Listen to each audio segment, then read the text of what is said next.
Hi everyone. So yes, guys, it's been a while.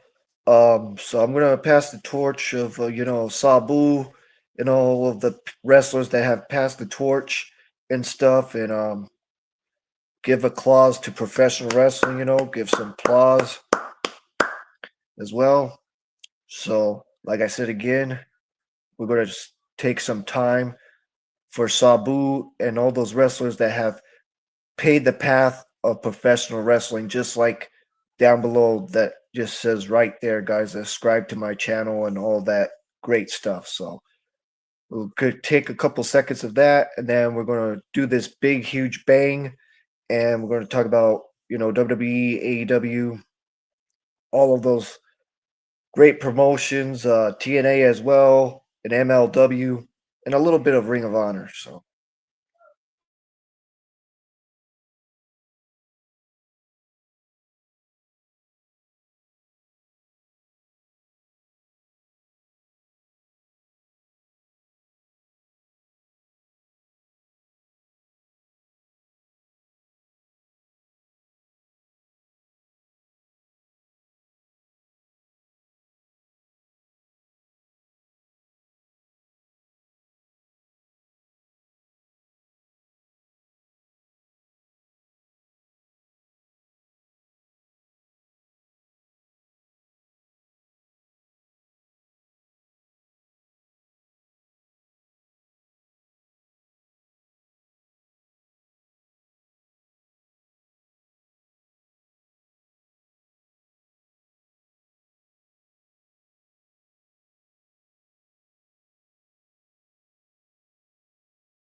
okay, let's start off, guys. So we got Joe Henry fences Wesley last night, which was a good match, but Joe Henry won back and forth, really good stuff. And then, Joe Henry won with the standing ovation. And then we had Trick stand on the announce desk and stared his two challengers down. We got an earlier today backstage statement, last night, where Easy Dame tried to convince Tatum Paisley that they were friends, and Saria tells her to go ahead and believe her nonsense if she wants. And then we had Lusa Crucifu is shown walking backstage to send us to the break and stuff. And then back from the commercial, Lusa Crucifu gets on the mic. I probably just saying his name wrong, but appreciate you guys stopping by. Appreciate you, Max, for coming in. Appreciate you, Max, coming in. Appreciate it. Appreciate it. Thanks for watching. Appreciate it. So,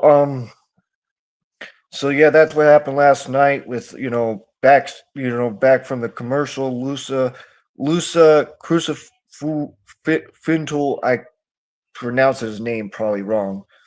But Lusa Crucifindle gets on the mic calling Tony D'Angelo down and saying he wants to put this to bed right now. And then, Tony D'Angelo comes and enters and stuff as consistently is calling him out. And Lucas says Tony thinks everyone is out to get him. And D'Angelo says that's right. He's so not out to get him that he cost him his title match last week. And they bickered about who hits who in the face. And Cruz Findle says he's given D'Angelo the respect to listen to him, and now he wants him to listen to him.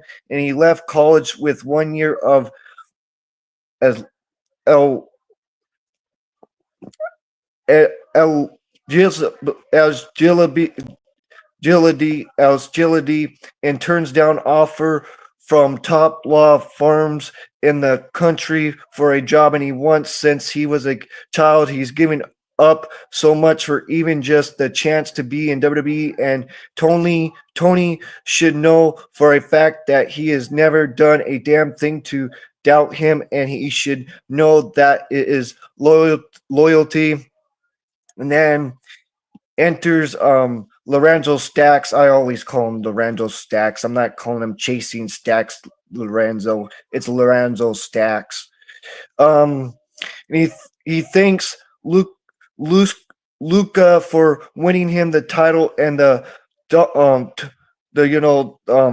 Tony D'Angelo's family says this is exactly what he's talking about. And Luca Crucifix, I'll say it again, Luca um Cruz Finto tells him to shut the hell up, and this is between him and Tony. And D'Angelo agrees in this between him and his consents and consent. And Luca ducks D'Angelo, and Stacks jumps in the ring with hugs and smiles for Crucifinto, but Luca ducks him too. And Luca gets on the mic and says his loyal lies with himself, and he takes his leave. And then backstage, Oba, Oba is interviewed, and he says he sees why Amora is become beloved of the fans so quickly, but Chapter Troy is a mountain to be overcome, and he wants to see who wins. Then Amora rolls up with Josh Brooks, and Amora says he's going to win, and Oba says he's the only consents here, and he'll be seeing the winner soon. And Amora tells him he wouldn't be waiting long, and he'll see him at the bash. And then, Great American Bash. And then Lexus King makes his entrance, and we go to the break. And then we come back from the break and stuff. And then we had Lexus King fences Miles Bourne, and Miles Bourne won that match, which was a decent match between Lexus King and Miles Bourne. And Miles Bourne win with the zigzag, and that's how he won. And I'm going to take a little break right here, guys. So.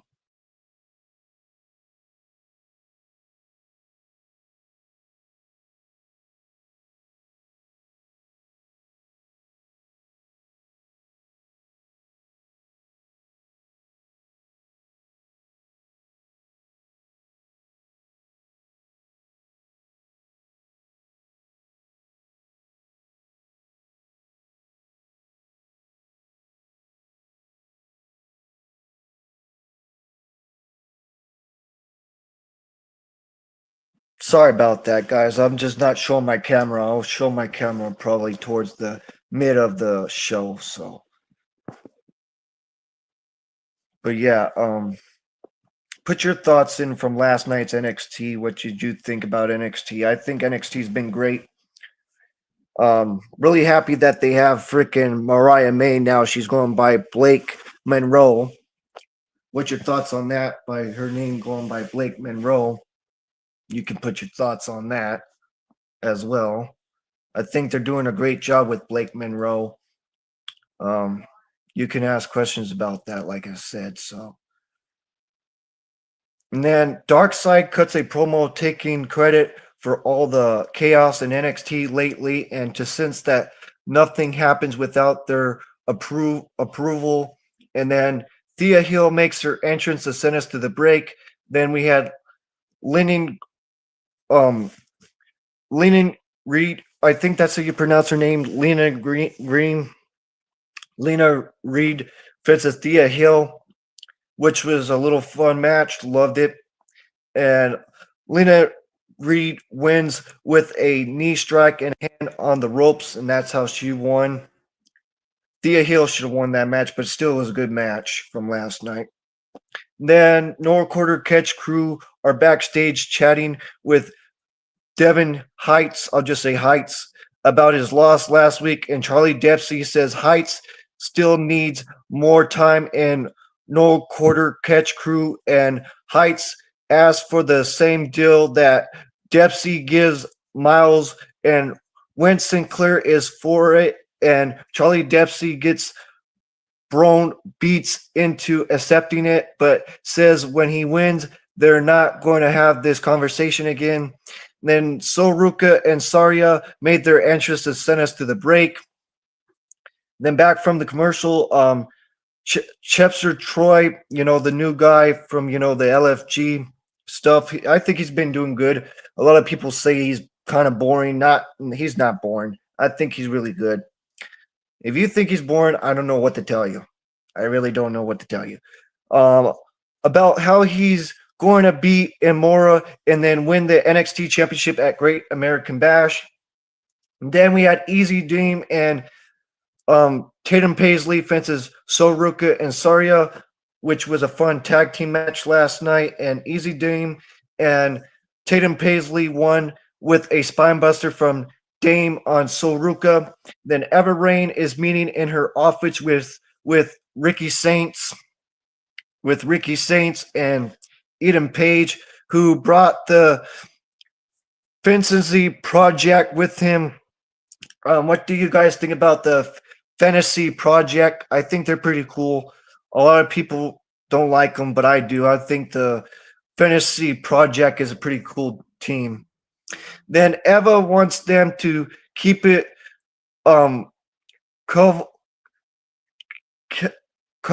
I'll just say keep it, Koval, and Eden Page says he's going forward. He will desist everything about the NXT North American Championship on his term, but he's a fighting champion and he's in a fantastic mood, so he'll let Ricky earn a title match if and only if he survives the Fantasy Project Gauntlet.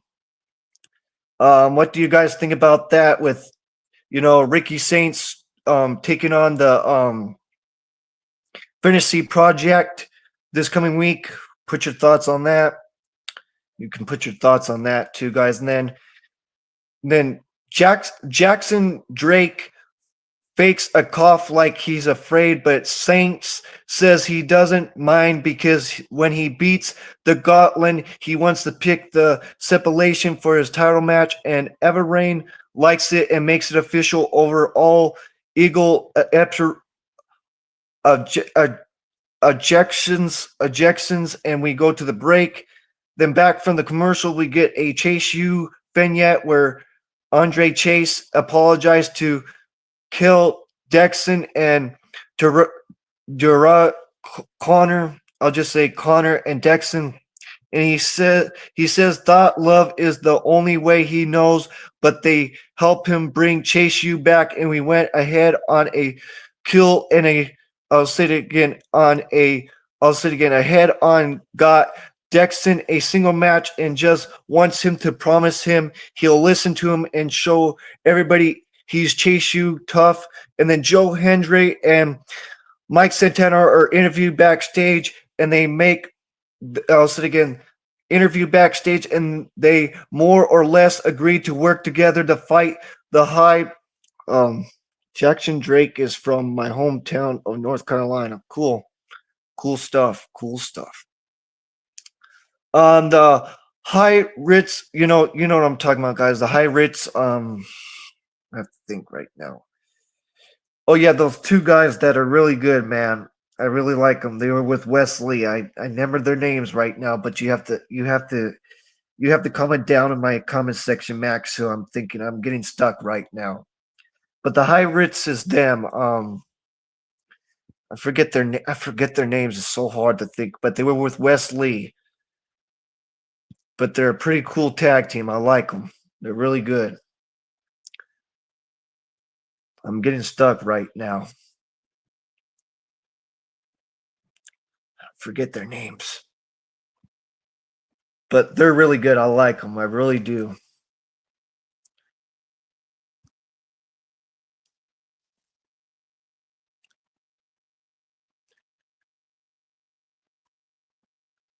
But you can put your thoughts on that. But next week, and brings the NXT World Heavyweight Championship back to TNA. Sorry about that, guys. Even if I hope you can still hear me, guys, with that.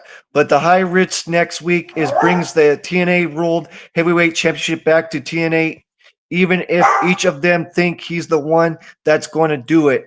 And Josh Brooks gives Amora a peep talk, and Chesper Troy makes his entrance to send us to the break. Then back from the commercial, the Coling are hanging out backstage with Tatum Paisley, and they're all smiles and celebrations. Then Eva Rain rolls up to tell that Easy Dame gets an NXT Women's North American Championship match at a Great American Bash, and she thanks Tatum Paisley for helping her. Then we had Honk and Tonk roll up to excuse the Colin of attacking them last week. There's a lot of bickering and screaming, and Tatum Paisley defends her new friend and challenges them to put the tag titles on the line next week. And Eva books it and leaves them to their bickering. Then we had Chester Troy fences Amora, and Amora won. And he won with a diving splash and became the number one contender for the NXT Championship. And then the post match, Amora has confronted with Oba on the ramp. Well, Devon drops Chesper Troy in the ring, Devon Evans. And then back from the commercial, commentary hypes up next week's show. And then Jordan Grace makes her entrance and gets on the mic. And she says she's getting to this point is the hardest thing she's ever done, but she's driving under pressure, and the bigger the battle, the bigger the win. And she's walking into Evolution in a story event, and not just for WWE, but for women's wrestling. And she's going to make history. And she said she's been thinking lately, and she's had to get defer able and asked herself if she really belongs here in WWE. And a lot of us know her journey, and she didn't grow up saying she was born to be a WWE superstar, but she did everything she had to do to get here and became someone they couldn't ignore. And at Evolution, she's going to beat Jessie Jane and remind herself who she is, because she may not have been born for this, and enters Fatal Influence, the final influence, the Fatal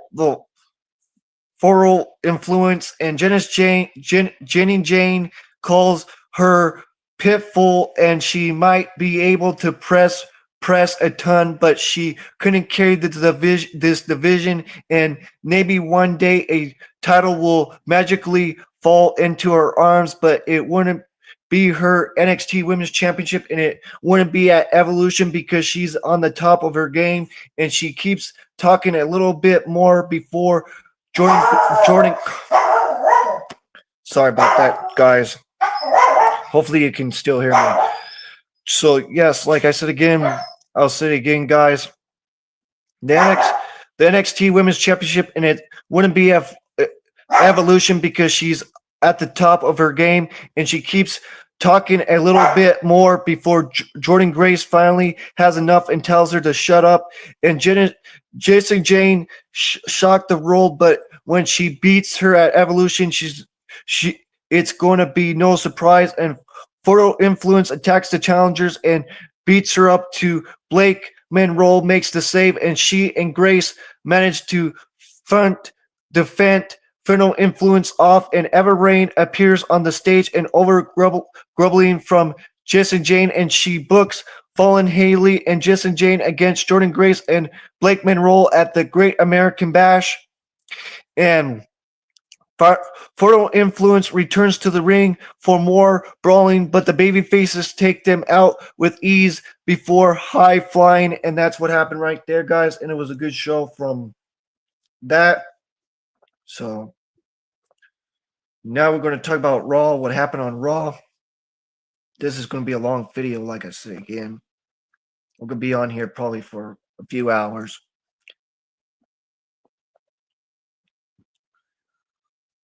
Monday Night Raw. I think Monday Night Raw's been okay, but NXT's been killing it. SmackDown, okay too. We'll talk about that here in a bit. So yes, guys, the show opens with a recap of Night of Champions, which I thought Night of Champions was okay for what it was. The usual manage of talent arrive at the Arena Falls, and Rhea Ripley makes her entrance and gets on the mic, and she welcomes us to Monday Night Mommy and enters Io Sky, and they build up to the match for Evolution. It's going to be Io Sky fences Rhea Ripley for the Women's Championship at Evolution and stuff. And she says you can't have Evolution without Io Sky, but Rhea is wrong about one thing. She's not on top, not without the WWE Women's World Championship. And because Io has that, Adam Pearce told her she can choose who she's going to defend her title against at Evolution. She switches to Japanese and talks about how she's champion and does a quick call and response bit before switching back and saying she wants to defend against the best, and that means defending her title against Rhea. And then Rhea says she has nothing but respect for Io, and she just wants her to know she'll stop at nothing to get her title back. So if that's what she wants, she just wants her to know that she asked for whatever happened and she accepts the challenge. And then backstage, Dominic tells Finn Balor and Jaden McDonough to bring the titles back where they belong. And then the tag challengers leave, and AJ Styles rolls up, and Dom rolls out his doctor's note and says he really is injured and feathers more, and had Adam Pearce double check and issued an order that if AJ puts his hands on him, he'll never gonna get a title shot for the IC championship. And then Styles puts on his brain special read to know, the glasses. He puts glasses on to read the note and says, yep. He says right here that Dominic Mysterio's a punk ass. And then Dom talks smart, and AJ comes back and tells him he's going to whoop his ass. And Dominic refrains hold the notes up and reminds him he's not clear, which that was pretty funny. I thought that was really funny. And then we had Judgment Day make their entrance, and we go to the break. And then we had Judgment Day fences the New Day, Finn Balor and Jaden McDonough fences the New Day, Kofi Kingston and Xavier Woods for the WWE World Tag Team Championships. And the Judgment Day are your new WWE World Tag Team Champions. And Finn Balor did the Chrono Crawl on Xavier Woods and became, your new WWE World Tag Team Championship champions. I think they've been tag team champions 2 or 3 times already. The Judgment Day, I can be wrong. I believe this is their second time, Finn and JD. But my opinion, they could have done better with the New Day. They really could have. They could have done more with the New Day. They could have. But that's just my opinion on that. Then Bayley's interviewed backstage, of course, and she wishes she was standing here as your new WWE Women's Intercontinental Champion, and she's mad at Lyra, but she focused on Becky, and Lyra rolls up, and Bayley complains about her interrupting her again, and Lyra says it might not be personal between them, but it's personal between her and Becky. And Bayley says her issue with Becky is also personal, and they bicker loud enough that Adam Pearce gets between them and yells at them before informing them that they are having a match tonight, and it's a #1 contender for the WWE Women's Intercontinental Championship. Then we see Sheamus getting ready backstage, and we get to the break. Then back from the commercial, we get in Goldberg video package. Really, I really didn't freaking care about Goldberg. Gooby. Yeah, I'm going to shout out to freaking Red Lightning Bolt. He would say, Gooby.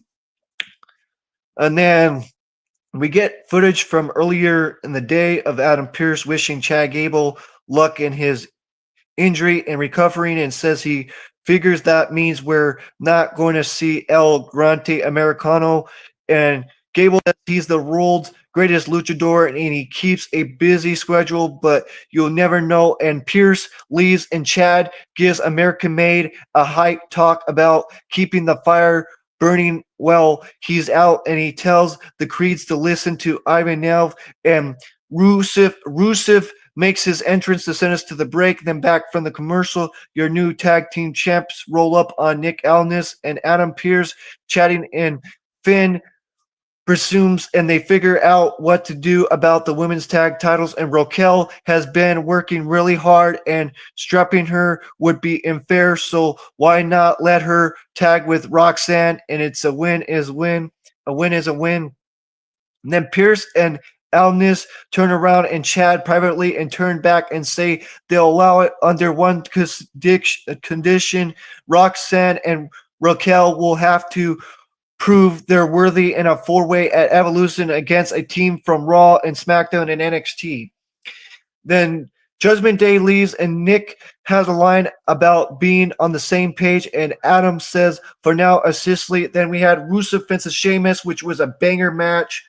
A banger. It was a banger, man. And then Rusev won with the Musa kick, Musa kick. That's how Rusev won with the Musa kick, and it was a banger match between Sheamus and Rusev, back and forth. Good stuff, man. Then American Made are interviewed backstage, and Ivan Neville says, first thing first, she's getting in the Battle Royal for Evolution, and El Grande Americano walks past and looking further taller and thinner than usual, and American Made doesn't want to talk about it. And the interview pans over to Sami Zayn, but before he can say anything, Karrion Kross attacks him and beats him down and demands one against. He admits that he's a liar, and Karrion Kross puts up a steel pipe and racks him in the cut with it when referees and road agents arrive to break it up, and calls a manic and sends us to the break. Then back from the commercial, we see some of the Pittsburgh Steelers in the front row, who I am only assistants to them as their team name and all of that stuff and all of that. And then out of respect to, Sean and all that. And then we had Gunther makes his entrance and gets on the mic, and he says he came out here tonight to talk about Bill Goldberg, and he's very press. We all saw the highlight reels from earlier, and violence is brutal and deactive, and he leaves a mark on every opponent he even stepped in the ring with. But just like his matches, it's all over in 3 minutes, and he says Goldberg just wants to ride his coattails on one last earnest in his business, and it's not going to happen. And he says Goldberg can't beat him, but he can beat Bill Goldberg under 3 minutes. But that's not his goal. His goal is to take his time and blow him up, outglass him, and take him apart and embarrass him in front of everything and everyone near and dear to him, so he can hear Goldberg say he doesn't like bullies. So too bad he bumps into the biggest bully around here. And then the Saturday night main event, he's going to bully him and push him around and treat him like a piece of crap. There's nothing he can do about it. We're all guessing if Goldberg still has it. Well, he's going to expose that he's never had it. And after Goldberg, he'll be on him to praise the question who's next for the ring general. And then enters Seth Rollins, joined by Paul Heyman as usual with the new, Money in the Bank. Looks sick, man. The Money in the Bank with all black and his logo on it. Sick. It looks sick, man, in my opinion. And then Rollins gets on the mic and graduates Gunther before reminding everybody that he's here to make sure CM Punk couldn't hold a world title. And he says Money in the Bank will be an all-out assault on both titles. So again, congratulations, champ. And then enters CM Punk and he busts his ass to attack Seth. And Rollins beats his retreat out through the crowd. And a frustration, Punk shoves Gunter down for good and measure and storms off. And LA Knight sinks down to the steps in between Seth and clobbers him with a big globe before dragging him up the stairs and out to the concerts and giving chase and trading punches. We get cut away, and then Judgment Day are backstage letting Roxanne try the women's tag team titles on. Well, Raquel storms off, angry about forgetting about Liv Morgan so soon, and Finn tells her he's just trying to make sure she keeps her title and to give Roxanne a chance, and she's going with it. And Finn holds a vote to see if Roxanne gets to join Judgment Day, and Dom is her since, but Finn talks to him into it, and Raquel says fine, but Roxanne better hold up her end of the bargain, and they all cheered their titles, and Roxanne says she's going to get revenge on Kairi Zane for taking Liv Morgan out, and Finn is all smiles about how much Liv Morgan will love this, and Bayley makes her entrance and sends us to the break. And then back from the commercial, we see a Kairi Zane promo where she talks about her accomplishments and tells us she's here. She's here, yeah. And then we had Bayley fences Lyra, which ended in a no contest, with a draw, which I say a no contest, but it was a good match too. It ended in a draw, the double pin draw. But I'm trying to say no contest, double pin draw. And then post match, Bayley and Lyra are not too pleased about it and pursues brawling after the bell and clobbering blows from Lyra and drawing her up, throwing her over the barricade. And the role model pulls her over with her, and they fight out into the crowd. And Bayley smashes her face into a road chase and climbs up top of it for grounding punches as referees, road agents, and GM Adam Pearce arrive to break things up. And then commentary informs us that LA Knight is facing Seth Rollins in the Saturday night main event on July 12th, here next week. And then CM Punk is interviewed backstage, and he says Seth Rollins' knees hasn't worked well in years, and he's got receipts for him, and anybody else wants to get in his way. CM sees somebody and storms over to tell LA Knight to stay away of his way and get to the back of the line. And Knight says he can have Seth 6 days in a week, but now that his match is official, it is the line. And a trainer is checking on Sami Zayn when Penta rolls up to see if he still wants to do this. And Sami Zayn gets up with a groan and gives him a Ciramiro before walking off to make this entrance and send us to the break. And then back from the commercial, we see Paul Heyman and Gorilla on the phone telling Seth Rollins to enjoy his flight. And then Bronson Reed asks to what's up, and Paul tells him Seth is on a plane and working on Plan B. And Bronson Reed asks what Plan B is, but Braun Breaker says the only plan that matters is letting him destroy. And Braun Breaker and Bronson Reed face Penta and Sami Zayn, which was a good main event, good match with Braun Breaker and Bronson Reed, and they won with a spear from Braun Breaker on Sami Zayn. Then the post-match, Penta checks on Sami as the Wolves the Wolf circle, and Braun takes Zero out with a spear and holds Sami in position for a 4-7-4-7 splash. But Jey Uso makes the save and chair in hand, and he swats Braun Breaker aside and goes inside with Bronson Reed and big right hands and a super kick. But Bronson is still on his feet, and Sabu chair through sends Bronson Reed to the floor, and then the babyface stand tall, and that's what happened on Monday Night Raw, guys. And I'll be back again, guys, and we'll talk about what happened with Night of Champions. So I'll take a little breather here, and we'll be right back.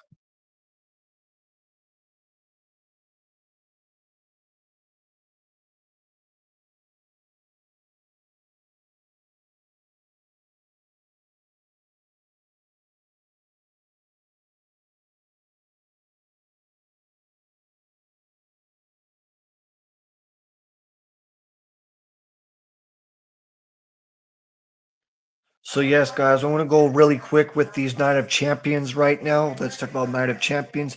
So yeah, we had Cody Rhodes fences Randy Orton, which was a good match. I thought it was a really good match, but it was predictable. And Cody Rhodes won the man's King of the Ring. I knew that was going to happen, but it was still a good match. Then we had Rhea Ripley fences Raquel Rodriguez, which was a fight match, which I had Raquel to win that, guys, but I was wrong. Then Sami Zayn fences Karrion Cross.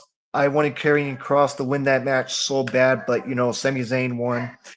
And then we had Solo Sikoa fences Jacob Fatu. I thought Jacob Fatu was going to retain the United States title, but I was wrong. And Solo Sikoa is your new United States champion.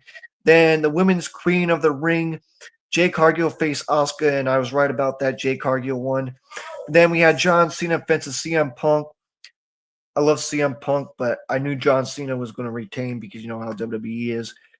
But yeah, John Cena won and retained the WWE Championship, and we're going to see Cody Rhodes challenge John Cena at SummerSlam, and Jay Cargill facing I believe Rhea Ripley or not Rhea Ripley, um Tiffany Stratton at SummerSlam or whoever's the champion by then. But yeah, that's what happened at Night of Champions, and I thought it was an okay show. I really thought it was just okay for what it was. I'd give it like a 5 out of 10.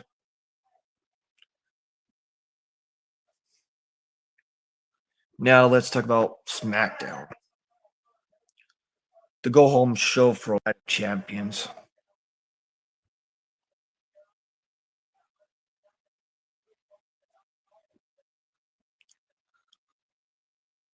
Okay, so the show opens with since mentions of talents arrive at the arena, and then Cody Rhodes makes his entrance and gets on the mic before can say anything. Randy Orton makes his entrance, and Orton gets on the mic and asks the crowd if they saw Cody wrestle Jey Uso in the men's finals, and says if they not in the running for a match of the year comes Slammy time and something wrong, and it was a hell of a match and a pleasure to watch. But the reason he's out here is because under any other circumstances, he loves to see that crown on Cody's head. But right now, he needs this crown, and not just because he wins the crown, he gets on a chance in number 15, but because he stands for retribution because he made it to the finals last year, and here he fell short to Gunther. And honestly, this is hard to follow because he had technical issues taping it, so there's no hard cam or the normal A and B angle, and it's all low angle handhold footage and that jerk around in Sicily. And anyways, Cody asked Randy if John Cena really embarrassed him with their 30 world titles between them, and reminds everything his very first night in this company. And Randy slaps his hand across the face, and he reminds the bad and he remembers the good. And a few months ago, a student hearing everything he could probably want to hear from his teacher, and he knows Randy thinks he needs to win this, but he be his John Cena or CM Punk coming out of this, and Cody needs just a little bit more. When it's all said and done, RKO will still be the third most dangerous letters in WWE, but Randy wouldn't be the king of the ring because Cody will. And Sikoa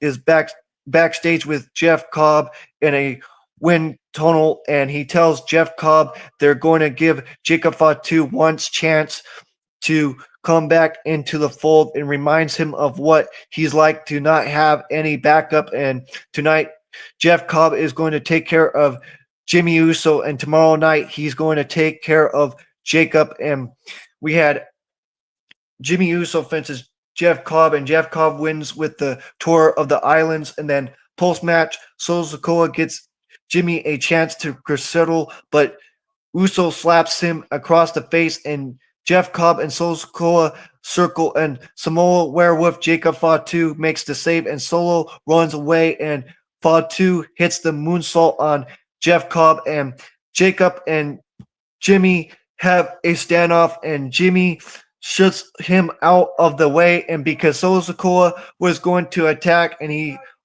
lays Solo Sikoa out with a super kick, then Jacob and Jimmy stand tall together in the ring, but they're not shaking hands or anything. Backstage in the tag team division is getting suits by DIY, who claims that they are taking offenses to take together against the Wyatt Six.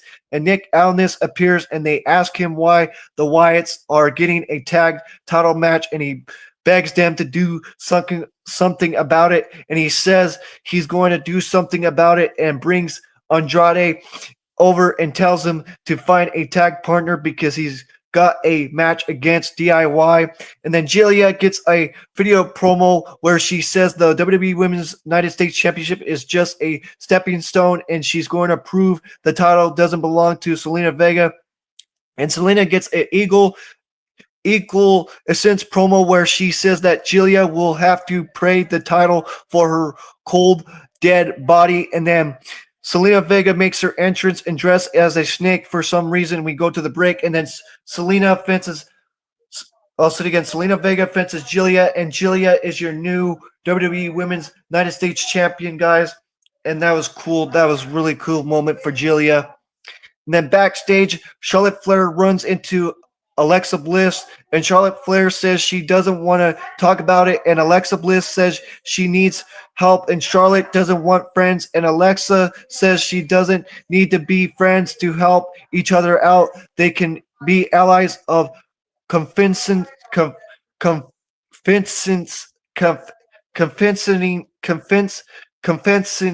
as you know, can be allies of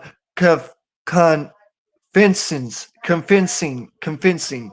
And so we go to the break, and then back from the commercial, Wade Barrett is in the ring to preside over a Queen of the Ring face-to-face and introduces first Jade Cargill, then Asuka.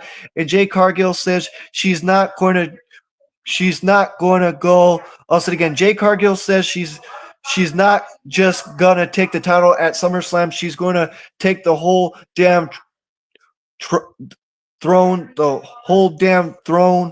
Asuka danced and responds before getting on the mic and admitting that Jade is strong, but power isn't everything, and Asuka has skill and experience, and she's Asuka. And then enters Naomi, and she says the Money in the Bank briefcase means the two of them can fight over the crown, but she has over the power and she can do whatever she wants. And she said Jade hates that no matter what she does, Naomi has the power to take it all away. And Jade Cargill attacks Naomi, and Asuka attacks Jade and lays her out for annoying her. And Adam Pearce and Nick Aldis are backstage talking about what to do with the women's tag titles when Aleister Black rolls up before he can say much. R-Truth, Ron Killings busts in and yells, and then he's driving now, and he wants John Cena right now, and Adam Pearce tells him to calm down, and he says he's calm, and Nick Aldis explains that John is here for CM Punk tonight and not for R-Truth, and Truth, Ron Killings says he's going to take care of it, and Aleister Black walks out after him to send us to the break. Then back from the break, Andrade tag partner is Rey Fenix, and we had Rey Fenix and Andrade fences DIY, which was a really good match. And Andrade and Rey Fenix won by pinfall with the message from Andrade on Tommaso Ciampa, which was cool. And then back as we go to the break from the commercial, we get a recap of John Cena appearing on Stephen Colbert. I'll say it again, Stephen Colberg last week, and the Ying Yang John Cena fences CM Punk. Video package follows, and Ron Killings makes his way into the ring. I'll say it again, Ron Killings makes his way to the ring and says, I'll say it again, Ron Killings makes his way into the ring and asks Saudi Arabia what's up before telling them that he is Ron Killings, the truth and the whole truth and nothing but the truth, and he's not letting John Cena ride or slide, and he wants him out here right now. And Aleister Black appears between him and takes his head off with Black Mist, and he sits down and tells Ron, he tells him to not drink from this cup, and he figures they're even now. And then Street Profits are interviewed backstage and remind us it was 4 years between title reigns, so the Wyatts must be out of their damn mind if they think they're going to lose the tag titles anytime soon. And it's Friday, so they're going to work. And B-Fab rolls up to tell them she has their back if they need her, and they made their entrance to send us to the break. And then back from the break, Aleister Black runs into Damian Priest, and Priest asks if he feeling real tough right now, and Black says he's not, and Damian says he knows truth and what he is capable of, and next time he should step to him face to face, and the results would be very different. And then Aleister shoves past him, and Carmelo Hayes rolls up, and then Carmelo Hayes says if Damian really is Truth's boy, he'll stay out of his way before he catches straights, and Damian Priest tells him he should walk away now, and Carmelo Hayes does saying the truth hurts. And then we had the Street Profits fences the Wyatt 6 for the WWE Tag Team titles, which was a good match for a while till, the Street Profits won by DQ. And then the post match with a wild brawl breaks out along the tag teams, and Eric Rowan comes in and cleans house, taking Los Garza out with one big crossbody, but Mortar Machine Guns and Nathan Frazier and Exum work together to take him out with a super kick party and dive, and Exum explodes out of the corner, but Uncle Howdy slides into the ring and hits Sister Abigail, and the Street Profits clear Howdy out, and Dawkins off the ropes, and Big Man top corkscrew and forward with the over top corkscrew, and then commentary hypes up their since return of SmackDown to 2 hours starting next week. And then we get a recap of Jeff Cobb fences Jimmy Uso in the aftermath thereof. And then Jacob Fatu runs into Jimmy Uso in the parking lot, and they talk about how they do not need each other's help, but they do not have a problem with each other. And Jimmy Uso tells him he gives respect where it's earned, and what Jacob Fatu is doing, stepping up to Solo Sikoa, is something he should have done a long time ago. And Jacob Fatu tells him it's all good as long as he gets in where he finds it. You mean. And then Nia Jax makes her entrance to send us to the break, and then we had Nia Jax fences Tiffany Stratton, and Tiffany Stratton retained the women's title in the last women's standing match, which was a great match. And Tiffany Stratton won and retained, like I said, and wins with Nia Jax falls to the answer of the count of 10, And then commentary hypes up the Night of Champions as we go to the break. And then back from the break, John Cena makes his entrance, and we get on the mic. He gets on the mic and tells Saudi Arabia to get used to it because this is what a winner looks like. And CM Punk is a loser who has been outweighed in every corner, and Night of Champions has since, and Punk can do nothing about it. And then, then a whole thing, and then, Punk Life graphics on the Titron, and then CM Punk makes his entrance and dresses like Dubba which was funny, with Punk Life and stuff. And then it said drug free, on his hands. And then he gets on in the ring and on the mic and offers up some, punkonomics and telling us your eyes are working right, Cena, since the pipe bomb. So now he's selling selling world life, and he has to steal from Punk to distract from how he's moving in slow motion, and he calls him a Tibu Nakamura with Mac-less rhythms, and says he's burning more talent than The Undertaker, and that's why he's the champ, and he's lost all his respect, but he gets it. He'll retire too if this place retired his ex and stuff like that. And he says Cena gets good movie roles, but then we see Batista's act, and we realize he isn't that, and his personal is instantly in a fish belly white Hulk Hogan, but somehow more prominently, and all this is a lazy rap, by the way. And anyways, he says he's the best in the world, and the people chant, "You can't wrestle," at Cena, and he's going to be busy washing James Gunn's underwear in the 6 months, and he works for DC, but said again, works for DC, and now, but no matter how hard he tries, he'll always be the Marine to him, and "you can't see me," and is a hell of a catchphrase, but now we all see him, and we're looking at a wash-up bum. And 14 years ago today, he cuts the pipe bomb, and Cena tries to make it all about him because that's what does a sense a phony and a fraud. And there's one more wish to make because he's going to lose to Drake because, you know, bitch, and because bitch, Cena is CM Punk's Drake. And then that was funny. He said, "I'm gonna make you my Drake." That was funny. That was funny, man.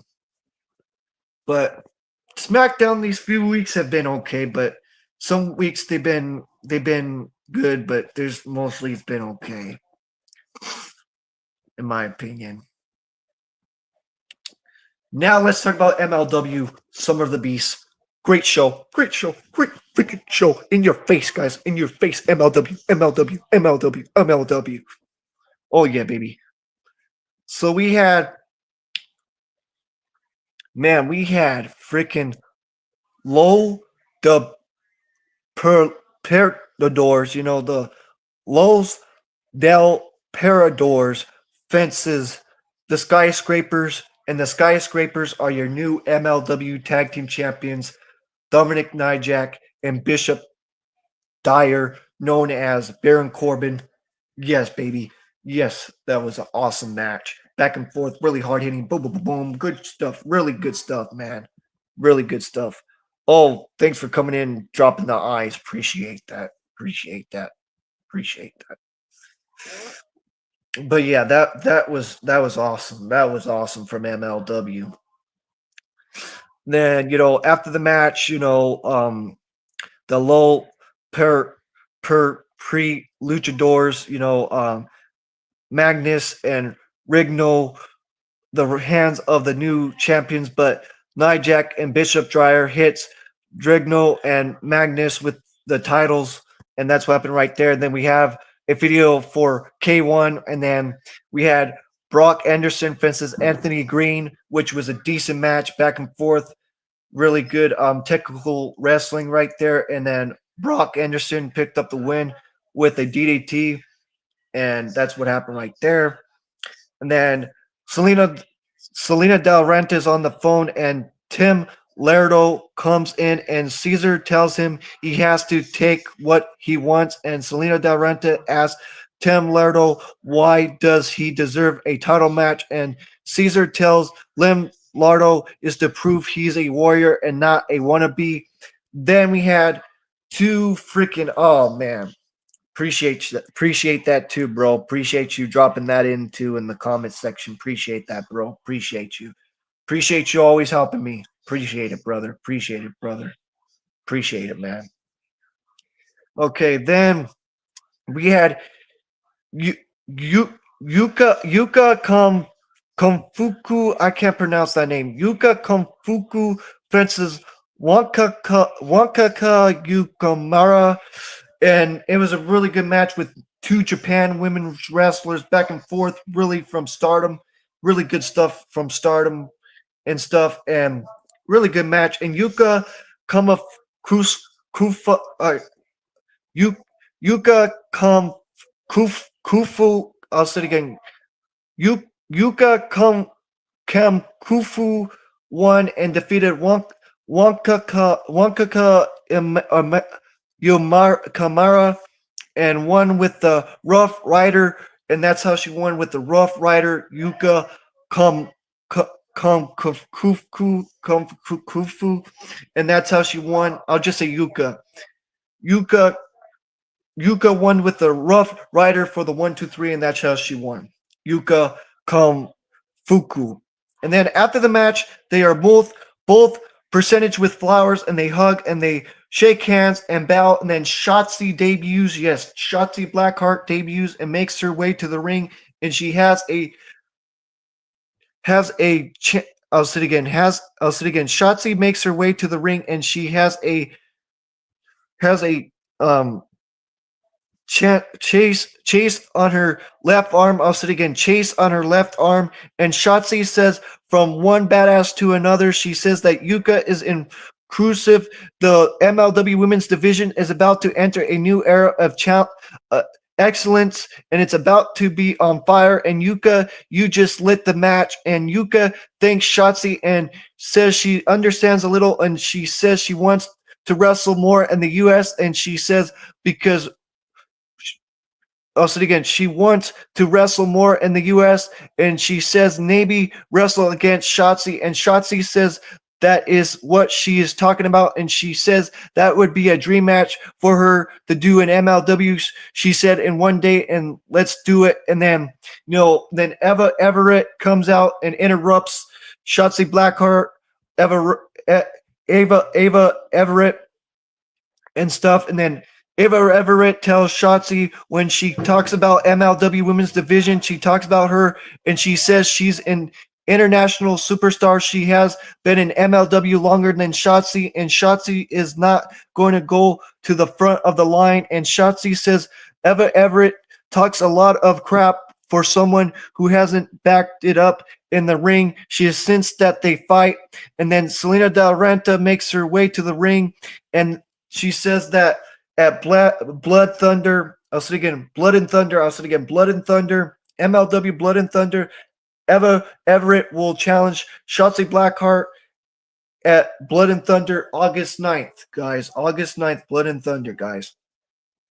Then we had Paul London and Paul Walterhauser in the back, and Hauser says he has been looking for London, and Hauser says London had a great match, and London says he can beat that kid, and Hauser agrees, and Hauser says they will go for the tag titles, and London says he has a lot. He has already been a tag champion, and he would love to win it with his friend, but he does not want to be a constant attention. And London says he can beat that kid, and we have a video package for the Oprah Cup that is starting on August 9th as well, guys. The Oprah Cup on August 9th.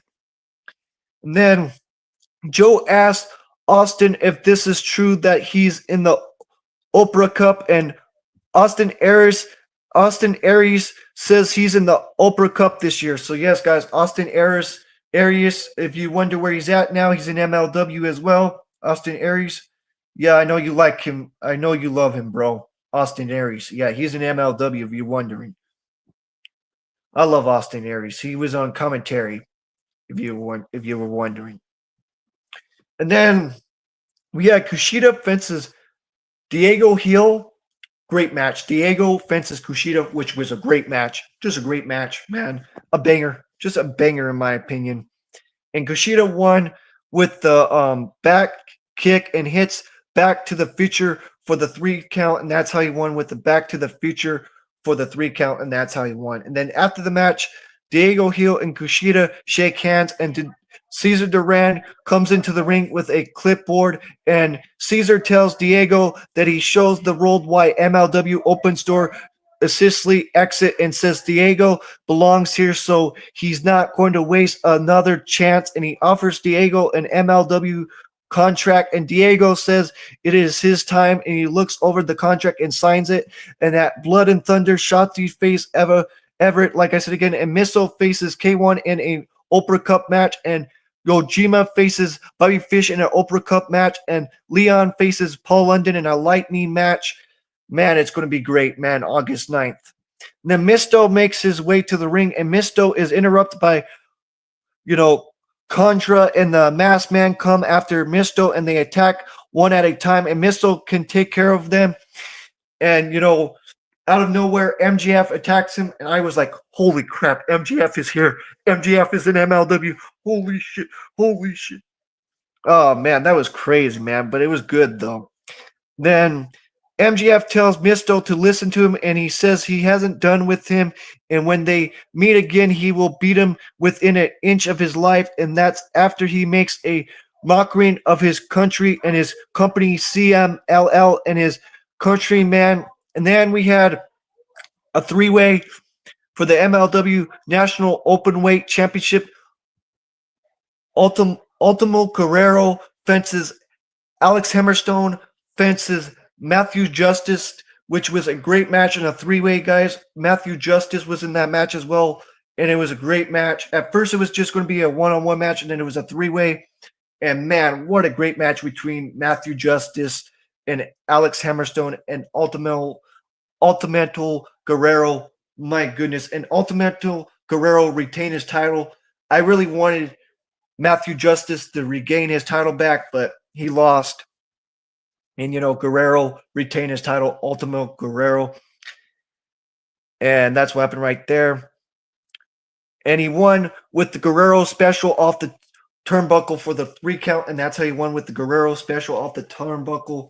And then Guerrero says something to Alex about a single match, and Alex takes the mic and tells everyone to listen, and he says Alex Hammerstone takes the mic and tells everyone to listen, and he says he left MLW as the alpha male, and he was the he left MLW as the alpha male, and he was at the very top, and he says he was the locker room leader. You should have thought harder to stop him and not let him go. And he isn't talking about making more money. He's talking about the boys in the back. You should have kept him here to put him down for good. And Alex Hammerstone says he left and something changed when he was gone. And he says he doesn't want to be in the locker room leader, and he wants to be the locker room ruler. And he says he doesn't want to come back to brush with greatness and almost wins a title and has Gridness Hair Outlaw Mud Show. And Matthew Justice stopped him, and he comes back to be world champion. And Matt Riddle, you are not a threat to him. You are just a thumbnail on all the only. That was funny when Alex Hammerstone said that about you're just a thumbnail on OnlyFans. Oh man, that was funny, man. That was funny. That was hilarious, man. Then Matthew Justice attacks Alex Hammerstone and connects with a forearm, and Alex Hammerstone sends Justice to the stage, and Alex with a forearm, and Alex slams Justice onto the stage, and they are separated for a moment, and Justice with a shoulder to Alex, which was great, man. And then we had the main event. Matt Riddle fences Kenta. I thought Kenta was going to win this. I really thought Kenta was going to take the title off of Matt Riddle. But man, what a great match. What a great match. Back and forth, back and forth, back and forth. Boom, boom, boom, boom, boom, boom, boom, boom, boom, boom. And then Matt Riddle with a cutter, and he gets Kenta up for a tombstone for the 3 count, and that's how Matt Riddle won with the tombstone. And Riddle tries to get back to his feet, but he appears to have an injury in his hip. And then Matt Riddle and Kenta bow to each other in the ring, and they shake hands, which was great. And that's what happened right there. And then Tom Lawler makes his way to the ring and celebrates with Matt Riddle. And that was a great moment with the Filthy Bros, the Filthy Bros with Tom Lawler and Matt Riddle, the Filthy Bros. And that was great. And what a great show, a banger show. It was just a banger show, man.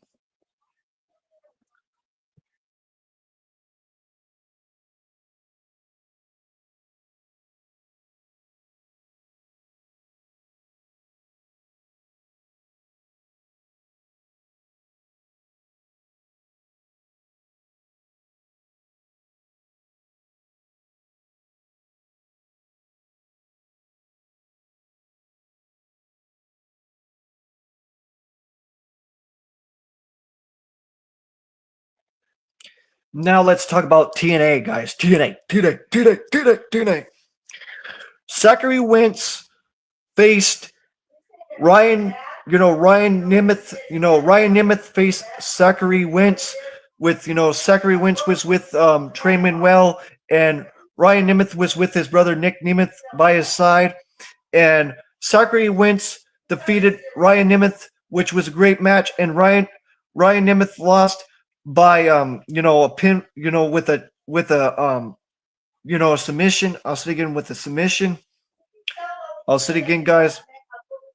I'll say it again with a submission, and I'll say it again. Zachary Wentz capitalized with the spiritual tap to win. I'll say it again. Zachary Wentz capitalized with the spiritual tap to win, and that's how he won with the the spiritual tap, and that's how he won, guys, with the spiritual tap. Then after the match, the Rascals are ready for another fight, but the Nimitz break down, and Jis Miller catches up with the convincing Trick Williams, and who who um who who predicts that AJ Francis will victorious in tonight's street fight against Mike Santana. And then the Knockouts World Champion Mesa Slamovich wants her match against Killer Kelly next week to be a chain match. And TNA and NXT Ariana Grace informs Mesa Slamovich that she has something big in the works. And then the ring is full of knockouts, including the in the inspiration, the inspiration. Uh,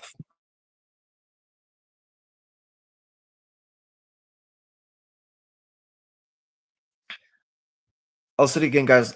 The ring is full of knockouts, including the experience, Billy Kay and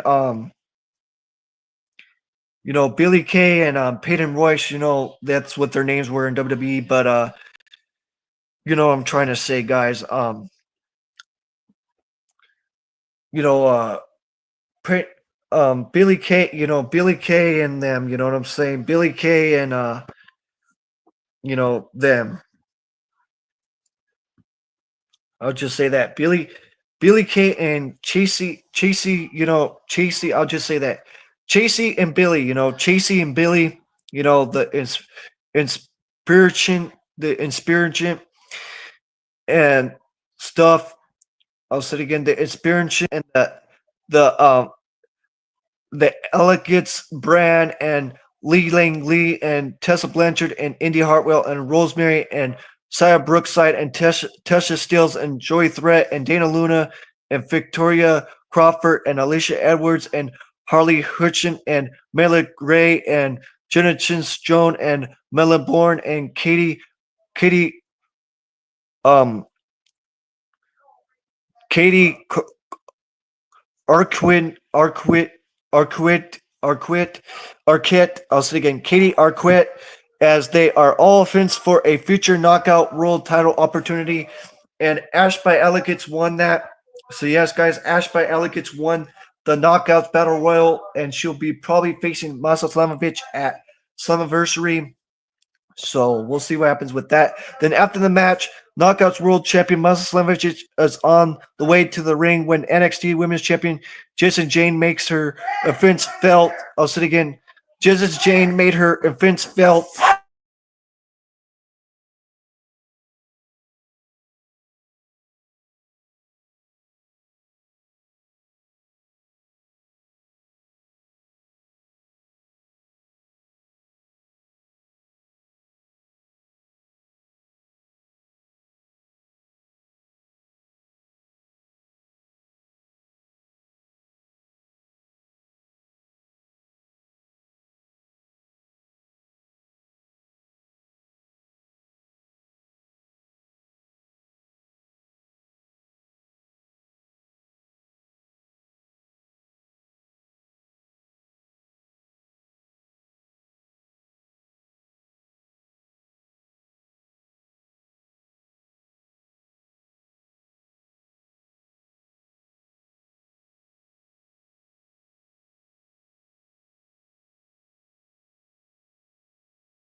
I'll be right back, guys. I gotta eat. I'll be right back. So just know that.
All right, we're back, guys.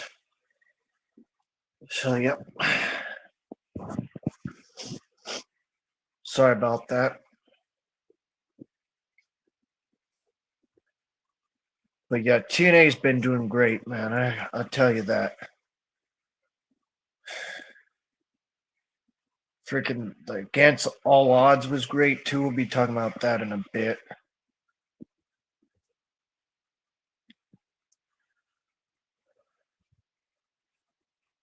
Man, Ash by Elegates facing Muscle Slamovich. That's going to be good, in my opinion. Okay, where were we? Okay. After the match, the Knockouts women's, the Knockouts world champion Muscle Slamovich is on her way to the ring when NXT Women's Champion Jenny Jane makes her persistence filled. Then Tessa Blanchard whole thing with Tessa Blanchard, you know, a inclusive of Tessa Blanchard and Indy Hartwell is in fitness business and stuff like that. You know what I'm saying? So yeah, all that jazz. And then we had Jake something has his tights set on the TNA International Championship hold by Steve Macklin. I'll say it again, guys. So yeah, Jake something has his sights set on the TNA International Championship hold by Steve Macklin. Then the TNA's injury report that they always been doing, which is good and stuff. So yeah, guys, some people have been cleared and all of that good stuff. And then we had the order 4 member Mustafa Ali and Josh. I'll say it again. The order 4 member Mustafa Ali and John Skyler clash in a call to arm match. Both combasted will have one hand tied to the rope. Whoever gets tied first has the advantage, and the winner is decided by pinfall or submission only. And Mustafa Ali assiduously cuts his way free with a pair of scissors and goes on the attack. And Skyler sends Mustafa Ali to the floor with a back body drop. And Jason Hutch hands Skyler to the scissors so that he can break loose. And meanwhile, Tessa Stills hides the fences, and Mustafa Ali recovers and chokes John Skyler with the rope. And Mustafa Ali puts him away with the 450 top rope 450.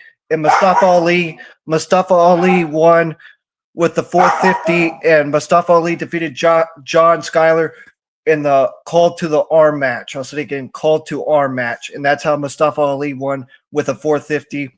Then after the match, Mustafa Ali is about to strike his ally. I'll say again. After the match, Mustafa Ali is about to strike his ally with a steel chair when Cedric Alexander makes his shocking TNA debut, and Cedric Alexander stands tall alongside the Great Hand and Tessa Stills. So yeah, Cedric Alexander debuted in TNA, guys. A lot of people were thinking he was going to go to AEW because of his friends, but Bobby Lashley and Shelton Benjamin and MVP. But nope, he's in TNA. So yes, Cedric Alexander's in TNA, guys. And he made his shocking TNA debut, and Cedric Alexander stand tall alongside the Great Hands and Tessa Stills. And that's what happened right there. And he confronted, Mustafa Ali, which brings the 205 days, if you remember the 205 days with the 205 Live. And then Matt Cardona steps up to the system backstage. And then we had the Hardys versus the Northern Army, which was a good match. And the Hardys won, and Jeff stormed with the Suicide Bomb for the victory. And that's how the Hardys defeated the Northern Army. Matt Hardy and Jeff Hardy defeated Arcardis, and Travis Williams. And then after the match, the Hardys called out Leon Slater, who is looking to make history by becoming becoming the youngest X Division champion of all time when he challenges Moose at Slammiversary. Hopefully, this time he wins the X Division title, Leon. Then we had Moose defeating Jake Pinder and Shane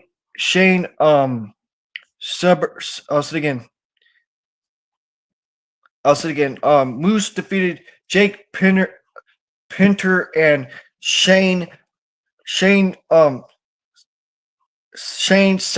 I'll say it again. Shane Saber. And then after the match, Moose looks to further damage, but Leon Slater confronts him in the ring, which that was not a good match with Moose. That was a quick match. Yeah, not my cup of tea. And then we had, the whole thing with AJ Francis and Mike Santana, which was the main event. Oh my goodness, which was a banger.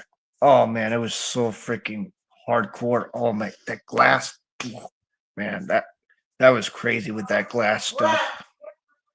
So I'll say it again, guys. So Mike Santana smashes a champagne bottle over the head of AJ Francis and falls by a spin the block. And that's how Mike Santana defeated AJ Francis in a street fight. And that was a great match. And then the post-match, Mike Santana makes it clear he's coming after the TNA World Championship in his hometown of New York City at Slammiversary. And that's what happened right there, guys. Now it's going to be a triple threat at Slammiversary. Joe Hendry fences Trick Williams, fences Mike Santana. I hope Mike Santana wins it. Mike Santana deserves to be TNA World Champion. No ifs or buts about it. And I have to agree with PGH Chris, my other buddy that has the same name as me. Now let's talk about AEW Collision this past week with AEW. Now, finally, we're going to talk about AEW. So yes, guys.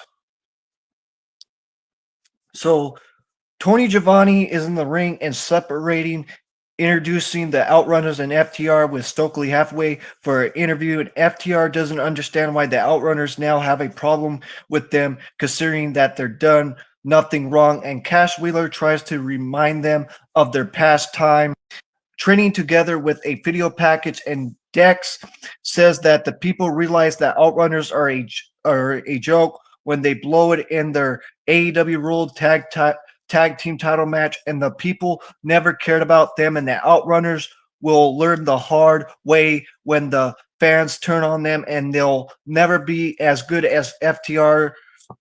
And the Outrunners respond by saying the people will always be with them, and the Outrunners' biggest mistake was believing that FTR would be their mentors and friends, and they are here to entertain and have fun, but they're also here to whoop FTR's butt. And Stokely says FTR doesn't fight for free, especially in Washington, and however they'll do the fight next week at Dynamite 300 / Collision 100. Top Guys Out, which is right now going on right now, guys. I'm going to turn on my TV in a bit to watch that. And then there's a recap video of the Young Bucks angle with Will Ospreay and Swerve Strickland and Adam Page from Dynamite, which we all know that's building up with the whole match with the Young Bucks and Swerve and Ospreay, and a tag team match with Ospreay teaming up with Swerve and taking on the Young Bucks at All In next week. And then Christian Cage and Nick Wayne defeated Big Bill and Brian Keith, which was a little fun match in my opinion. And Nick Wayne took the advantage and pin and followed with a kick to the jaw. And then Josh Alexander cuts a promo on Adam Cole. He knows Adam Cole has a bad angle, and that means he's not walking out of Collision with the TNT title. In fact, he's not walking out at all. Then MVP runs into the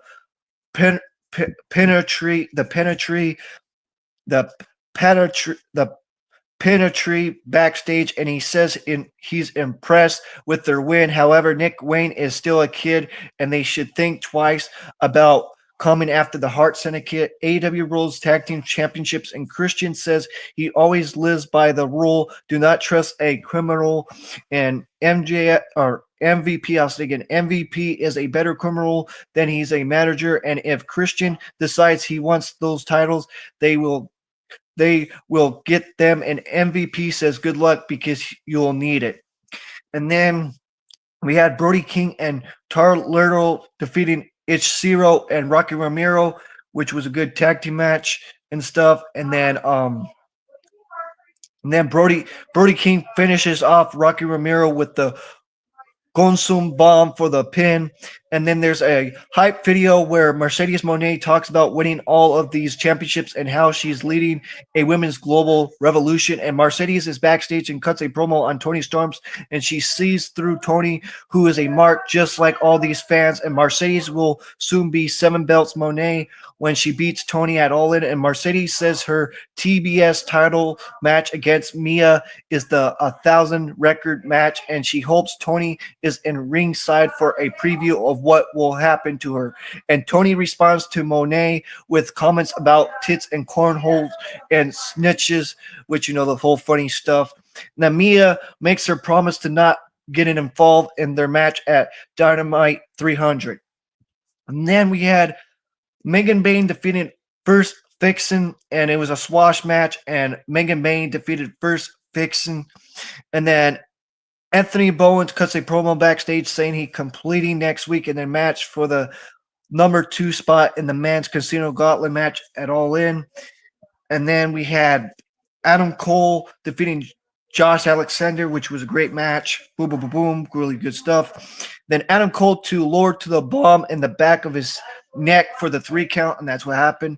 And then AR Fox confronts Ricochet about bailing on him during their team match on Dynamite, and Gates of Agony, a Bruce Fox from behind and kicks his ass. And then there's a hype video for Alex Winters, who is arriving where the best wrestle. Yes, guys, Alex Winters is all elite. Can't wait for Alex Winters. Really talented wrestler in the indies.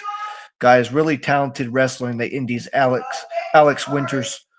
And then we had Queen Amanada defeating Sky Blue. And then there was a 3-on-1 with Tekla. I believe it was Tekla. And Tekla, Julia Hart, and Queen Amanada. It was all of them. All of them. Julia Hart and Tekla and Sky Blue attacking.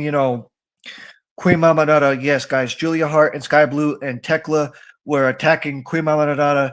And then out of nowhere, Ty Conti. I call her Ty Conti, not Ty Mello. But, Ty Mello and Anna Jay came out there to make the save and all that. And then, all of that good stuff. So they made the save. Then the Hills take their leave before Below are in chains. And then Megan Bayne's music plays. And then they come out with penciling forward to pose. And then Nigel McGuinness teases that all 8 of these women could be in the Casino Gauntlet match at All In. And then Daniel Garcia interviewed is interrupted by Rocky Romero, who tries to convince him to turn on Adam Cole and join the Don Callis family. And Rocky Romero says Daniel Garcia doesn't know what a real friend looks like, which pissed off, Matt Menard, Daddy Magic. And then we had Kyle Fletcher versus Kyle O'Reilly, which was the main event, which was a great match. And Kyle Fletcher won. And that was a good match, like I said again. And there are soon chants of "Let's go, Kyle! Kyle sucks!" And the Grizzly Kyle chants continued with things like "We want Kyle, holy Kyle," and "We want Kyle people." And Lance Archer takes out O'Reilly with a big boot while the ref is distracted, and Fletcher puts Kyle away with a brainbuster. And a short while later, the fans chant "Thank you, Kyle." Then Fletcher and Lance Archer continue beating up Kyle O'Reilly after the match, and then the Paragon runs out to make the save, and Fletcher says Adam Cole's TNT title belongs to him as Collision went off the air, and that's what happened. And I thought that was a decent collision, in my opinion. And now we're going to talk about Dynamite from last week.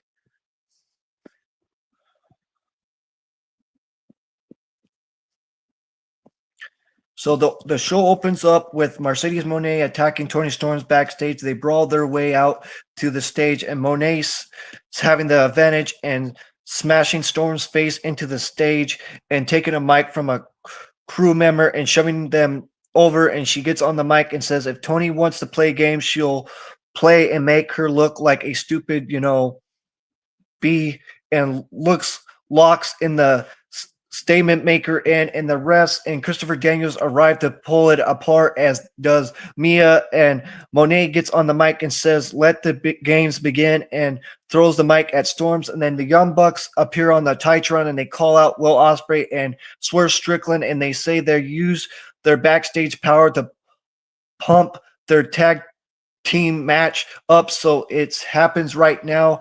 And then Will hustles to the ring, assists with his shoes, sits with his knee pad off, but Swerve is more prepared and makes it out in his gear and doesn't have to finish getting dressed in the ring. And then we had Blake Christian and Lee Johnson fences Swerve Strickland and Will Ospreay, which was a good tag team match. And Swerve Strickland and Will Ospreay defeated Blake Christian and Lee Johnson. And Swerve Strickland and Will Ospreay won with the House of Call from Swerve Strickland on Blake Christian. And then the post-match, the Young Bucks, who have been sitting on the stage and sent security down to the ramp to get between them.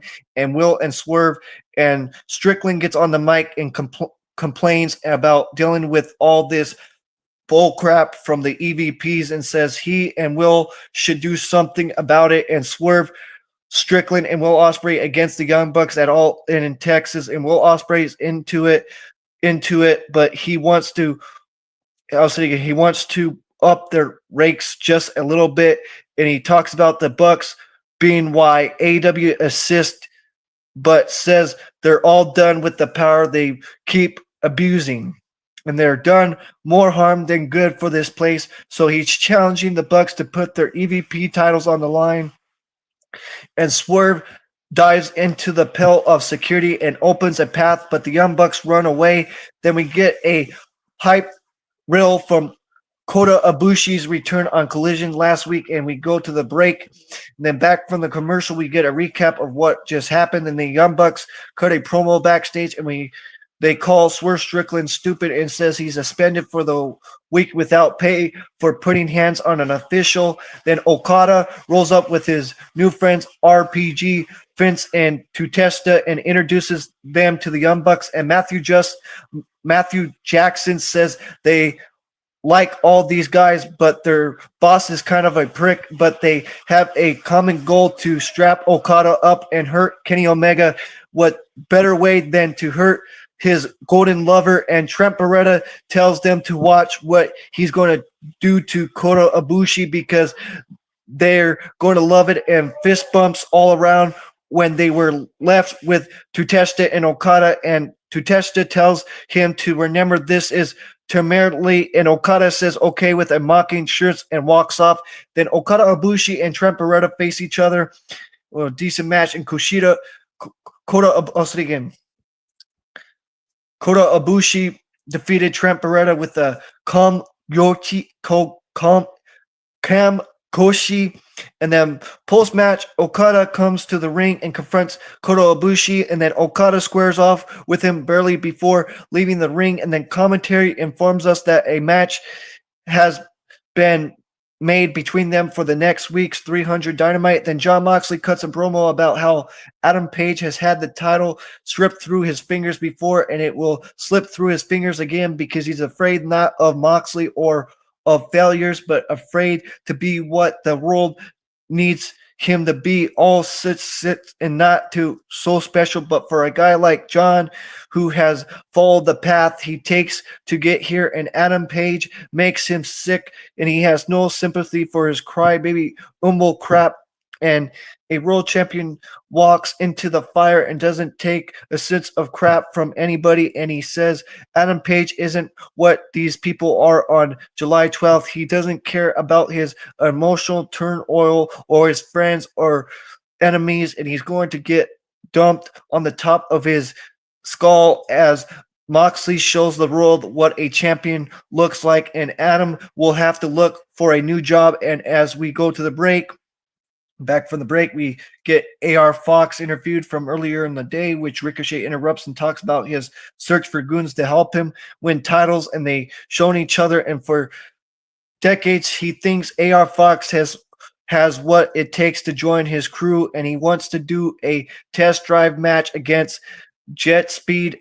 And AR Fox thinks about it, and Ricochet interrupts and shakes his hand and pulls him in as Sicily rips about how they're going to win tonight. And then we had AR Fox and Ricochet fences Jet Speed, Kevin Knight, and Mike Bailey, which was a good match. And Jet Speed won with the UFO splash from Kevin Knight on AR Fox. So yes, Kevin Knight and Mike Bailey defeated AR Fox and Ricochet, which was good. And then Jet Speed are interviewed on the stage by Tony Giovanni. And Mike Bailey drops a with great power comes great responsibility, and says the Hart Syndicate has been holding the tag title hostage. And Kevin Knight agrees that it's time for the titles to come home and be singed a quick little song about how they're coming for the Hart Syndicate. And then Shelton Benjamin and Bobby Lashley appeared to attack Jet Speed and laid them out through a table, and then MVP and MGF are not far behind, taking them to ringside, and they throw Knight over the steps and Bailey into them, and back Ple'S puts Kevin into the barricade and once puts Mike into the apron, and then MVP just sits, just directs traffic, and he and MGF bring a table to the stage, and Knight gets up top on Shelton Benjamin and Bobby Lashley and picks Mike Bailey up and chokeslams him through Kevin and through the table, like I said, through the stage. And then MVP calls for the tag titles to be brought out and asks the protect, I'll just say the production truck to hit their music so they can stand tall in front of Jet Speed and falling bodies, and they all get in the ring, and MVP begs for somebody to stand up to them. And speaking of stand up of Jet Speed, they can even stand up after that beating, and he'll be all too willing to give them a tag title shot at All In Texas, but only if they can walk. And he passes the mic to MJF, who says he's in mic'd and defeated Lucha Libre legend Misto, but he's not here to talk about his accolades, but whether to tell us that next week he'll enter a qualifying match for the Man's Casino Gauntlet at All In Texas, and he'll win, and he'll be one close stepper to what is rightfully his, the AEW World Championship, and be the Triple B again, hopefully. Oh, man, I loved him when he was Triple B champ, I'm telling you. Then Mark Briscoe comes out, and he says he could listen to Max talk to himself all night long, but the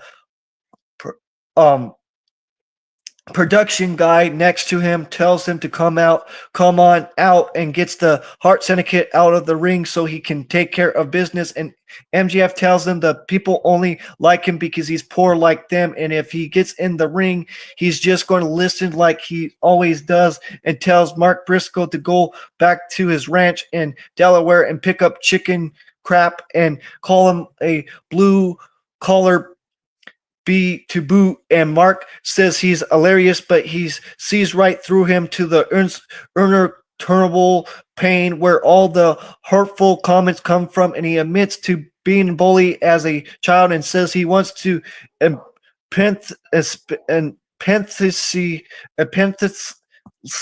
with him, and he thinks he's trying to sense something, and he abused Max of having a tiny Swince pickle in his pants, and that gives MGF sense up to the point where MVP has to hold him back so the Hart Syndicate can leave and go in the back and watch Mark Briscoe do what he does best, lose. And then we go to the break, and then we have Bandito fences Tutestia fences Mark Briscoe and Roderick Strong, which was a great freaking match, and it was back and forth, boom, boom, boom, boom, really good stuff. And then Mark Briscoe won that match with a frogging elbow on Roderick Strong.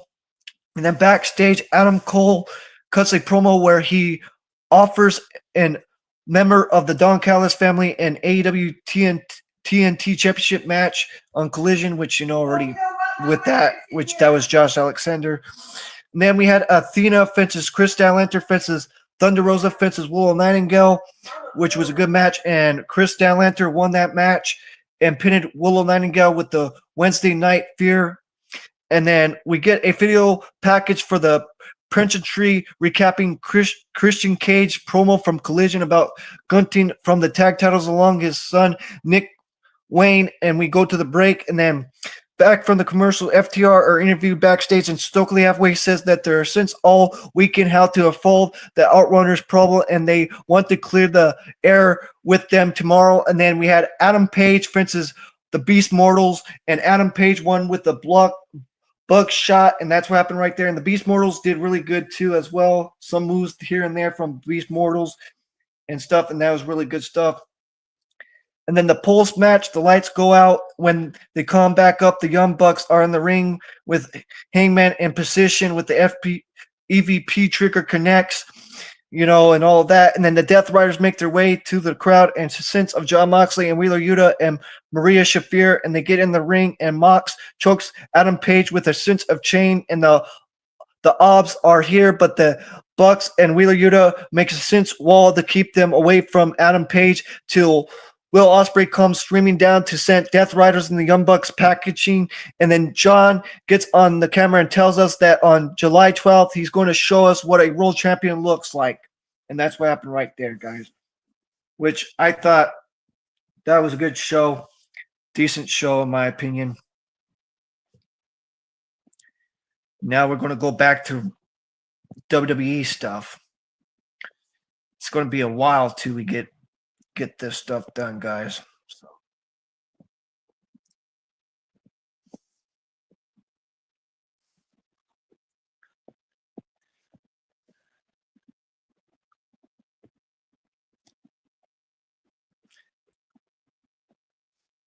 Okay, the show opens with a sense of talent arrive at the arena, and Seth Rollins makes his entrance, plugged as per usual by Paul Heyman and Braun Breaker and Bronson Reed, and Rollins lets the crowd do a bit of synth singing before launching into a synth, which the crowd Hurley sings along to, and he says they're sending him max signals and asks directly what they want, which gets him some CM Punk chants, and they use those chants to call them finally, and says it's painful since that has no damn idea what they want, and so he doesn't care what they want, and he wants to try it as an experiment, saying that even the thing that they think they want are because of him and Roman Reigns, and he assists because of Seth. And CM Punk says he came back because they chant for him. He's back because this company wants to cash in on how much Seth hates him and the truth. And Cody Rhodes, there is no chance coming of Cody Rhodes unless Seth there is to put him on the map. World Heavyweight Championship, and he was the first, an NXT champion. He was the first. Those things assist as they are because he's built them in his image, and he's the creator of the prime mover in the past and the present, and this is the future of this company. And between him and Paul Heyman, they know a thing or two and about a revolution and evolution face of sense, and that he's dealt with a sense till he pushes him and forces his hand, just like happened to LA Knight, and he sticks his nose into their business, and it's a tsunami after tsunami after tsunami for his trouble. And in a few minutes time, his dog Braun Breaker has an opportunity to do the same thing to another person who assumes into their side. And Penta, there are a lot of people who think they have what it takes to assist, and the very top champion like John Cena and Gunther are their challengers, and CM Punk and Goldberg are those left in the King of the Ring, Cody Rhodes and Jey Uso and Randy Orton. But what these men fail to understand is that they are all running a chase for second place, and the Money in the Bank briefcase is the final line in the end game, as has had always will be Seth Rollins. And then Penta makes his entrance to send us to the break. And then we had Braun Breaker fences Penta, which was a great match and stuff back and forth. And then Braun Breaker won with a counter, a springboard maneuver into a spear. And then the post-match, Rollins celebrates his attack dog and confronts Penta, telling him this is his one morning to stay out of his way. But Cero remains defensive even as he drives hives. And then we get a recap of Liv Morgan's injury. And then AJ Styles meets with Adam Pearce. And Adam Pearce says Dominic Mysterio is hurt and Vince his title match at Night of Champions is off. And AJ complains that he's ducking him, but Adam asserts him that it's legitimate, and he'll be the first in line once Dominic Mysterio is healed. And then New Day and Grayson Waller roll up, and New Day wants to talk about a Photoshop, but Adam Pearce wants to talk about a title shot against Finn Balor and Jaden McDonough for next week. And New Day complains, but he says it's official, so they storm off yelling about how bald he is, and we go to a break. Then back from the commercial, we get a Michael Cole sit-down interview with Goldberg, and he says there was no way he was going to let Gunther's messing with him and his family slide, and says that the slack of respect was unbelievable, and he was embarrassed in front of his wife and son and his fans and his adoption hometown, so there's no way he's going to let him get away with it, and he doesn't care if he's got one foot in the grave. Nobody talks to him like that. I'll say it again. No one talks to him like that and gets away with it. So as he presents for a retirement match and wondering who his opponent would be, it was quickly a conspiracy that Gunther's stepping up as long as he's breathing, as long as he sits foot in that ring, he's going to beat the F out of him. Also again, beat the F out of Gunther in the ring. And then back in the arena, Michael Cole shares that he's also asked Goldberg if this is officially his final match, and he says it is. And then that he asks what happens if he wins, and Goldberg calls that interesting. Then Raquel looks just hanging out with the boys in the Judgment Day's locker room, and Finn Balor says Liv wouldn't want them to mope, and Dominic is still champion, and Roxanne is going to win the Queen of the Ring, and he and JD are going to win the tag team titles, and Raquel is the tag titles. And Raquel asks what happened when the GM made a decision and says to not worry about the Sims at her under her breath, and she gets fired up, and she says that the fire they need is gonna make Rhea pay, and Dom says he's messing Liv Roxanne because controls him, and he wishes her lucks in her match. And then we had Jade Cargill makes her entrance to make to the send us to the break, and then back from the break, Bayley's working out when Lyra rolls up to chat. Then Lyra says it's cool that she's got a title shot, but after all she lost the title, Bayley snapped on her and then collects herself and says that when she wins, of course, Lyra's in first in line, and oh well, this is happening. She sees Becky blundering in frame in the background before deciding to walk away. Then we had Jade Cargill fences Roxanne Perez, and Jade Cargill won with the Jade. Then the post-match, Jada is celebrating on the stage when Asuka makes her entrance to square up with her and sends us to the break. Then back from the break, Sheamus is backstage with Out of Academy, and he tells Natalia and Maxine Dupree that they make great women's tag team championships at Sicily. Wish Tozawa better luck next time. And Rusev appears to try and risk Sheamus up, and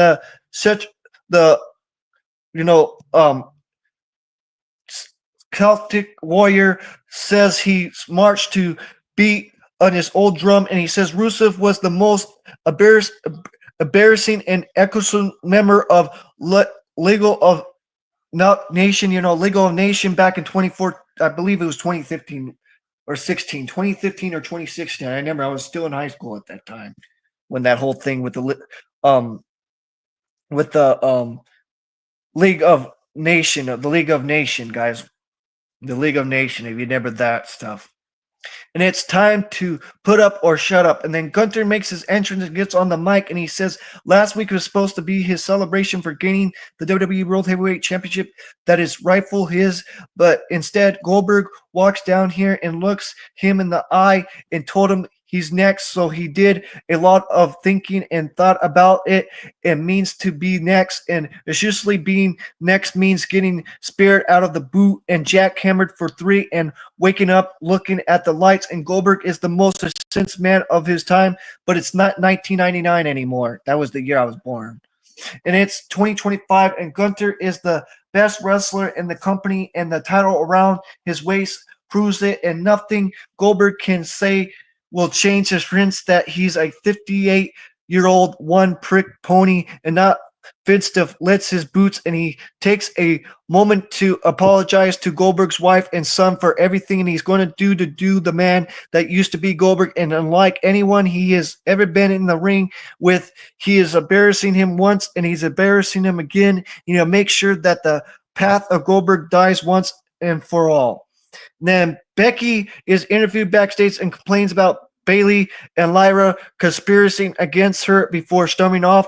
And then Sami Zayn is standing by and gets interviewed before he can say anything. And Karrion Kross rolls up to mock him and tells him he has a good speech last week, but still got dropped by Randy Orton, just like Kross says he would. And he never's going to be world champion the way he is. And Zayn turns him and says okay and drops him with a straight right hook.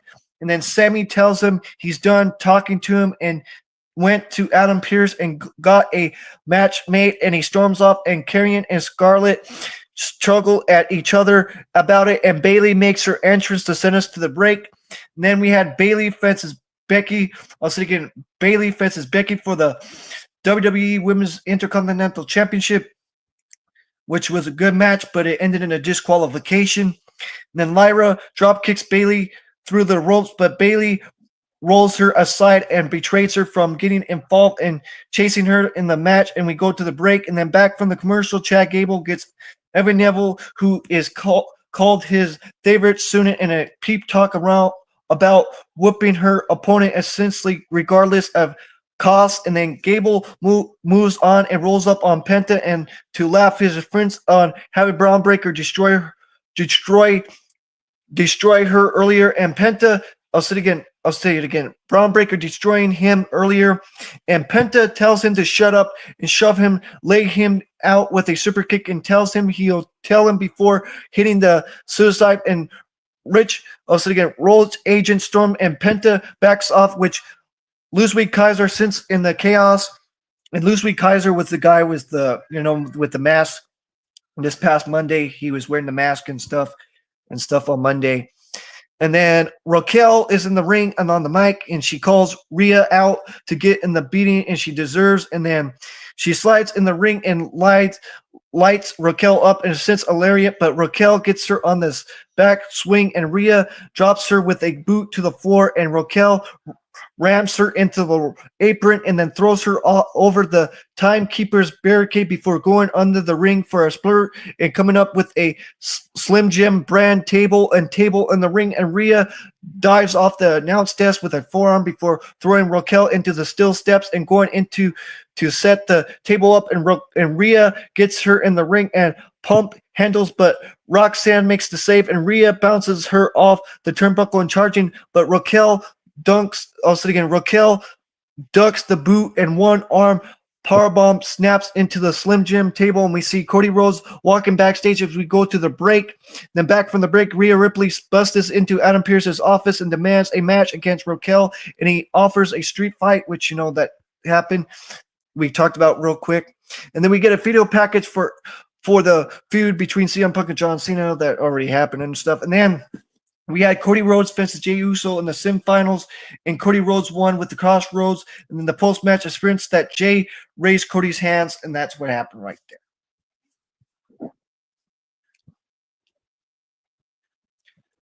there. Now we got to talk about Collision again.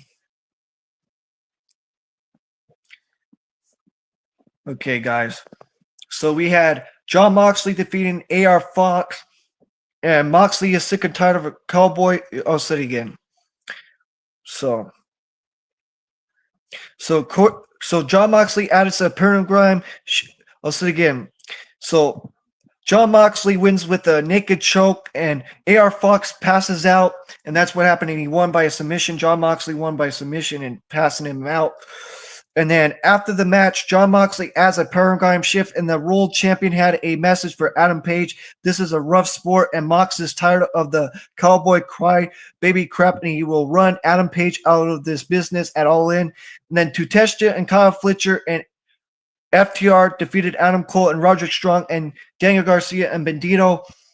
And that's what happened right there. And then Fletcher super kicks Roderick into a shutter machine from FTR, and Dex Hardwood makes the winning pin. And then after the match, FTR went for a spike and pile driver on Bandito, but the Lowell's Outrunners make the save. The Outrunners make the save. And then Mercedes Moné's a master of mind games. Time is ticking on Toni Storm's title reign, and it's up at All In. And then Swerve Strickland defeated Shane Taylor, and then House Call Kicks finished the job on Shane Taylor. And then Toni Storms was given the spotlight to address Mercedes Moné, and Timeless wants Mercedes at her best, and Storms is not just another wrestler, she's that mother, and then one last move, and Storms will eat Mercedes alive, and Timeless makes magic happen with the title belt around her waist unless Mercedes plans to pull a rapid from her snatch, and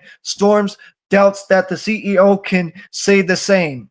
Then Mark Briscoe and Willow Nightingale and Hologram defeated X&M Collection, Tara Valkyrie, which was a little fun match. And Mark Briscoe returned to the ring with a Falcon Arrow on Mansoor.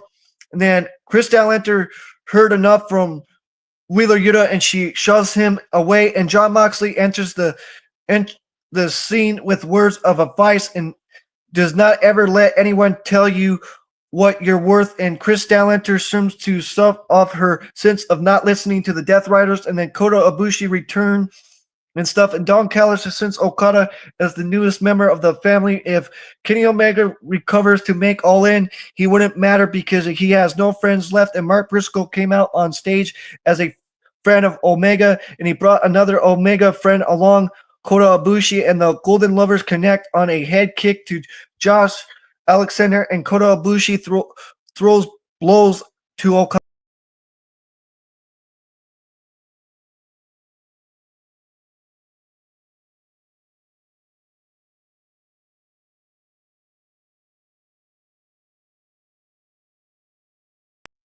Oh my God, back guys. Sorry about that. I'll say it again. Rainmaker. Where were we? Oh yeah, Okada sensed the Rainmaker packaging, and Big Bill and Brian Keith brawled with the workhorse band, and Big Bill chokeslams Anthony Henry into a chair, and Christian Cage and his son enter on stage, and he has a problem with the learning tree eating up his camera time, and Christian had a big announcement, and he's building model toughness and Nick Wayne, and it's time for them to become the first ever father and son tag team champions, and Big Bill challenged the Purge Tree to shut them up, and Christian wonders if Big Bill was drunk, and the Purge Tree runs AEW and will do things on their time, and Anthony Bowens was frustrated at losing, and he wanted better besides from Billy Gunn, or else he'll have to go back to Matt Caster. Then we had Mike Bailey and Kevin Knight defeating the Gates of Agony with the UFO splash for the win. And then we had a tag team match that was really cool for the women. Athena and Tekla and Megan Bain and Princely Ford defeated Thunder Rosa and Queen Mamanada and Energy and Ty Mello. And it was women all-star match for the main event, which was an 8 women's all-star match, which I liked. And then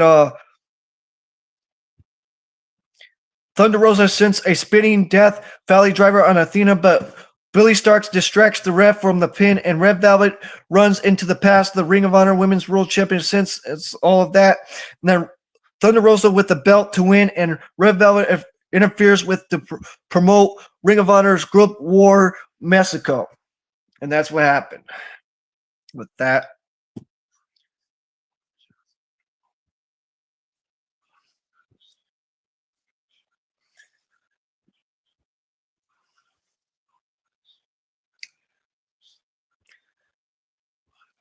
And then now we're going to talk about NXT again, guys. The show opens with promos from tonight's since in the four-way of number one contenders match for the NXT Women's Championships and so on and so forth, and the evolution too about how they each since to win. And then Josh Brooks faced Trick Williams for the TNA World Championship, which was a banger match. Josh Brooks did a really good job in that match, and Trick Williams retained with the Trick shot. Then the post-match, Trick gets on the mic and he says he went from carrying him to carrying two brands at once and claims he's the greatest TNA World Heavyweight Champion of all time and stuff. And then Joe Hendry music plays and he appears behind Trick and he clothers Trick Williams with a club lariat and sends him out of the ring to boot. And we get a footage of No Cutter Catch Crew bickering earlier in the day, and Heights was injured training, and Charlie Dempsey tried to get him to back out of his match tonight, but Heights says he's cleared, and the docs give him a percent face mask, and nothing going to stop him from Devon Evans and getting out of No Quarter Catch Crew as we go to the break. Then back from the commercial, Miles Bourne is chatting with some football man whose name didn't say screen long enough for me to catch and all that stuff. And then Lexus King rolls up to be a jerk and speaks real loud at the deaf guy, and he offers offense, and Miles says he's not offense, they're not alike, and King calls the football guy loser, and they take offense, so he's back down in a hurry. And then we see Jada Parker pacing in the locker room ahead of her main event and stuff, and then Devon Evans defends Heights, and Devon Evans wins with a double jump turtle. And then a post-match,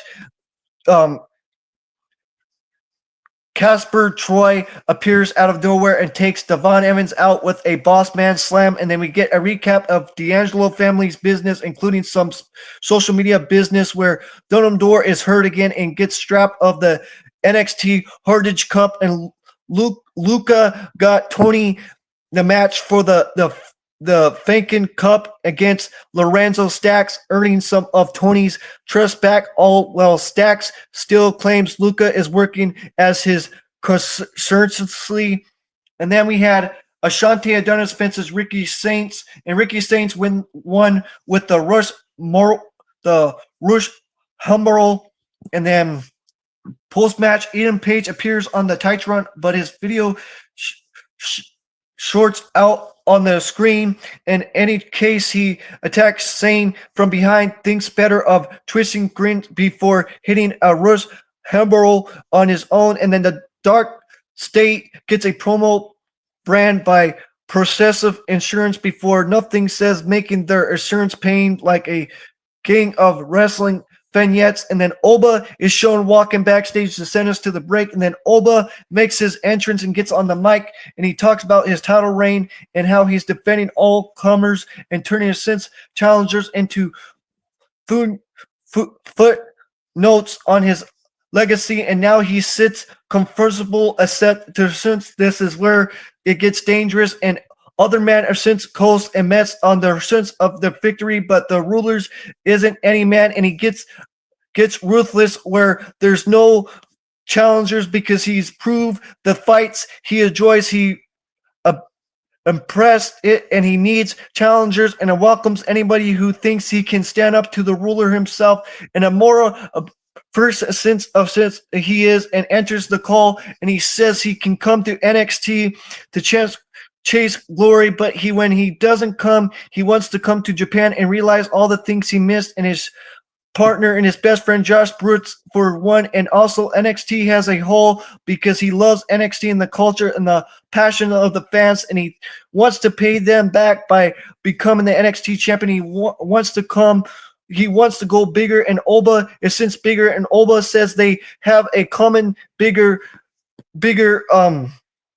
stranger and strange lands, and makes this plan his home a long time ago. And he has a drive that where they're different, and Amara has his struggles and left that he has expressed him from coming back and turning the sights with a smile on his face, but he couldn't fool Oba. And he says since the smiles the smiles, and he sees underneath the fighting warrior, the spirit that shows the fight and fighting for the crowd honor is a big mistake because when you face the ruler, you fall like everyone else. And Amora gets in his face and says he's ready.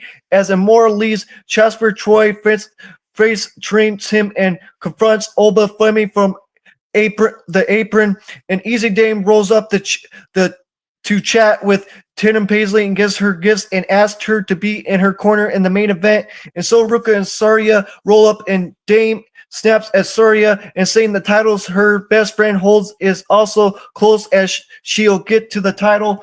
Then Dame walks off, and Tatum follows her and runs into Nickel Fence and Sean Spears, and Easy Dame introduces them, and Spears says they have their eyes on some gold on their own. And then Tony makes his entrance to send us to the break.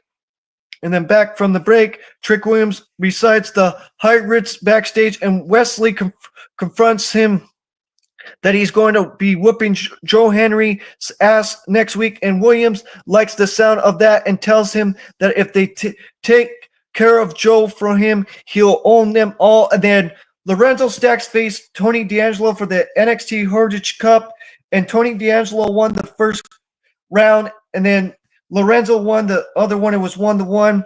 And then the round 5, Lorenzo Stacks won and pinfall with a running knee to the back of the head and going up 2-1 and winning the NXT Heritage Cup, Lorenzo Stacks. And then the post-match, Stacks celebrates with the cup. Alusa tries to help Tony, but the Don Callis, not the Don Callis,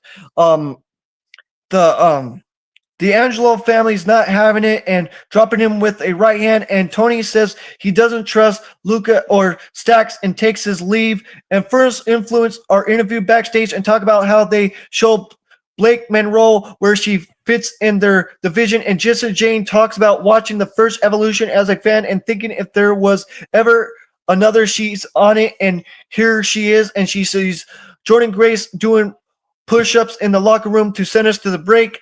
And then back from the commercial, Thea Hill is chatting to a bunch of the LFG kids about their trials and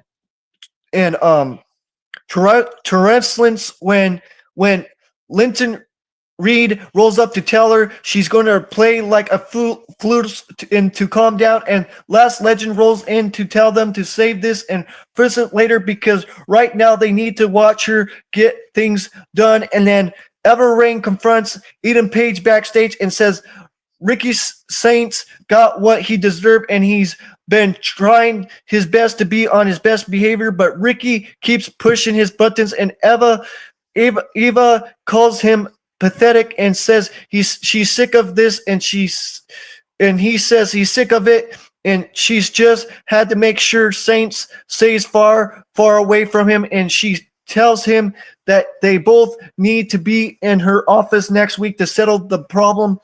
And then Eden Page says he evolved this on his own in term and gets on the phone to call Fantasy Projects, and he heard a sense, and Eva rushes over to see Honk and Tonk lays out with no sign of their attackers.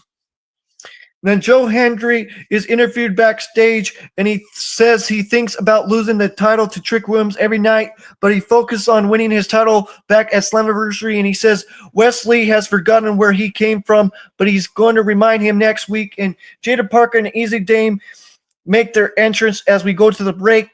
And then back from the commercial, we get a Chase U vignette where Andre Chase says what he told Dexon last week was 100 facts, and they all need to tough the F up. And Connor says he's tripping. He's create a toxic environment, and Andre says they need to respect his essence, but Dexon tells him that attitude creates Chase U and destroys it. And then we go to leave, and Chase has a flashback and considers what they said, and then commentary hypes up for matches for next week. And then we have the main event with Jordan Grace and Last Legend and Jada Parker and Easy Dame, and Jordan Grace won that match, which was a good match, and she won with the powerbomb on Jada Parker to become the number 1 contender for the NXT Women's Championship.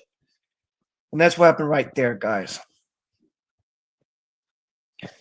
And then now we're going back to SmackDown. Need to take a little breather here, and then we'll be right back.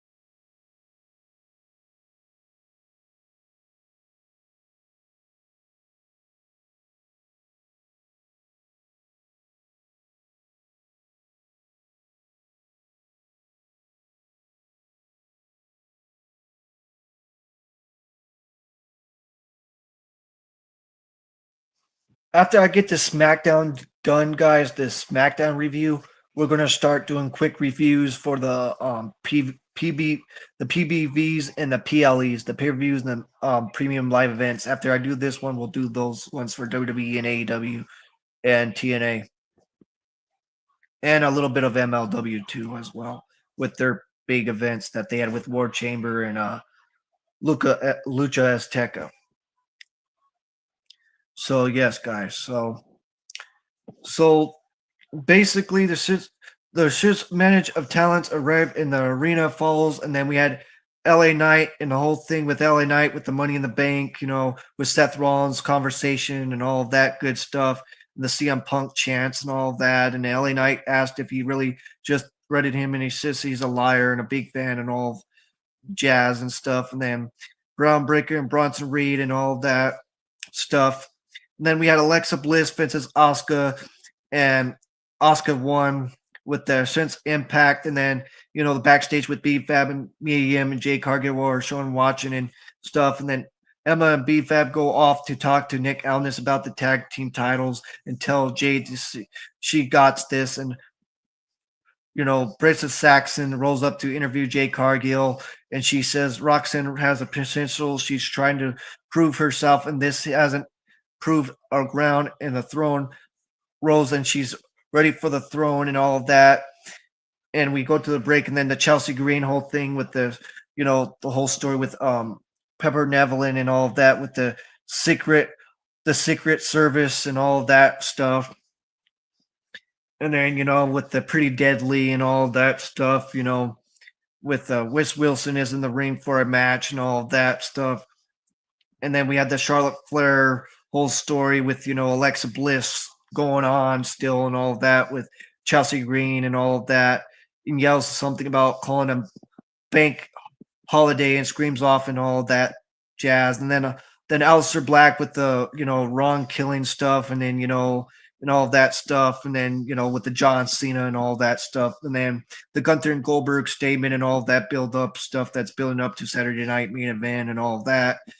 And then, Aleister Black with Damian Priest and all of that stuff with the Ron killings and all of that stuff.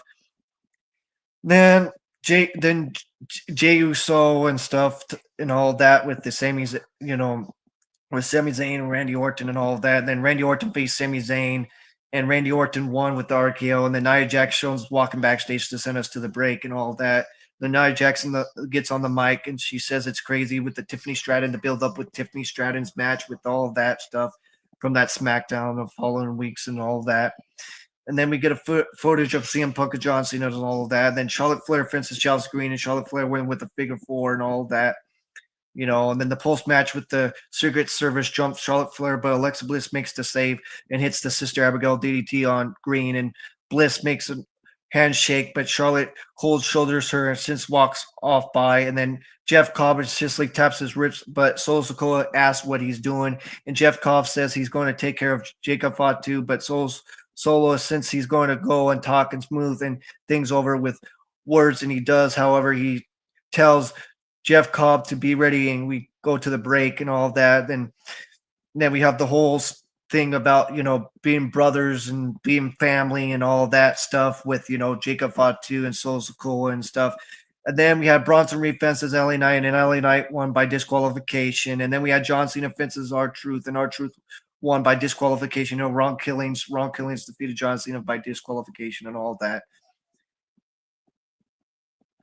that stuff. And then we had the whole big thing with John Cena, waving and stuff, saying, "Hi, Claudio Castagnoli. Hi, Nick Nemeth. Hi, Matt Cardona. What you got? How you guys doing?" That stuff was good. And then he called freaking CM Punk Mister TKO and all that good stuff, and that's what happened right there.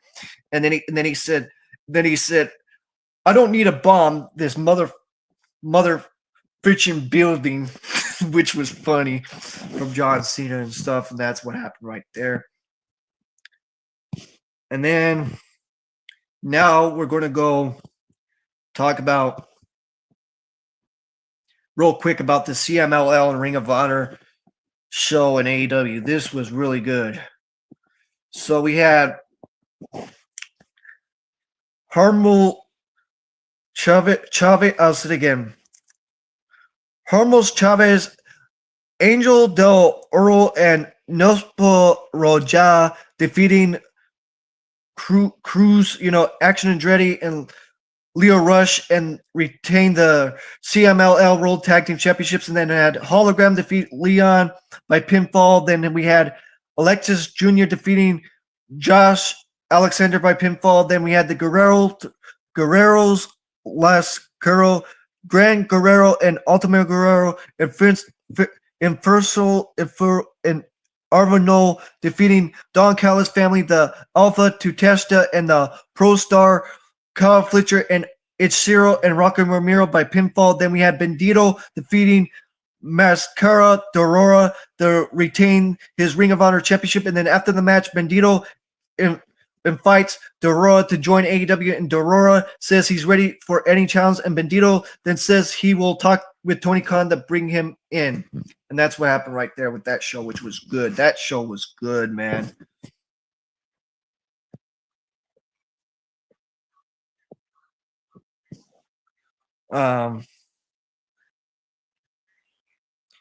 So yeah, guys. Now we're going to talk about TNA Against All Odds, man. This show was good, man. So Ash and Heather and Ambiella gets known as, what was her name? What is her name? Megan Lee. Yeah.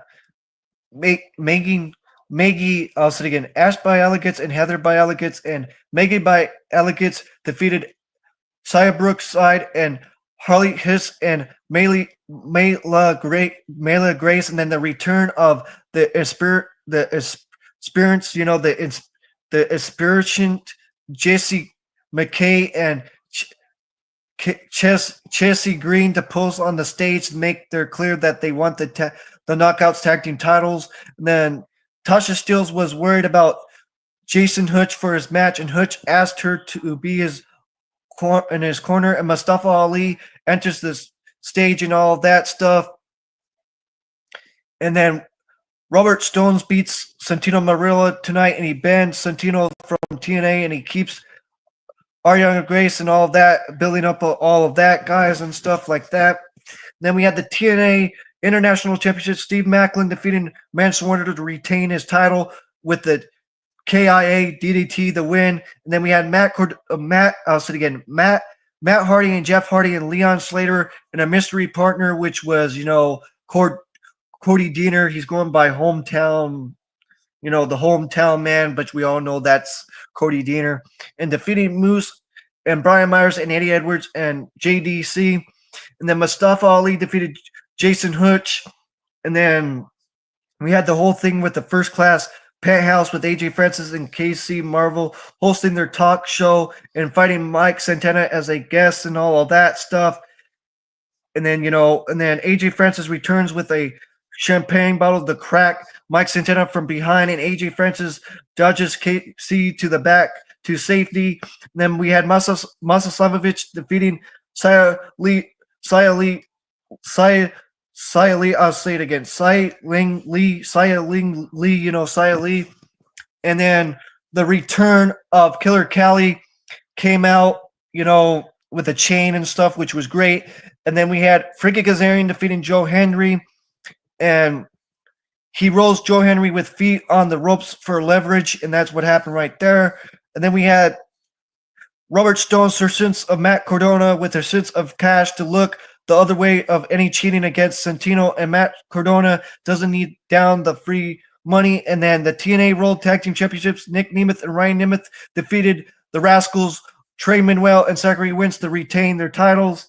And then we had Santino Marella defeating Robert Stone to retain his, director of authority and stuff. And Santino sucks Robert Stone with the Cobra to win, and the fans rejoiced. And then the TNA World Championship, Trick Williams defeats Elijah and retains with the trick shot knee for the win. And that's what happened right there, guys. That show was great, man. Those returns with freaking Killer Kelly and Jesse McKay and Cassie Lee, man, that was good, man.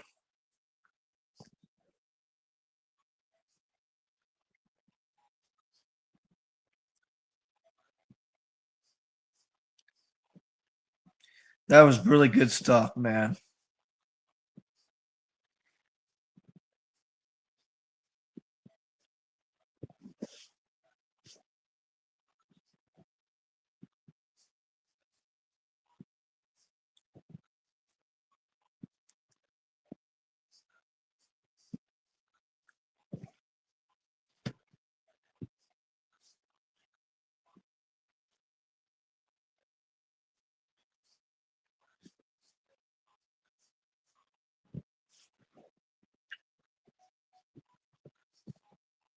So yeah, guys, we had Naomi winning the women's Money in the Bank and defeating Alexa Bliss and Roxanne and Rhea and Julia and Stephanie Falkir. Then we had Dominic Mysterio defeating Octagon Jr. and retaining the Intercontinental Championship, the Men's Intercontinental Championship. Then we had Becky Lynch defeating Lyra Valkyria and winning back, winning the IC Women's title. I'll say it again. Becky Lynch defeated Lyra and became the new IC Women's Champion, which, in my opinion, Lyra should have retained that Money in the Bank. Then the Mr. Money in the Bank, Seth Rollins, defeated Sol Sikoa and LA Knight and Penta and Andrade and El Grande Americano. And then Cody Rhodes and Jey Uso defeated John Cena and Logan Paul. And then Ron Killings returned and came back. R-Truth came back. They were going to release him, and then he came back, which was good news and stuff. And that was a great work and all that stuff. So yeah.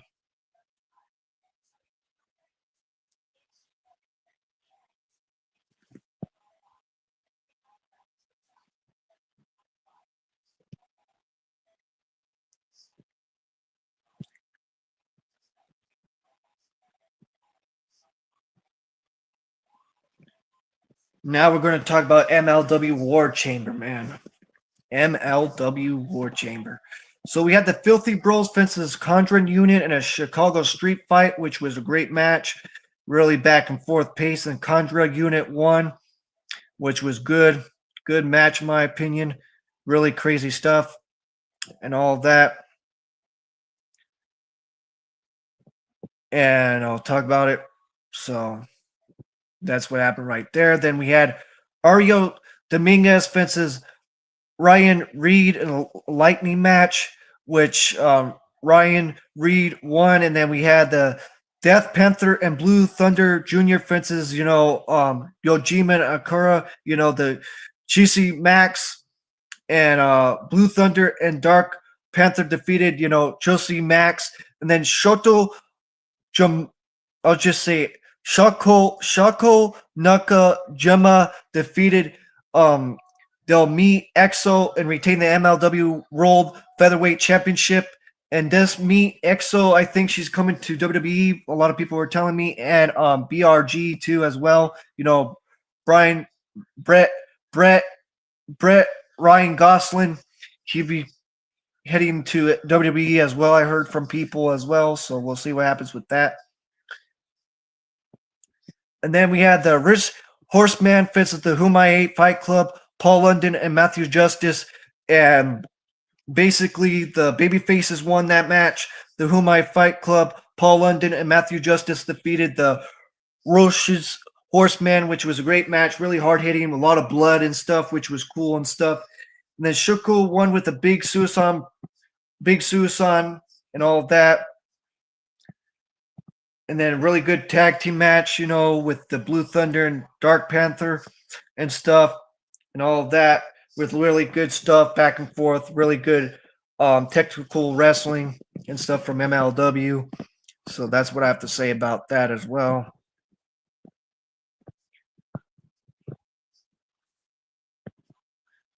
Now let's talk about WWE's World Collide.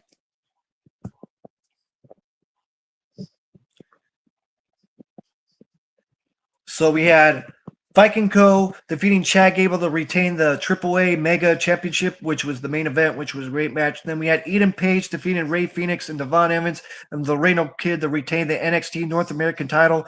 Then we had Lento del Tasma, Santo Estebar, and Angel and Alberto defeating El Hydro del Dr. Wincher Jr. and Pinchonol and Psycho Clown, and then Stephanie Falcare and Loa Fice defeated Chick Tamara and Dalcy's, and then Octagon Jr. and El Moral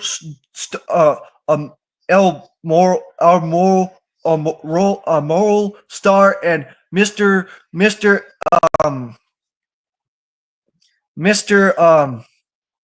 Iguana. I was thinking Mr. Iguana defeating Dragon Lee and Del Toro and Les Toraro. I'll say it again, Les Toraro, which was a good show. It was a decent show, I thought, Worlds Collide.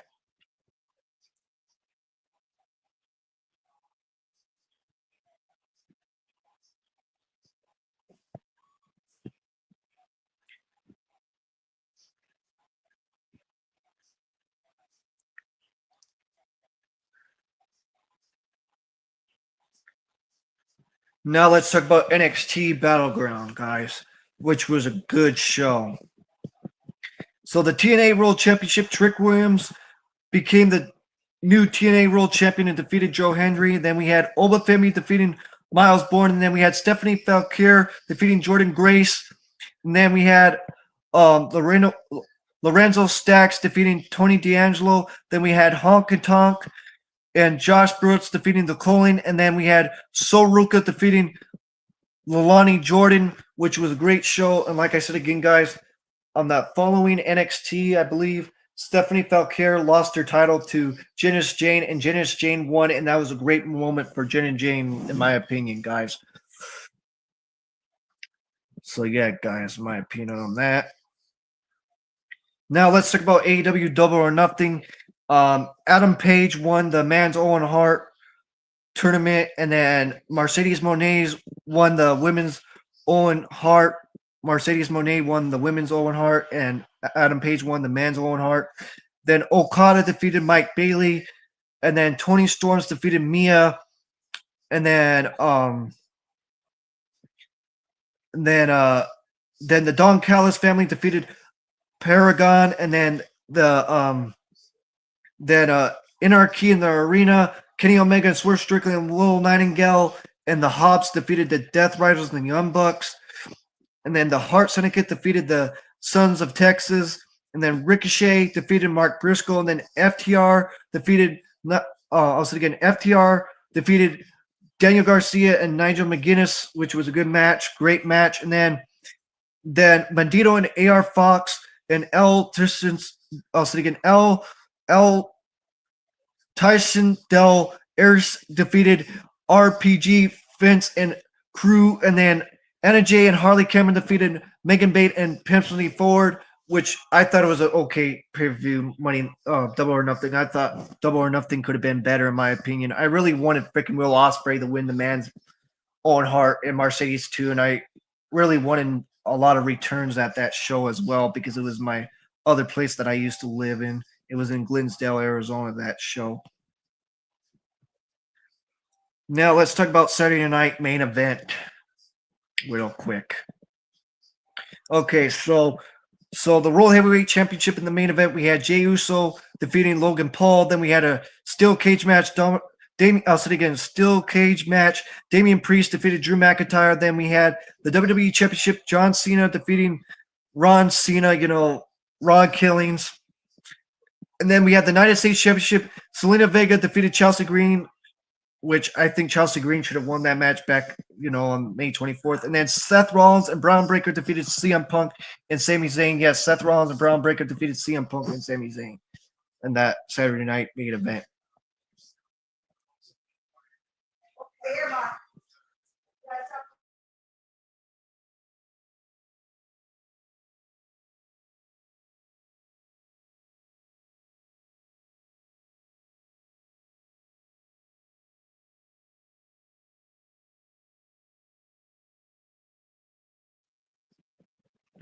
Okay, guys, let's talk about TNA Understage now.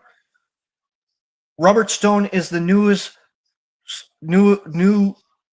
new sheriff in town and all of that, and he says he's here to fix anything and Santino Marella does wrong, and enter Santino on the stage, and he's a man of the people, and he will give the fans what they want.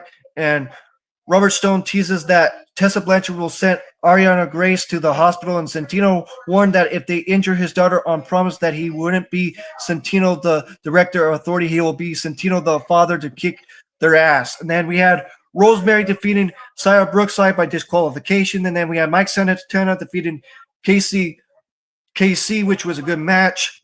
And then AJ Francis started trying to beat him up and stuff and all of that. And then Eric Young offers support to Cody Deaner, and Eric Young has been in that spot before, and he still standing here in TNA, and Eric Young wishes good luck to Deaner. Then we had Eddie Edwards defeating Cody Deaner, and Cody Deaner, leaving TNA and all of that stuff, but he's really back in TNA and stuff, which we just talked about. And then we had the Brawler event show, which I won't talk about the Brawler show. But it was a little fun show with the, Team Canada and Team USA, cool stuff, Then Eric Young and the Northern Army defeated Moose and Brian Myers and JDC. Then we had Ash Bielikits and Heather Bielikits defeating Dana Luda and Joy Threat, and they're no longer a team. They were a team for a long time, It was like finally that they're not a team anymore, but it's good to have them as single competitors now. Then Sarah Brookside snaps, and she warns that whatever comes next is Rosemary's fault. Then Mustafa Ali and Tessa Steeles and John Schuyler and Justice Hitch defeated Trey Manuel and Sacker Wentz and Indy Hartwell and Rince and Singh. And then we had Tessa Blanchard defeated Ariana Grace. Then we had Musa Slamovich defeating Victoria Crawford to retain the title, which was a little fun match. And then we had Nick Nemeth and Ryan Nemeth defeating Matt Hardy and Leon Slater to retain the titles. And then we had Joe Hendry and Elijah defeating Trick Williams and Frankie Kazarian, which was good. And that's what happened with Understage, guys.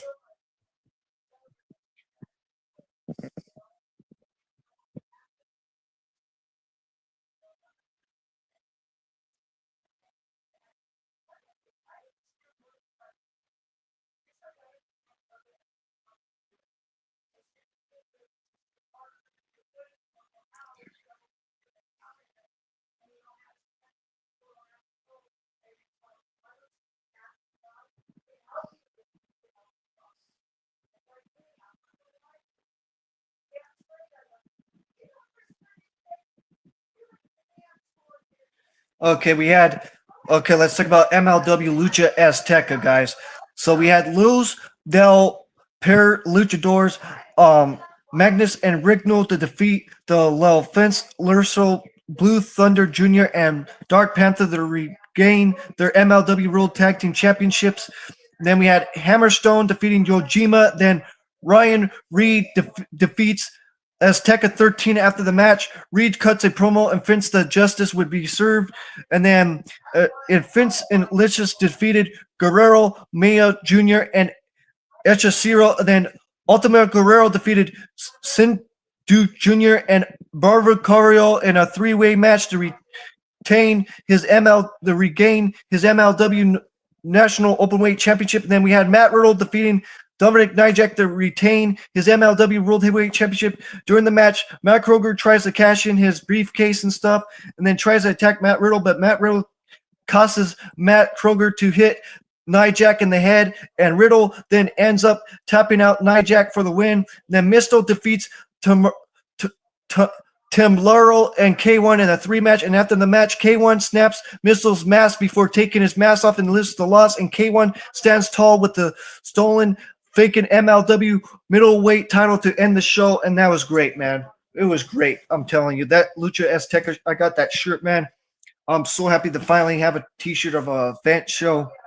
I ordered that on Pro Wrestling Tees, man. You guys will see me one of these days wearing that shirt when I go live more often. But yeah, that show was good, man. That Lucha Azteca show. Oh man, that show was good. Now, well, now we're going to talk about Backlash. Back May 10th. Oh man. So we had the main event, WWE Championship. John Cena defeated Randy Orton, and we had Gunther defeating Pat McAfee. Then we had Dominic Mysterio defeating Penta. Then we had Lyra Valkyria defeating Becky Lynch. And then we had Jacob Fatu defeating Drew McIntyre and Damian Priest and LA Knight, which was really good and all of that stuff. But I thought it was a decent show, Backlash. I mean, it could have been better, but it was what it was. You know what I'm saying? In my opinion, it was what it was. In my opinion. It was what it was, in my opinion.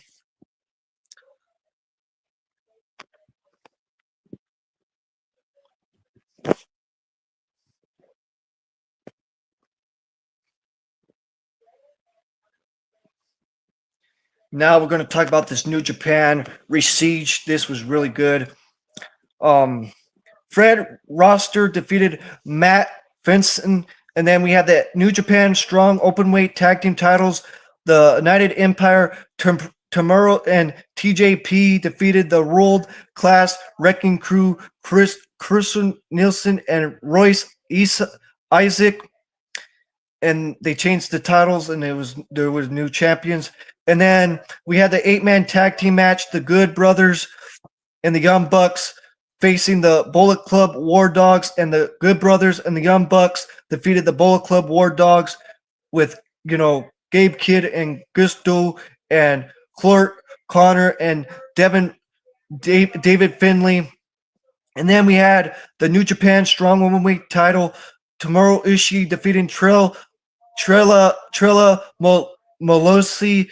And then we had Tuteshita defeating ELP.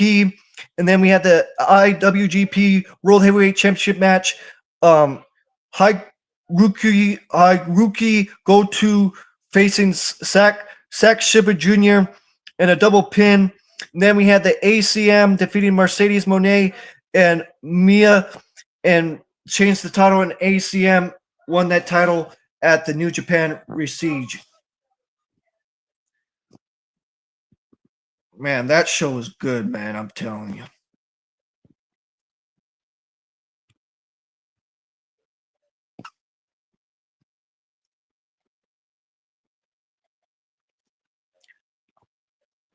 Man. Okay, guys. Then we had Eric Young with the Northern Army, Judas Arquez and Travis Williams defeating Sami Callihan, which was a good match, winning with a power driver. And then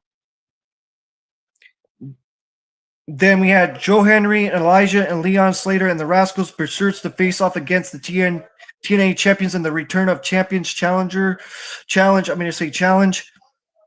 And then, Mustafa Ali leads the Order 4 and stuff, since for each member of the crew after a series of mysteries phone calls, and Ali demands that Tasha never talks to them again. And Tasha apologized, and Jason Hutch tells Ali, says that if he ever puts his hands hands on a woman like he did to Tasha Stills, he will be the first person to get in his face. And Hutch essentially apologized, and John Schuyler criticized Ali for his lack of leadership, and Mustafa Ali tells him to apologize, but he didn't back down, and Schuyler pushes Ali to the outside, and Mustafa Ali promises convince that when they meet in a call to arm match next week and all of that stuff. And then we have Muscle Slamovich and Xialing Lee and Ash by Heather. Ash and Heather by Elegates in a match, and the Elegates brand Ash and Heather with Maggie Lee defeating Muscle Slamovich and Liz Lee. I'll say it again, guys. I'll see it again. Ash by Elegates and Heather by Elegates defeated Muscle Slamovich and Leah Ling Lee, and Maggie Lee and George Iceman were by the side of Ash by Elegates and Heather by Elegates. And then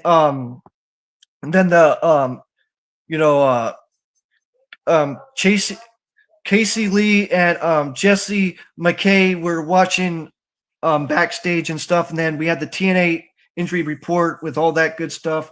And then we hear from Santino Marella, and Santino Marella announces that Mike Santana suspends up to next week, and he'll face AJ Francis in a street fight, which we just talked about, and then Santino Marella calls out Tommy Dreamer and offers him a match against Mance Warner following their since last week, and Mance Warner and Steph Dowlanter interrupt, but Dreamer sets the table for the return of Jake Something, and Jake assaults Mance Warner and sends him retreating up the ramp. And then Indy Hartwell confronts Tessa Blanchard after Tessa Blanchard hits her with a chip shot during the 8-4-on-1 match. And then we had Eddie Edwards and JDC fences Matt Cardona and the House Town Man. And the House Town Man and Matt Cardona won and stuff. And then we had the Hardys fences just Arsons and Triss of the Northern Army. Then the Battle Royal, like I talked about, and the Mustafa Ali and all that, Joe Henry and all of that, Mike Santana fences AJ Francis, we talked about, and all that. And then we had the Champions Challenge match, which was good. Elijah and Joe Henry and Leon Slater and the Rascals defeated the Nimitz and Trick Williams and Steve Moose and Steve Macklin, and that was a good match. And Joe Henry hits Ryan with the standing ovation and follows up with a Highwayman farewell from Elijah to win, and that's what happened right there, guys. Now we're going to talk about the AEW Grand Slam Mexico, which I thought was fine for what it was. I thought it was a decent show. Man.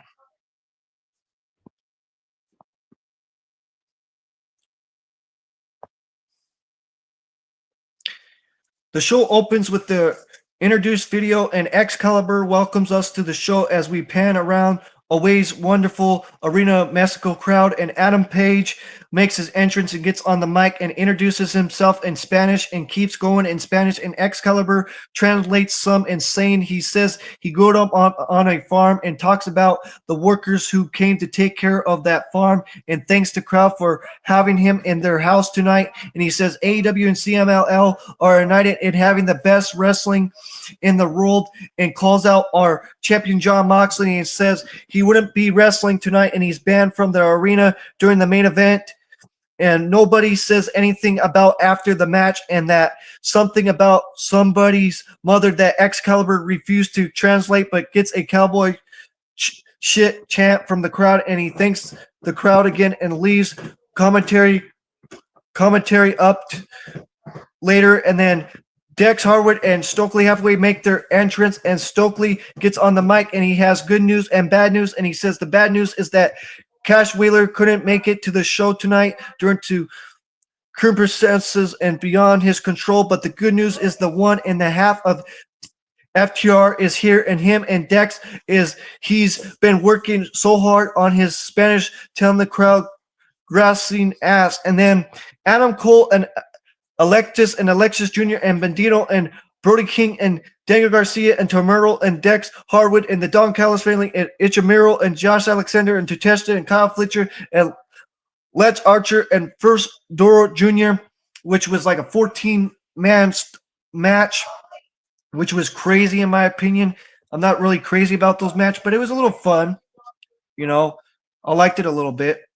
And Adam Cole, Alexis Jr. and Bandito and Brody King and Daniel Garcia and Merle won by pinfall with the inside cradle from Alexis on Dex Hardwood. And then we get a recap of Okada essentially with Don Callis assaulting Kenny Omega so bad that he coughed up blood last week. And we go to the break. And then back from the break, Mark Briscoe gets an Ascense promo where he says he considers Kenny Omega a friend and he gets on his back. And then Okada faced Mark Briscoe. And Okada won with the Rainmaker. And then the post-match, Don Callis holds Briscoe up so Okada can clobber him with his AEW Continental Championship title. And they put boot to Mark after. So they go to the break. And then MJF faced Misto. And MJF won by disqualification. Misto won by disqualification. Sorry, guys. I forgot that stuff. But yeah, Misto won by disqualification. I'll say it again, Misto won by disqualification. In the post-match, Max puts boot to Misto as the Heart Syndicate gets to Fritz and beats down MJF, calls for the mask and sits down on the luchadors and tears his mask off, and Max puts the mask on, and Bandito and Tororo and Titan rush to the ring, and Jet Speed appears from behind and sends the Heart Syndicate packaging, and they put a fresh mask on Misto and help him into the ring and sent us to the break. Then we had Hologram and Leo Rush and Mr. Dora and Ricochet in a $4 billion, dollar match or whatever you call the money match. And then Hologram won by pinfall with a Revolution Powerbomb, earning himself a 4 billion peso payday. Then Mercedes Moné defeated since Usis, I can't pronounce that luchador woman, but Nusis, I'll just say that she beat Sis Nusis and became the new CMLL Women's World Champion six belts Moné. In my opinion, she should not be 6 belts Moné, but I give her all the credit and props of her. She's a really good technical wrestler. Mercedes is a really good technical wrestler. I give her credit for that and stuff.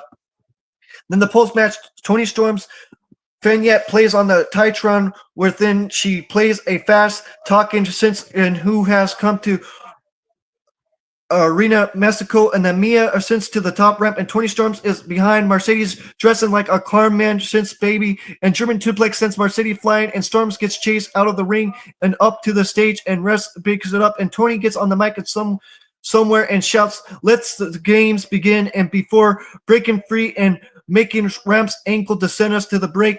And then we have Beast Mortals and Death Riders and the Young Bucks. I'll say it again. The Beast Mortals and the Death Riders and the Young Bucks and Nigel McGinn. I'll say it again. The Beast Mortals and Death Riders and the Young Bucks facing Swerve Strickland and the Hobbs and Will Ospreay. And it was a main event match. Really good stuff, guys. And the Beast Mortals and Death Riders and the Young Bucks won by pinfall with a schoolboy pin with a handful of tights from Jon Moxley on. I'll say it again. That's how the Beast Mortals and the Death Riders and the Young Bucks won with the schoolboy pinfall. The Hills won that match. The Hills and Jon Moxley on Swerve Strickland. And then the post-match, Mox and the Young Bucks worked Swerve over, and Hangman arrived on schedule. And then Adam Page gets in the ring and starts cursing out with Moxley's punch from Punch. And then Adam Page prints Young out and gets sent to the apron, and Lance Moxley up and block shots, take a buck out inside because John ducks and Nicholas dugs Matthew off and gives Adam a betrayed look, and Mox returns to the ring with the briefcase but finds himself rolling by the Hobbs and Ospreay. So Death Riders beat a sense retreat, and Adam Page charges after the Death Riders up to the stage, but the ref breaks him down and stares the Bucks down on his way back to the ring, and that's what happened right there.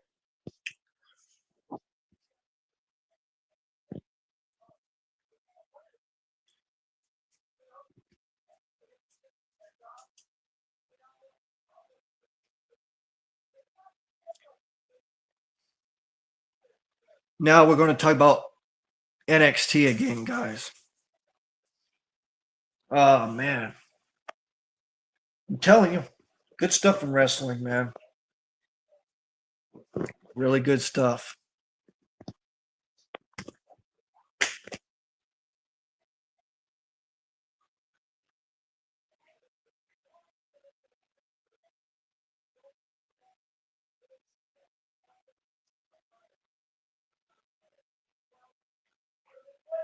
I'll be right back, guys. I'll be right back.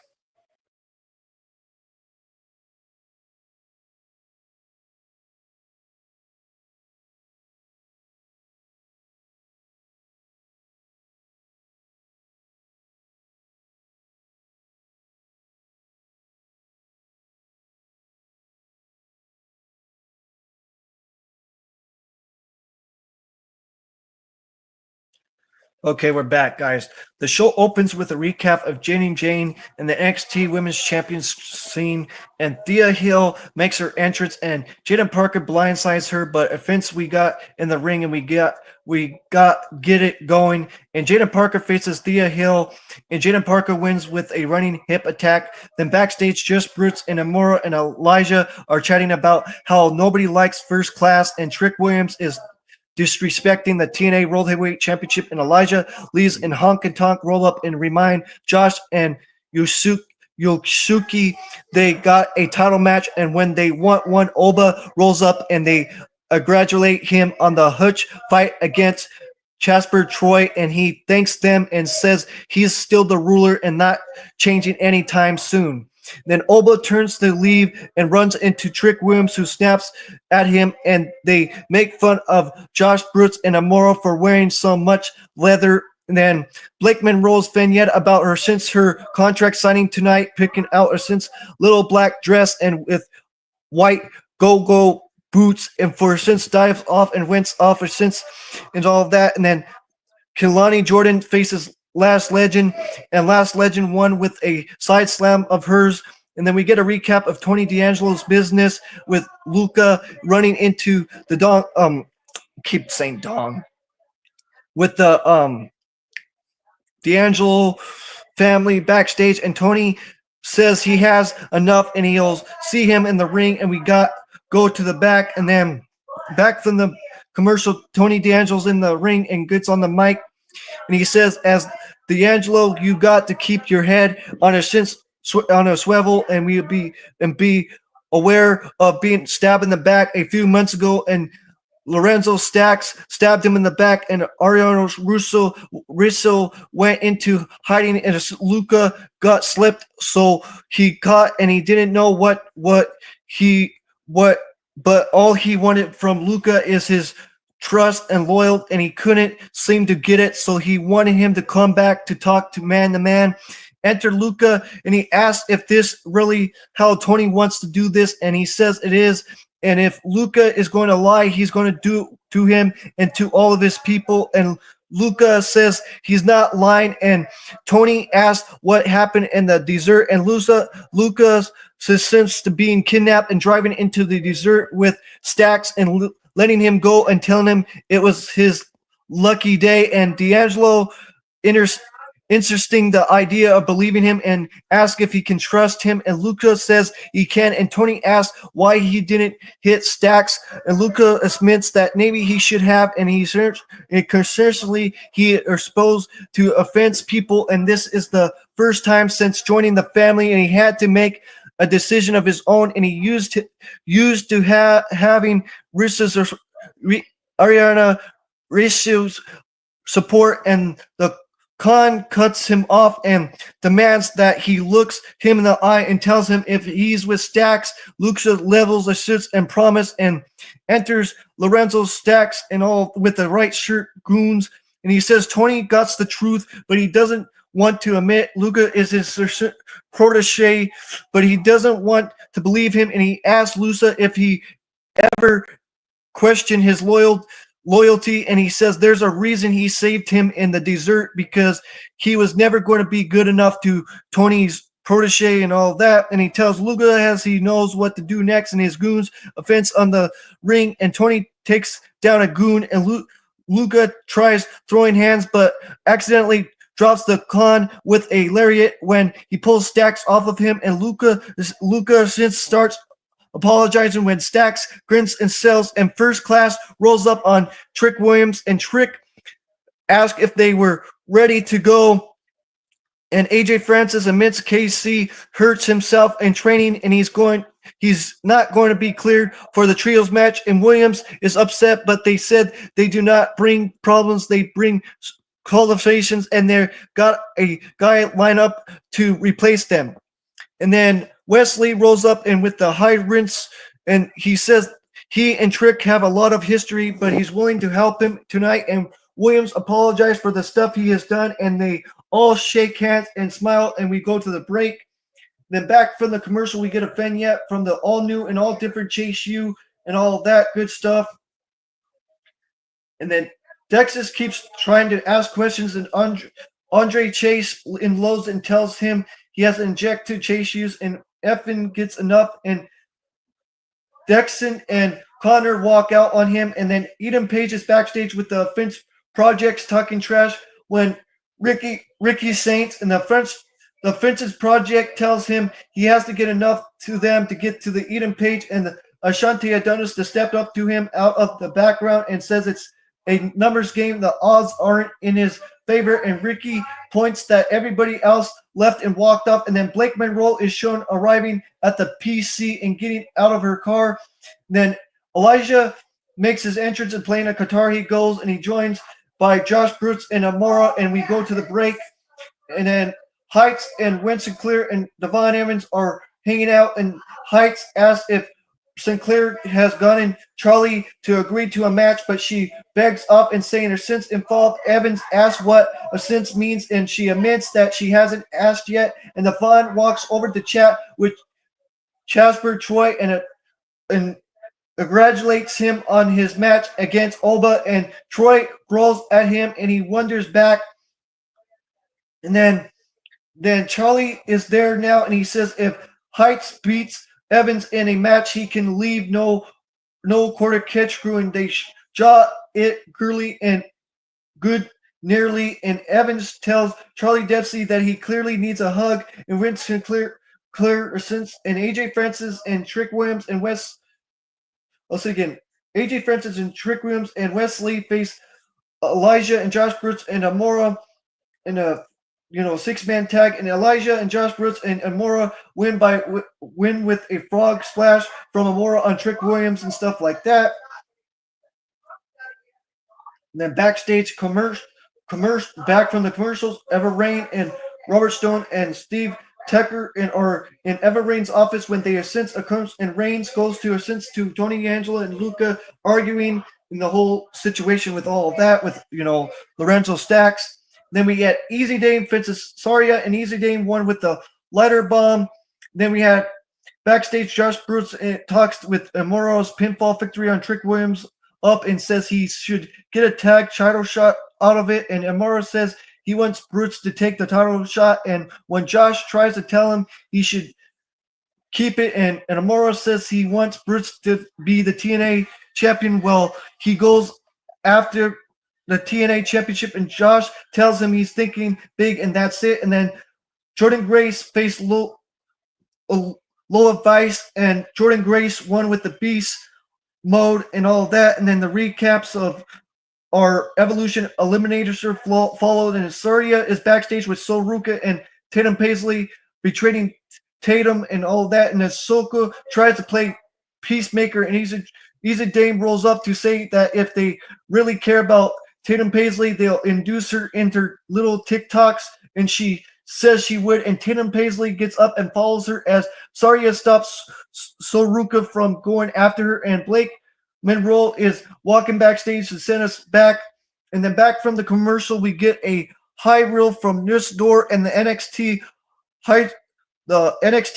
Heritage Cup, and then commercials hype up next week's show. And then Ever Rain is in the ring for Blake Monroe's contract signing, and Monroe makes her entrance and gets on the mic, and she says it's the moment we have been waiting for is here, and all of that good stuff and all of that. Then the Final Influence came and all of that good stuff, and that's what happened. And then And that fans influence are since bitches. And Janet Jane says it's really check time that the division doesn't need her, and she just another new favor of the month and all of that good stuff, and all of that happened with the Blake Monroe stuff.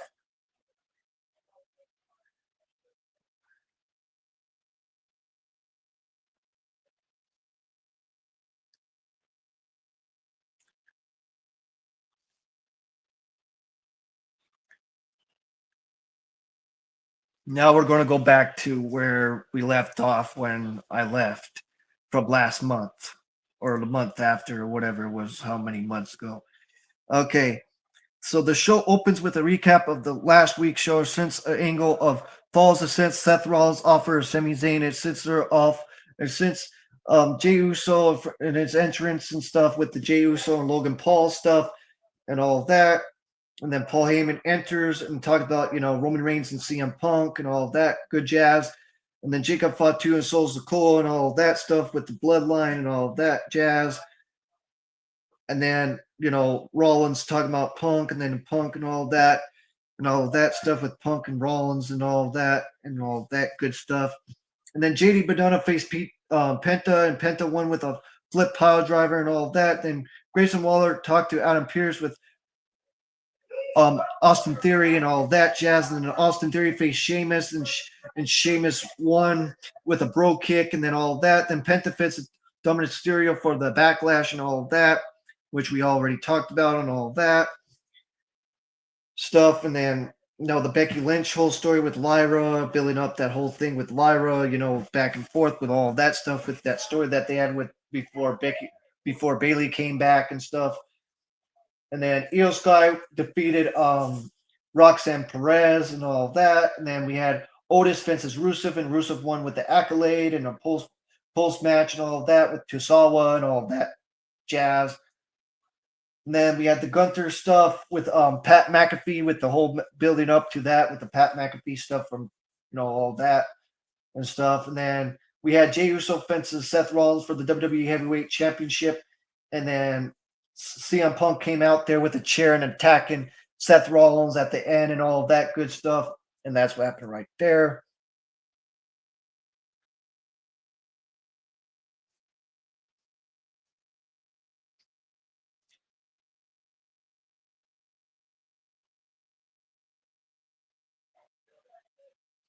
Now we're going to talk about another Raw. Okay. June 16th. We're building up to all of this stuff from months and months and months. So the show opens up as always, and stuff like that. Then the Judgment Day essence of Dominic Mysterio and Liv Morgan make their entrance, and we have sense of the recap of Liv Morgan confronting with Nikki Bella from the last week and all that. The whole thing when she came after Nikki Bella and stuff, which was pretty cool in my opinion and stuff. And then Nikki Bella gets on the mic and welcomes us to Monday Night Morgan before asking for a post for Dominic before saying this is her division. And when she talks about her division, you talk about her. And now Nikki Bella is at home licking her boots and watching the show on TV where she belongs and talking smack and all of that. And Io Sky came out and all of that. And Io Sky told her if she wants it, she has to earn it.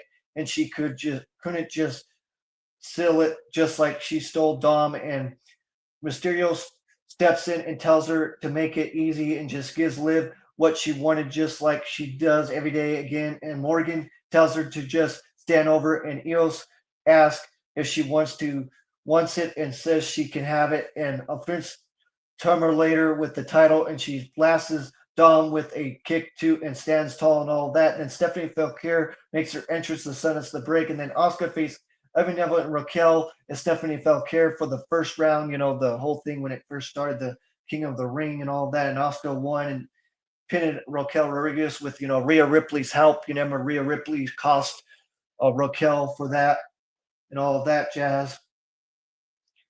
And then the post match, Oscar is interviewed and all that stuff. And then we get a recap of Gunther winning the WWE World Heavyweight Champion for a second time and all that. And then, the Liv Morgan goes into the Judgment Day's clubhouse and all of that jazz. And then, Goldberg came back. Goldberg came back and all that week and all that. And he said he wanted to face Gunter and all that, and Gunter's necks and all that stuff. Then AJ Styles faced JD Badunov, and AJ Styles won with a Styles Clash and all that.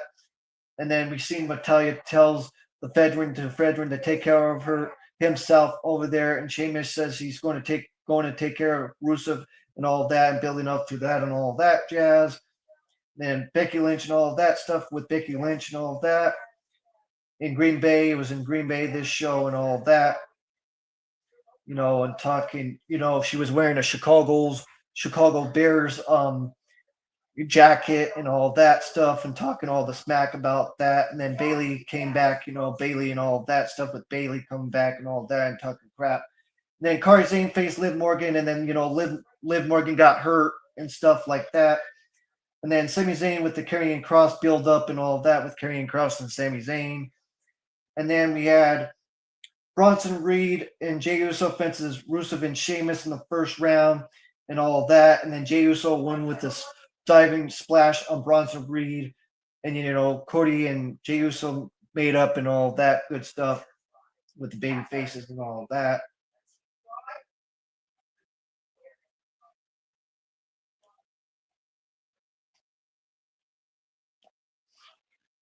Now let's talk about SmackDown again.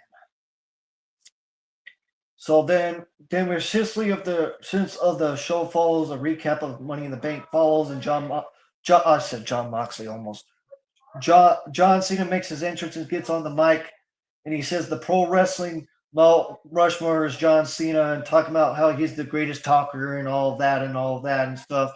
And he knows CM Punk and Seth Rollins would take themselves out, and Cody Rhodes would sit on the final boss, and he used the win the title at WrestleMania 40 and all that jazz, and the Logan Paul and all that jazz, and then Mr. Money in the Bank Seth Rollins and all that stuff, and Cody Rhodes' whole situation. And then Randy Orton came out and talked all his smack towards, you know, Cena and all that, and all the LA Knight stuff and all that. And Aleister Black faced Carmelo Hayes and LA Knight and Randy Orton in the first round and all that. And then Randy Orton won with, less press on LA Knight and all that. And then Jacob Fatu cuts a promo backstage about how he's coming live and you mean and all that stuff. And Jacob Fatu being crazy and all that good stuff. Then, the whole thing with Chelsea Green and Pepper Netherlands, the Secret Service and all that. And then build up to that. And then, WrestleMania 42 is really turning to Las Vegas and all that with, what I'm saying? WrestleMania will be in Las Vegas in a second time in a row and stuff like that. And Jay Cargill faces Mia Yim and Nia Jackson, Pepper Nevlin. And Jay Cargill won with the Jade on Pepper Nevlin and all that. Then Naomi is shown backstage with the Money in the Bank briefcase and all that build up and all that. And then, the Tiffany Stratton and Nia Jax build up. And then Mortar Machine Guns faced the Wyatt Six, and the Wyatt Six won with Lex Loomis on Chris Sabin and all of that. Then, the John Cena and the CM Punk build up to, Night of Champions and all of that. And then we had Ever Fire fences Alexa Bliss fences Candice LeRae fences, Charlotte Flair, and Alexa Bliss won with the Sister Abigail on Candice LeRae. Then we had Andrade and Cody Rhodes and Damian Priest and Shinsuke Nakamura, and Cody Rhodes won with the Crossroads on Nakamura and all that jazz. And that's what happened right there.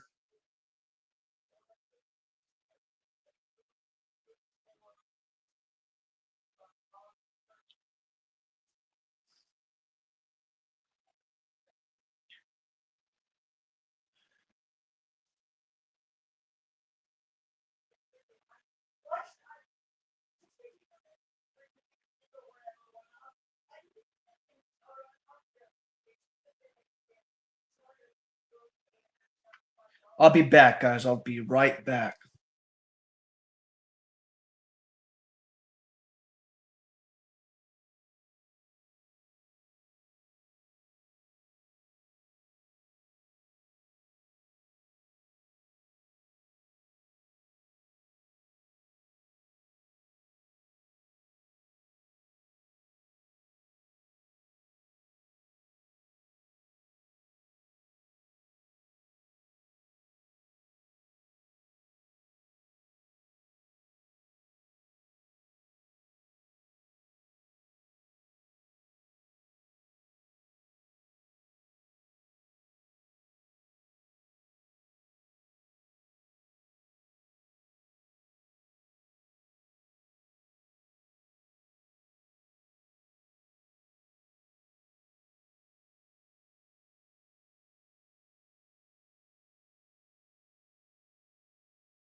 Okay, we're back, guys. So Santino Marella addresses the impact zone to kick off the show, and Santino Marella thanks the fans for giving him the strength he needs to take care of Robert Stone once and for all. And now on to business. Santino Marella announces that Leon Slater will challenge Moose for the X Division Championship at Slammiversary following.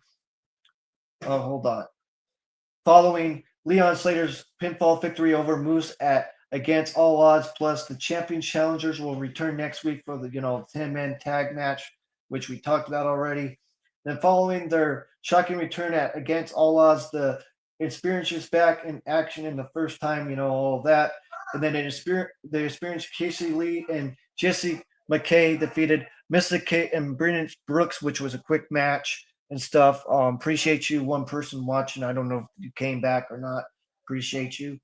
Then AJ Francis and KC host a brand new edition of the First Class and Penthouse with their special guest and the TNA World Champion Trick Williams. The trio breaks around running both TNA and NXT, leading to First Class and setting their sights on the TNA World Tag Team Championship gold.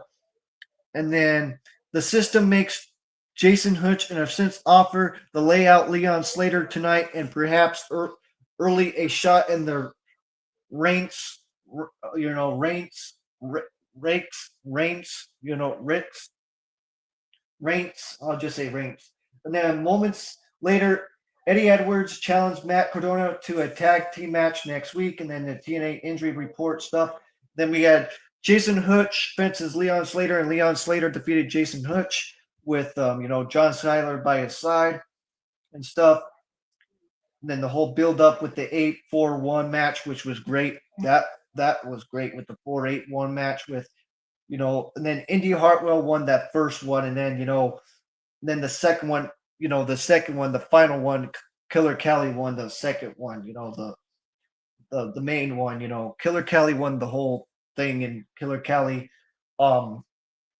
is facing Muscle Slamovich in a chain match this coming week. So then we had Steve Macklin sound off, the TNA International Champion Steve Macklin sound off on the TNA World Champions Trick Williams ahead of the next week's champion challenge, and then all of that. Then we hear from Mance Warner and Steve, Steph Delanter and all of that, after failing to compare the TNA International Championship from Steve Macklin against all odds. Mance Warner and Steph Delanter addressed the impact zone, and Steph Delanter says that they were robbed of the international title, and Tommy Dreamer tried to sense the situation when Mance Warner unloads on him. And then Sami Zayn and Eric Young can agree on one thing ahead of TNA's Wrestling 23rd year anniversary, that they can't, and that Trick Williams is the TNA champion and all of that. And then we had the Hardys fences the First Class, and the Hardys defeated the First Class by disqualification. And that's what happened right there. And that's what happened on that show. Now we're going to talk about AEW Summer Blockbuster, which I liked, man. Oh, I liked it, man. I'm telling you.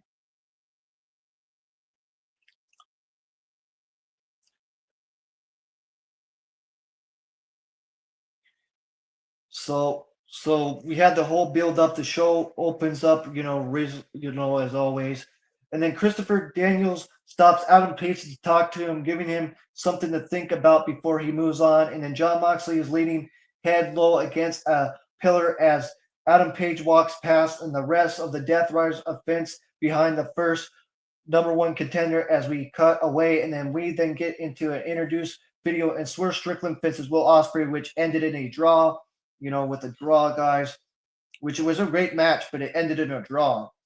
And then the post-match, Swerve Strickland gets on the mic and he says he's in so much pain right now, but he and Will just showed that AEW is the best because it's where the best wrestle, and the only way to prove you're the best is to finish matches. So they're both pretty messed up, but he knows Ospreay wants to try and beat him right now so he can call for a since death before AEW management or a ref can make it official. The Death Riders start filling out and throw the crowd to ringside while Swerve is focused on them. And the Bucks, the Young Bucks, slide in the ring behind him and put boots to him, and the EVP trigger connects.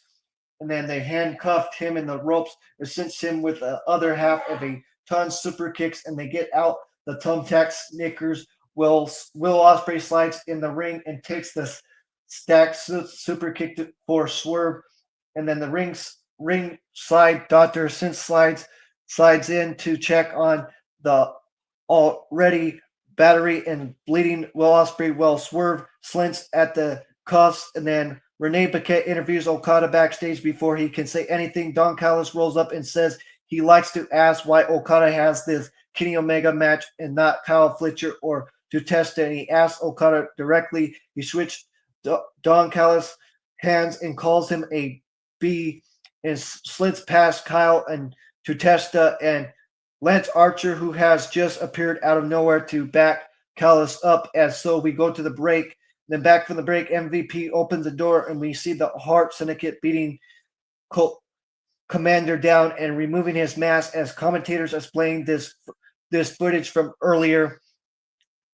And then we have Blake Christian fences Misto, and it was a good match. And Misto won with a avalanche Spanish fly. Then the post-match, the Hart Syndicate make their entrance and stand tall on the stage. And then Bobby Lashley ascends in the arm and holds us over a sight. MJF and back, and MVP speaks. So again, MVP speaks and says, this is an announcement from the Hart Syndicate, but MJF will be speaking because he has something to say to the carpenters in the ring. And Max says, Misto was very impressive. It's not easy to impress him, but he's going to give Misto a match at Grand Slam Mexico and stuff because he looks forward to ripping that shrink's mask off and stupid face. And for one night only, he's going to dust off the red, white, and blue gear just for Misto. He bleeds the United States and himself in the MGF flag assurance in red, white, and blue. Sturming explodes in the ring, and MGF steps through this streamer and gets in the ring with Misto, and Misto puts a hand up and snatches the mic from him, and he laughs at MGF and says he sees him next week in Mexico City in his house at Arena Mexico, and he says something about his mother in Spanish, and MVP translates, and Max is furious, and he says Misto isn't a big deal to him because he grew up watching him, and he's still just clubbing Sin Cara, and he's about to drop Misto, and he's set ahead and ducks him, but the rest of the Hart Syndicate jumps him and beats him down, and Bobby and Shelton hold Misto in the place, and Max tears in his mask, but Kevin Knight and Mike Bailey and Miss Cara make the save, and MVP takes a shot at Mike Bailey with his cane, but they ducks into a ring, and guess we have a match set and all of that. And then we have the whole build up with Hart Syndicate fences the Jet Speed, and then the Hart Syndicate won that, and then the whole build up and beating up and down and all of that crazy stuff with with the luch, with Miss Cara and all that build up, and then Adam Page and all that with the John Moxley crazy stuff. They were putting tape on him and all that crazy stuff, and then Megan Bayne and Pensity Forward face NJ and Ty Mello, and NJ and Ty Mello won that match, and then we had the contract signing with Okada and Okada and Omega for their match at All In for the AEW qualifying title, but they're calling the AEW World Wide titles. A lot of other people are calling the AEW World Wide title and all that good stuff. Then we had Anthony Bowens versus Kyle Fletcher, and Kyle Fletcher won that. This was the 4-hour show, guys. It was great, that 4-hour show that we had for the 2 following weeks. And then Julia Hart faced Tony Storms, and Tony Storms won with a small package. Then we had the X&M collection, Mansoor and Taya Valkyrie fences Mark Briscoe and Tamuro Ishii and Willow Nightingale in the mixed match, which was good and stuff. A little fun match, liked it. And Willow Nightingale won by a pinfall with the Dr. Bomb from Willow Nightingale and Taya Valkyrie and stuff. And then we had Bandito fences Beast Mortals and Bandito won and all of that. Then we had the challenge of Mercedes fences, the that luchador woman Nucesis Nucesis and stuff like that. Then we had Queen Mamadona fences Tekla, and Tekla won with the submission with the death drop and all of that. And then we had the Keith Sabian Nick Wayne backstage statement with Christian Cage and all of that jazz. And then we had Daniel Garcia and a Pentagon, Adam Cole and Kyle O'Reilly and Roger Strong fits at the Don Callis. It's Cyril and Josh Alexander and Tutesta and Lance Archer. And then, Don Callis family won with the British German suplex from Josh Alexander on Roderick Strong. And that's what happened right there with all that.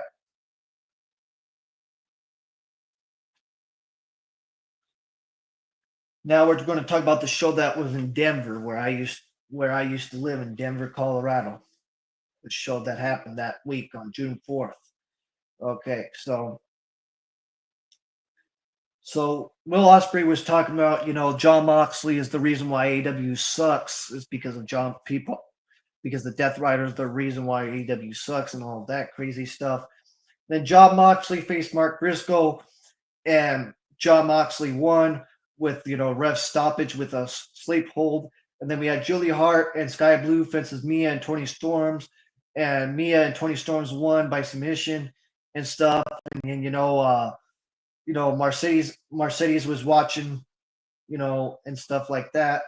And then we had the MVP stuff with the Hart Syndicate and all of that jazz, which was good, building up to Misto and all of that. And then Commander and Mike Bailey came out and all of that jazz. And then the Will Ospreay thing with Leo Rush and Action Andretti came out and all of that was built up to later in the Collision show with Leo Rush fences Will Ospreay.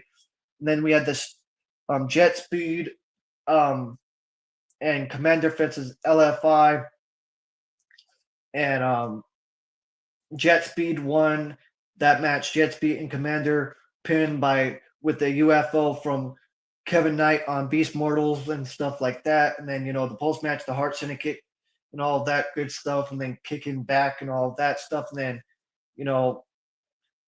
doing all their crazy stuff to the Jet Speed and beating them up Jet Speed. And then the Paragon and Daniel Garcia are interviewed backstage and stuff like that. And then they're trying to build Daniel Garcia to be a part of the Don Callis family. They were trying to do that and all that crazy stuff. And then we had Will Hobbs fences Matt Caster, which was a quick match. Will Hobbs won. And then we had Kenny Omega and Mascara Dorora and Claudio Castagnoli and Brody King fences Kenny Omega and Mascara Dorora in a four-way, and Kenny Omega won, which was good. And then we had Collision, and then that was built up with the Leo Rush and Will Ospreay match, and Will Ospreay won with the Styles Clash. And then we hyped up with the FTR fences Alexis Jr. and Tamura Dararo and all that stuff. And then the post match, all of that stuff with Adam Page making the save and all of that from Action Andretti and all of that. Then we had the Alexis Jr. and Tom Lardo fences FTR, and then FTR won that match and defeated, the Luchadors, Tom Lardo and Alexis Jr. and all of that. And then Bandito and the Outrunners faced the Don Callis and Ichimuro, Tutesta and Kyle Fletcher, which was pretty cool and all of that. And then we had the backstage stuff with Presley Ford and Megan Bain and all of that. And then Ty Mello returned and all of that. Then we had the AR Fox fences Lee Johnson, Nick Wayne, Sammy Guevara, which was a good match. And, Nick Wayne retained his title. And then we had Lady Frost fences Tekla, and Tekla won her debut match and defeated Lady Frost with a submission with the death drop and all of that. And then Queen Mamadona made a save and all of that. Great stuff. And then we had the Daniel Garcia, Paragon, Adam Cole, and Kyle O'Reilly and Roderick Strong fences the Don Callis family, Josh Alexander and Lance Archer and Rocky Romero and Trent Beretta and all of that jazz. And Daniel Garcia and a Paragon pinned by pinfall with the running knee from Adam Cole on Rocky Romero, and that's what happened. And the baby faces celebrated and all that jazz. So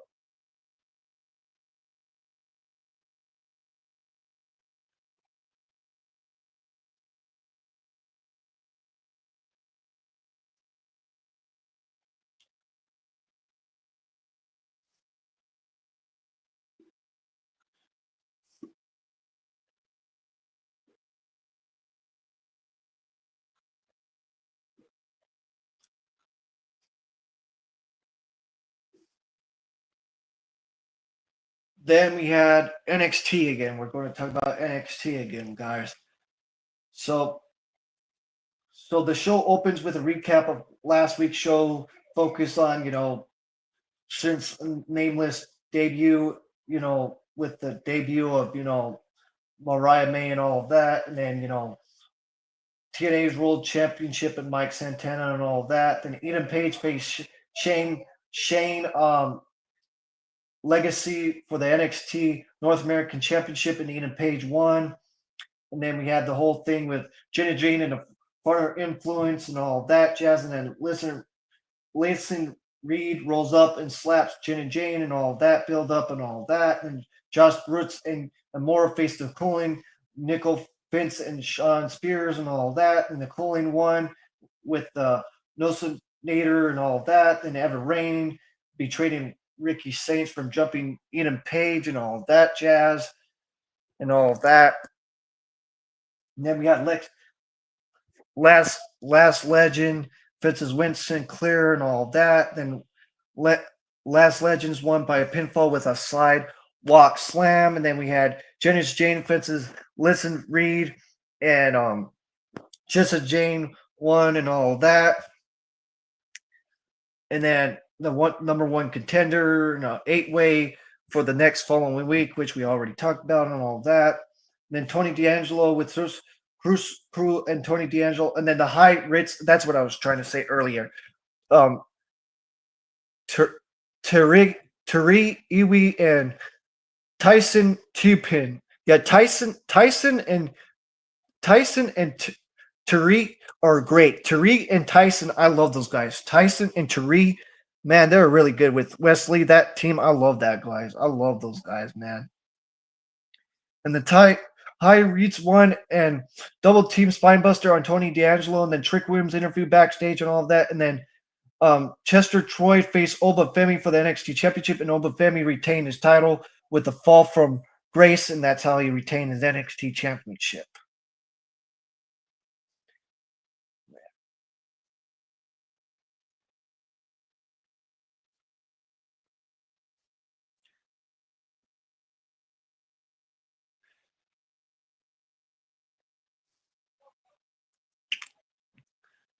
And now we're almost done with June. We're almost done. We'll be here probably all night. I don't know. So then commentary joins us, the whole situation and all that. And then the recaps of, Worlds Collide and Money in the Bank. Then John Cena makes his entrance and lets us do your thing for a good last second before, calling for since, you know, with all of that and John Cena and all that build up, and then we want truth chants, we want truth, we want truth, we want truth, and all of that jazz. And then CM Punk entered and build up to all of that, jazz, and talking shit about the Yankees and Red Sox, and they're here in Phoenix, and all that, saying that they're in Phoenix. And then AJ Styles faced Chad Gable, and AJ Styles won with a Styles clash. And then we had Kairi Sane versus Liv Morgan versus Rhea Ripley and Roxanne Perez, and Roxanne Perez won and pitted Kairi Sane with a jackknife and all that. And then since of WWE AAA Worlds Collide followed and all of that, then Becky walks past Austin Theory and Grayson Waller and all of that. And then, the Nikki Bella whole situation of Liv Morgan talking trash about her and all that, and then freaking attacks her and beats her up and stuff. And then we had the Lyra talking crap about that she's better than Becky and stuff, and Becky says that she's the one that carries this division and all of that crazy stuff. And then we had Brown Breaker and Dominic Mysterio fences Penta fences Sami Zayn. Sami Zayn pinned and did the hella kick on Dominic Mysterio and all that. And yeah, and she said you need your man or something like that. You need your man. Liv Morgan's, or she was saying to Liv Morgan, Nikki Bella, and stuff like that. And she said that she was the one that made the women's division and all that jazz. And then we had Jey Uso fences Gunther, and Gunther won the World Heavyweight Championship off of Jey Uso. And I think Jey Uso could have had a better title reign, in my opinion. That's just my opinion.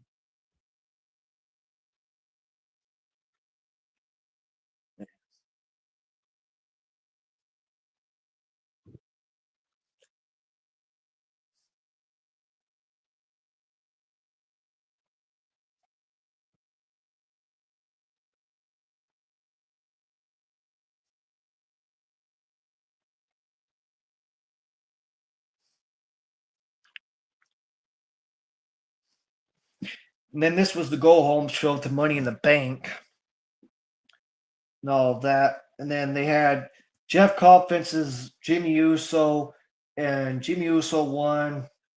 And then we had Pepper Nevlin fences Selena Vega in a brawl, and Selena Vega won that with a powerbomb through a table. And then we had Aleister Black fences LA Knight. LA Knight won by disqualification. Then we had Alexa Bliss and Rhea Ripley and Stephanie Falcare and Jillian Naomi and Roxanne Perez, and Alexa Bliss and Rhea Ripley and Stephanie Falcare won by the riptide from Rhea Ripley and all that. Then we had Andrade and Penta fences the Creed brothers, and Andrade and Penta won that match. And that's what happened, really. And then we had the John Cena stuff, you know, with the Logan Paul talking crap to, Cody Rhodes and Jey Uso, building up to their tag team match at the Money in the Bank and all of that jazz. And then we had Jade Cargill, backstage, and she says that she's the greatest and the chance of winning the Queen of the Ring and all that, and the SummerSlam and all of that stuff. And then we had all the promo stuff with LA Knight and all that, with Aleister Black cutting a promo full of candles and all that. And then Cody Rhodes and Jey Uso backstage and all that, enjoying Jimmy Uso and all that stuff. And then, Jacob Fatu with Damian Priest runs into him and all that jazz. And all that. And then the Sami Zayn and, the Brown Breaker and all that jazz and all that. And that's what happened right there.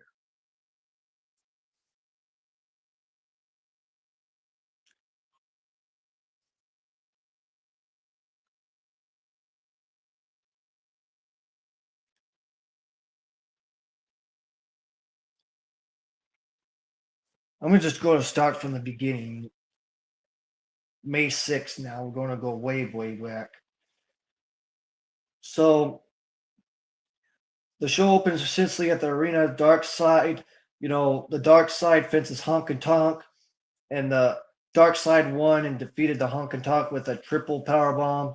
And then, Thea Hale gives Carmen a peep talk where Jada Parker interrupts and argues and yip and all that stuff and all that. And then we see Undertaker with WWE LFG and all that cool stuff. And then Kalani Jordan makes her entrance to the break, and then we have Leonie Jordan fits his Saria and stuff like that. And then we had the Charlie Dempsey and the North Catch Crew backstage stuff and all that cool stuff with Miles Bourne and all that. And then we get a reel of WWE Argentina's tour in October and all of that. And then we had a 25-man NXT Championship #1 contender battle royal, and Miles Bourne won that and all of that cool stuff a while back. And then Jada Parker faced Carmen Pazakovic, and Jada Parker won that. And then we had the whole thing with Wesley and Trick Williams and all that cool stuff a while back. And then we had Jillia fences Jordan Grace for the NXT Women's #1 contender, and Jordan Grace won that.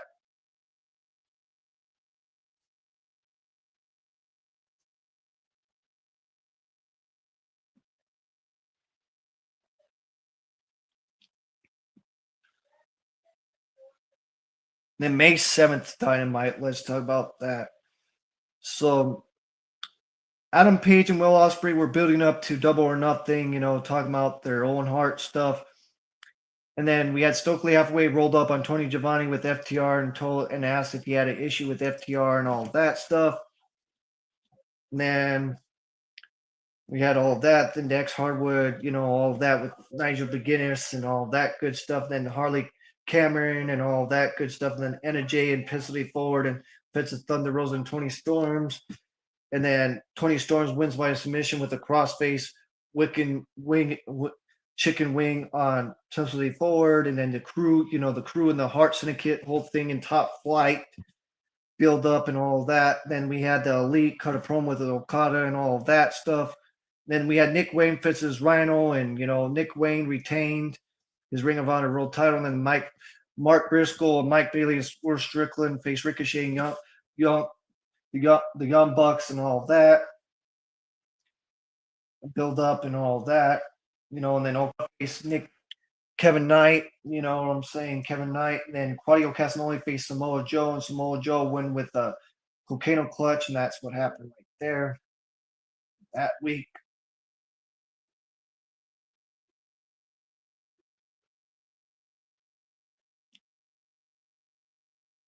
Now we're going to talk about Collisions May 8th. So the show kicks off with Tony Storms, talking about, all of that with, her sexual skits and all of that stuff.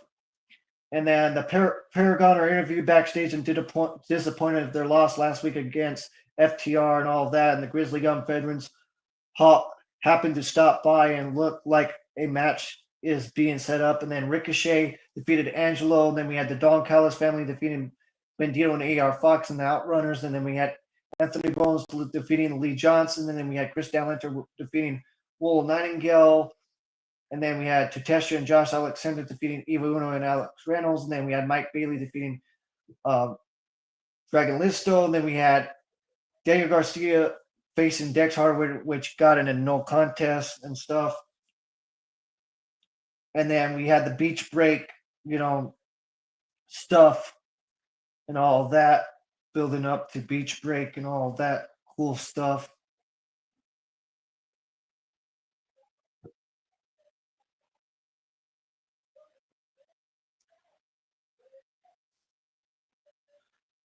Yeah.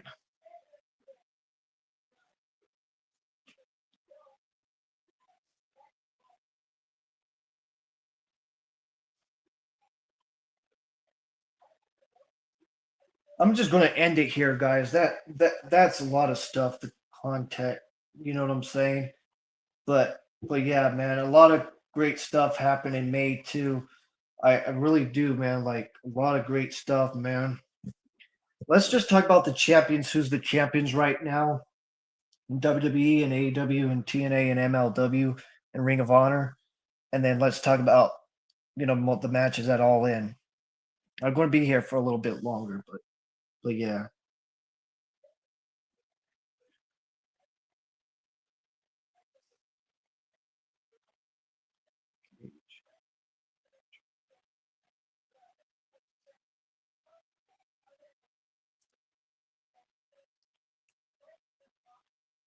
The AEW World Champion right now is Jon Moxley.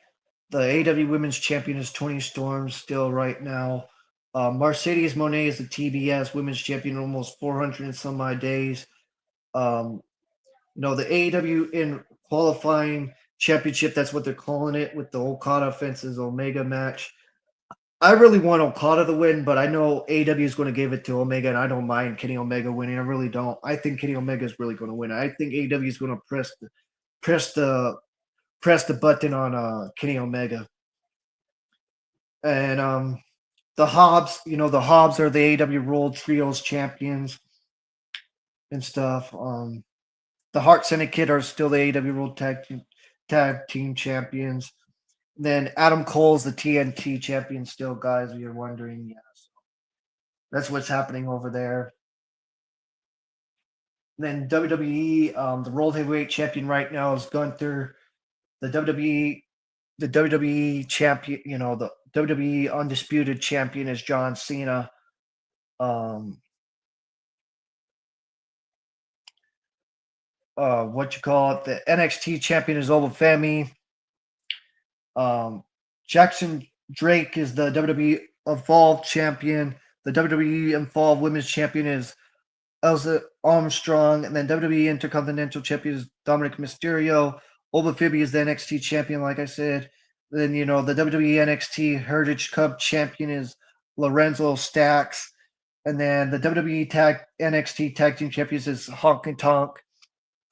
And then Jessa Jane is the NXT Women's Champion, and then North American Champion is Soruka. Then the WWE Speed Champion is El Grande Americano, and then the Street Profits are the WWE Tag Team Champions. Then Solo Sikoa is the WWE United States Champion, and the WWE Women's Champion is Tiffany Stratton, and then WWE Women's Intercontinental Champion is Becky Lynch. Then the WWE Women's Speed Champion is Soruka, and then the WWE Women's Tag Team Champions right now is Roxanne. They just gave it to Roxanne. They just like, here, Roxanne, you can have it because Liv is hurt. That's the only reason why they gave it to her and stuff, And then Jillia is the WWE Women's United States Champion, and then the WWE Women's World Champion is Io Sky. Then Gunter is the WWE World Heavyweight Champion, like I said again. Then the Judgment Day just recently won the WWE World Tag Team Championships. There you go with WWE. Now we're going to talk about TNA. The TNA World Champion right now is Trick Williams. The Knockouts Women's Champion is Muslim Slamovich. The TNA International Champion is Steve Macklin. The TNA Knockouts World Tag Team Champions are the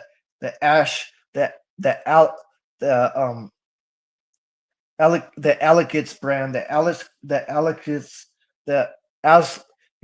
by Alligates, the Alligates brand is the TNA Knockouts World Tag Team Champions. And then the TNA World Tag Team Champions is the Nemeth Brothers. And then the Moose is still the X Division Champion, guys, if you were wondering. And then I believe in MLW, the world champion right now is Ultimate. The MLW World Heavyweight Champion right now is Matt Riddle. Yeah, Matt Riddle's the world champion of MLW.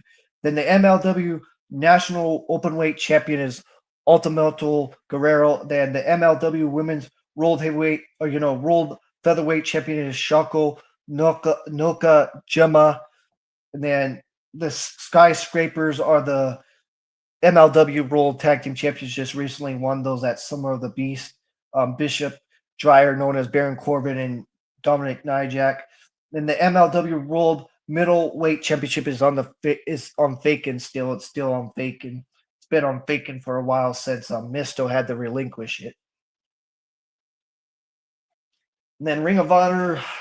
I don't watch Ring of Honor, so I have to look up right now. I watch it here and there, and I respect the talent that they have. Athena's been champion for almost 915 days or so more. Athena's the Ring of Honor Women's Champion. Leah Morinati is still the Ring of Honor Pure Champion. Red Velvet is still the Ring of Honor Women's World Television Champion. The Ring of Honor World Champion is Bandito. He's been champion since Destiny, I believe. And then the Ring of Honor World Six-Man Tag Team Champion still is Dustin Rhodes and the Von Erichs, Marshall Von Erich and Ross Von Erich. And then the son of Texas, Dustin Rhodes and Sammy Guevara are still the Ring of Honor World Tag Team Champions. And then the Ring of Honor World Television Champion is Nick Wayne right now. So, yeah, that's all your champions right now. man.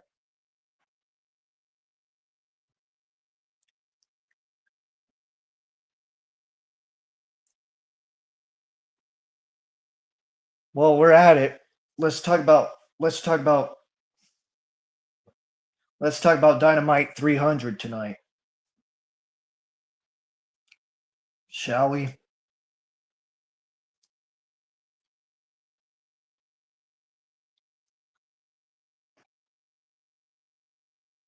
I'm gonna watch it, but I know it's good. But I'm not gonna give it a rating. But I'm just gonna tell you what has happened. What happened tonight? That's all I'm gonna do. Just tell you what happened tonight, so I can build up to TNA and just you know what I'm saying.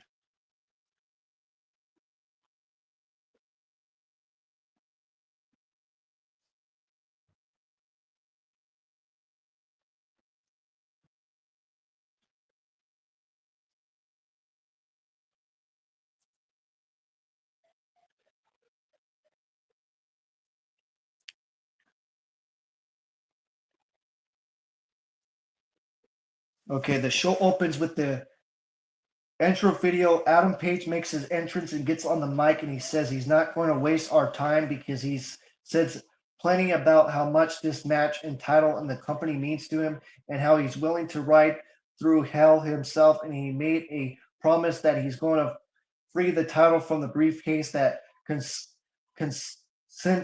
it, and that it's a promise he will keep to his wife, and he can tie him up, bloody him, and he can hang him by the neck with a chain from the sky. But you have to kill him before he'll let this chance pass him by. And if you think he's going to let the elite or Death Riders involved causing him this, then you're the biggest dumbass in the world at All In. Like all of John Moxley's matches, he knows they're coming, and so he welcomes them.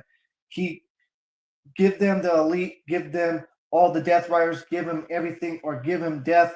He wants a Texas death match. Enters John Moxley and Maria Shafir, the most concerned of the Death Riders, and Moxley gets in the ring and asks Adam Page if he wants to put all of his chips on the table at All in his life and his health and his career and all on the line with the AEW World Championship in a Texas death match. And no, John says he doesn't want that, and he might think he wants that, but he doesn't, because on July 12th at All In, he's going to lose. On July 12th, Adam Page is not going to win because he doesn't want to win. No, he's happy right where he is. It's safe and comfortable, and he doesn't exactly want to wake up on Sunday morning with the world title and everything that comes with it. He won the Owen because it's not the biggest peak. It's nice, but the top is too officially too much pressure that for somebody else. And Moxley says he lives for pressure and says people call themselves the best in the world. That is base bitch shit, and he much more than that, and he's much more than the AEW World Champion, and he will show the entire world exactly who he is and exactly what a world champion looks like. And Adam Page doesn't have what it takes the title away from him, and he doesn't have what it takes to win a Texas death match against John Moxley. It's not willing to go as far as he needs to go, and he would not survive Texas death. And Adam Page slaps him across the face, and John Moxley tells him down from Mountain's punch and returns and rolling around the ring and brawling. And Adam Page pulls a fork out of his jacket pocket, and Wheeler Yuta runs in to save Mox, and Adam Page sucks him with the fork, and Maria Shafir slides him and slaps Adam Page across the face once, twice, and a third time, and a fourth, and a fifth, and sits him in All Stone's face and takes a step towards her and another, and the Wheeler Yuta straps him up, and Claudio Castagnoli jumps Adam Page from behind, and they put boots to him in the corner while Maria Shafir and John Moxley through the crowd, and they lead up, and Adam Page gets on the mic and asks if that's the best Moxley has, sending his or since little lip dog Claudio after him because he's still standing, and Claudio Castagnoli takes offense and Deuce why speaking personally being spread rules and storms back and towards the ring throwing chairs around, but he runs into Samoa Joe at ringside, And he gets his spirit up, but Joe is joined by Shibata and Hobbs. And Maria Shafir gets in the ring with the briefcase, but Adam Page heard her coming and blocked the shot and grabbing the briefcase and sending her to the mat and getting back on the mic and saying he has something on John.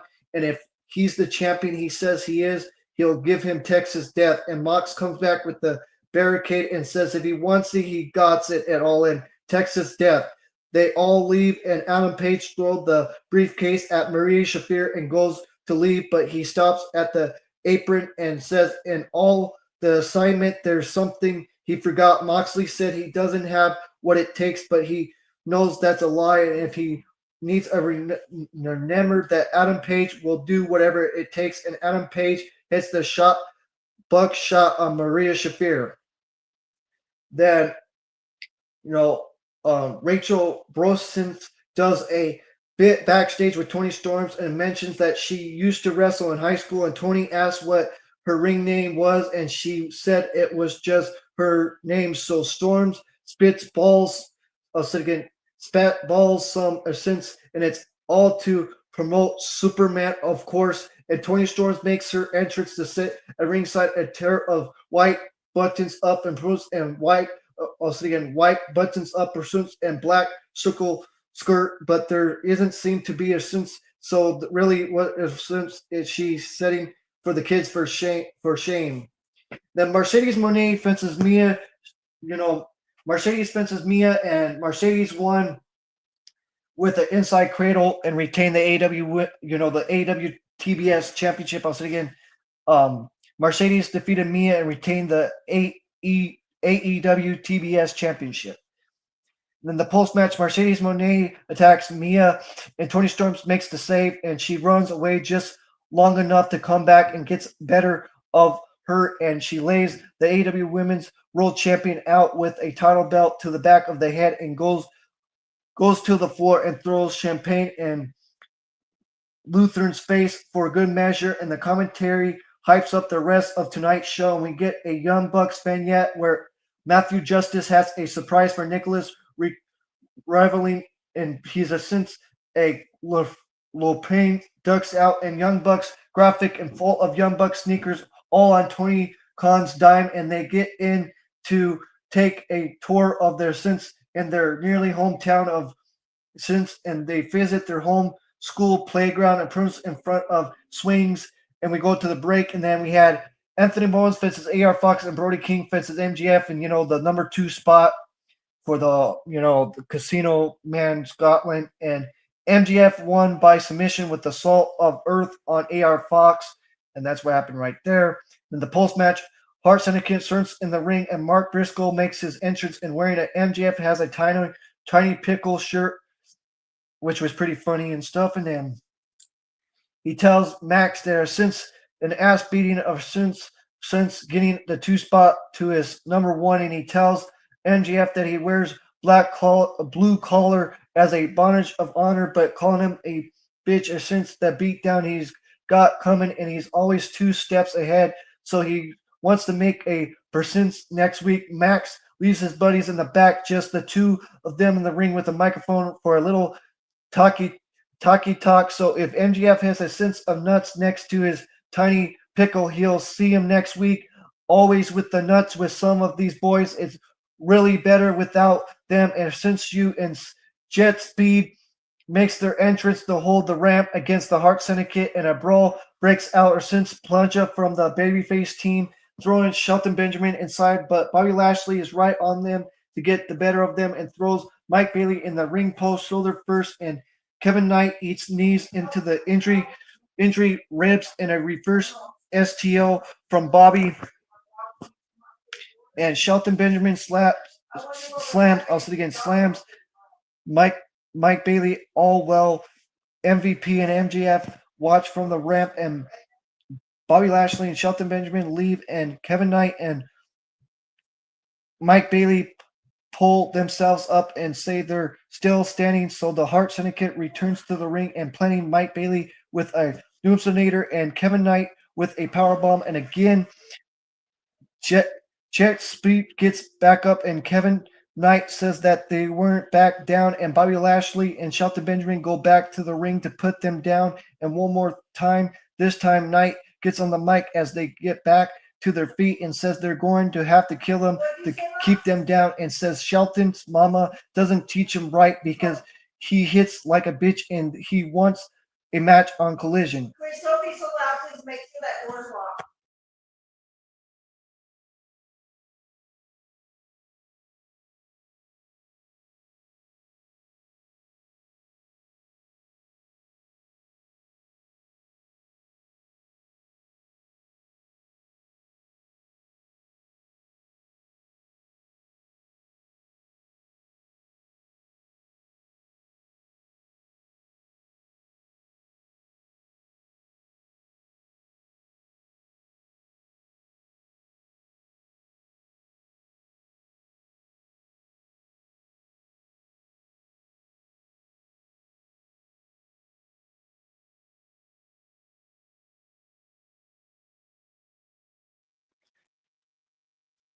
Then back from the commercial, the Young Bucks roll up to the arena and their fancy complaint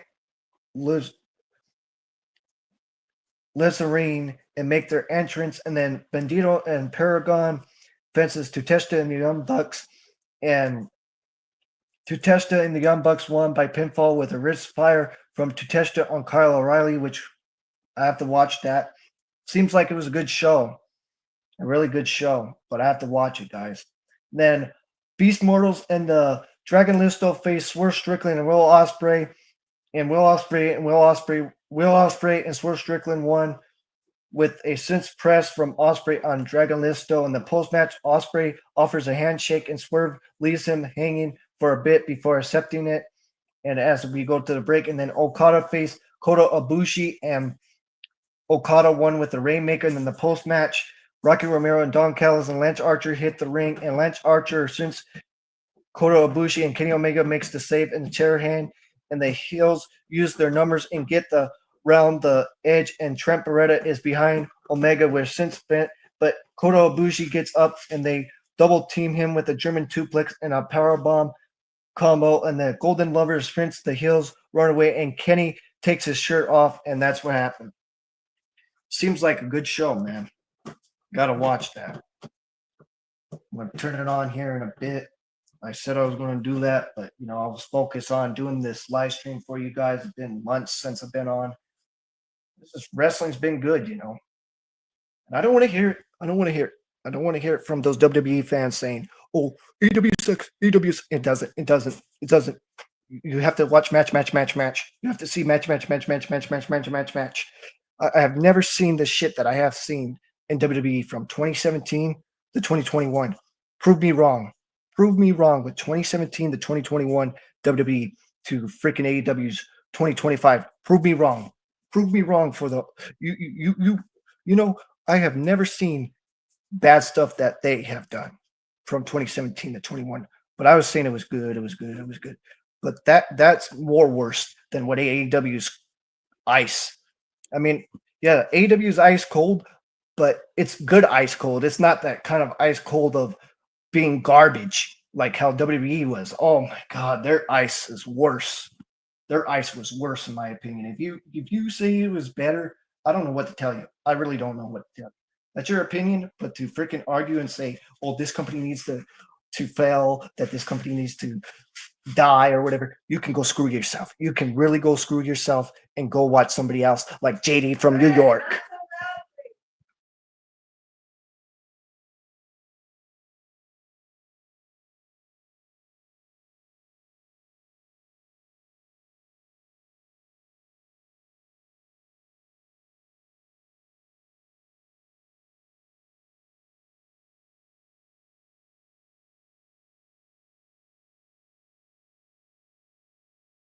Yeah, you can listen to JD or Jesse with their bull crap. They're bull crap.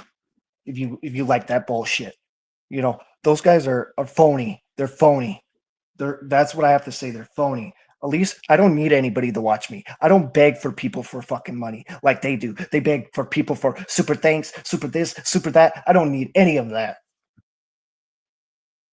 I come here for passion. I don't come here for that. All I tell you guys is to like the video and comment. That's all I tell you to do. If you can't comment, leave a like. That's all I tell you to do. I don't tell you, oh, can you give me money from Cash App? Can you give me money for this? Can you give me money for that? No, no.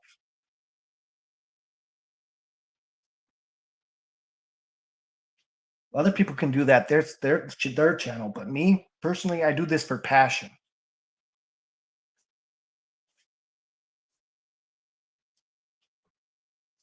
Now let's talk about the matches for All In. So we got Kenny Omega fences Okada for the AEW and qualifying championship. Then we got Tony Storms fences Mercedes Moné for the AEW Women's Championship. Then we have Jon Moxley fences Adam Page for the AEW World Championship. Those are the three top matches of All In right now. And I really hope Adam Page wins. At the same time, I don't like Adam Page, but I really want him to win because I'm sick and tired of Jon Moxley's title reign a little bit. I'm getting a little bit tired of it. I mean, I love Jon Moxley. He's my favorite wrestler, but it's time for somebody else to hold that title. That's just my opinion on that. That's just my opinion on that.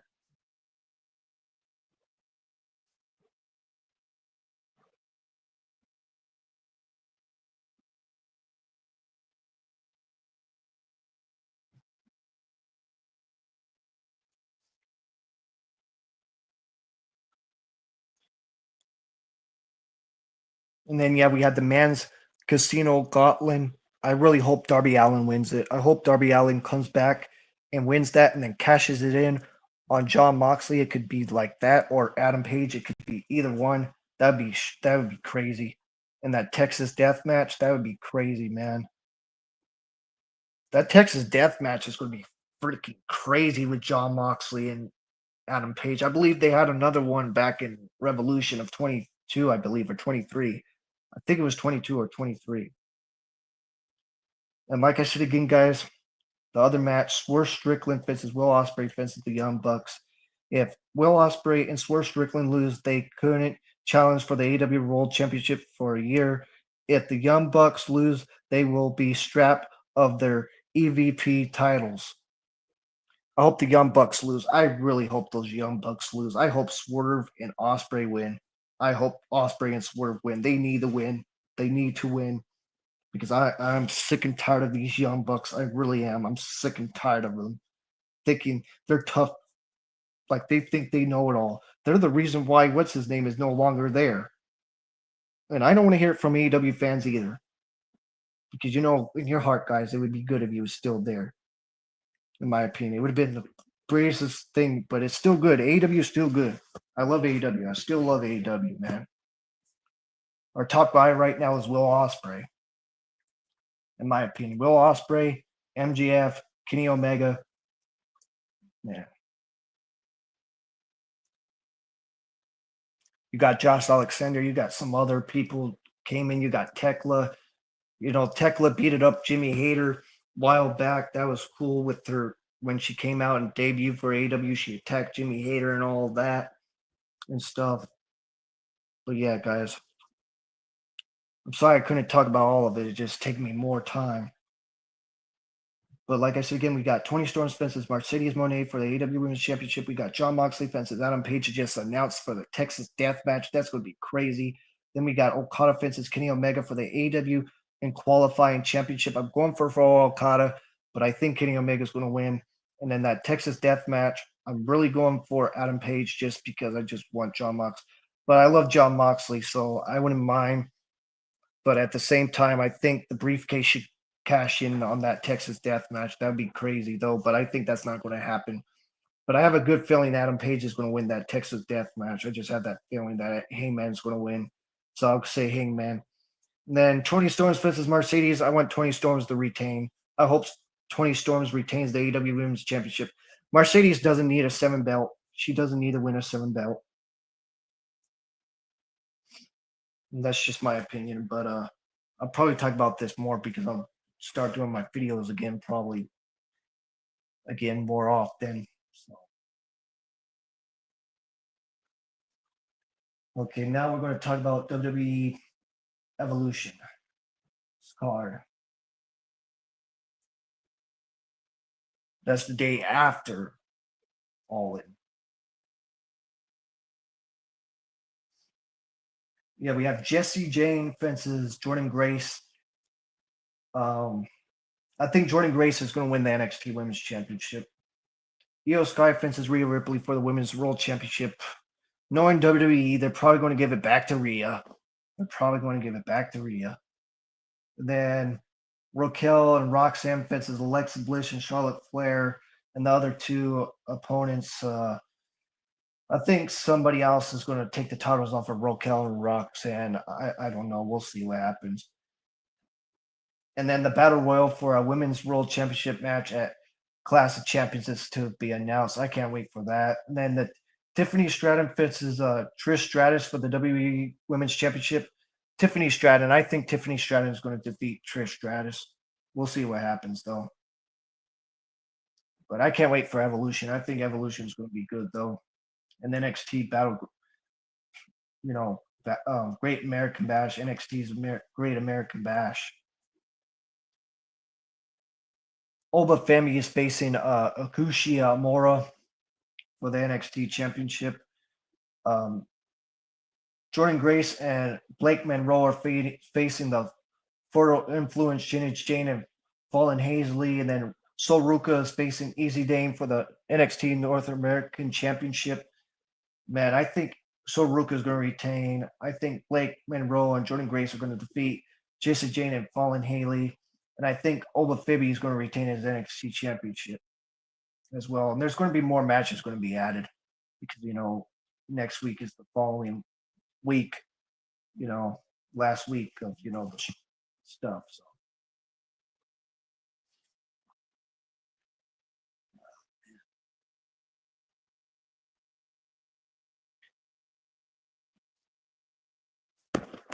Now I'm going to put my camera on so you can see me, guys. But yes, guys, like I said again, great stuff, man. Really good stuff happening in AEW. Really good stuff in TNA. Really good stuff in MLW. Little good stuff in Ring of Honor. Can't wait for Super Card of Honor. We should talk about that right now as well. The card for Ring of Honor. For the card of Ring of Honor, man. The card of Ring of Honor. We should be talking about that right now as well. Forgot that too. Oh, man.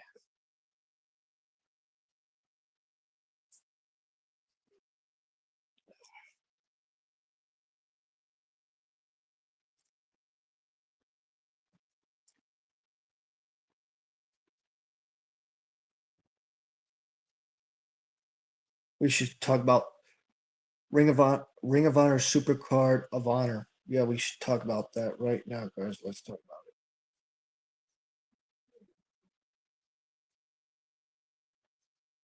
it. I believe Tuteshta is facing Bandito for the Ring of Honor world title. Then Athena, I believe she's facing Thunder Rosa for the Ring of Honor Women's Championship. And there's other matches that are going to be added too. Can't wait, man. Imagine if Thunder Rosa is the one that's going to take the title off of Athena.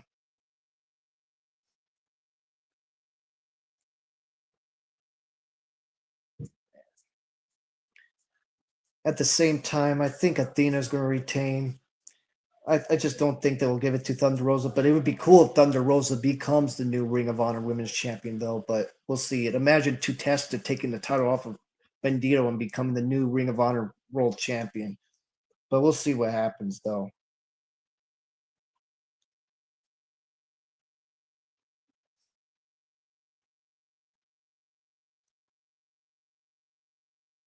Oh, then we have Lee Morinati fences Blue Thunder for the Ring of Honor Pro Championship. Blue Thunder fences Lee Morinati. That's going to be great.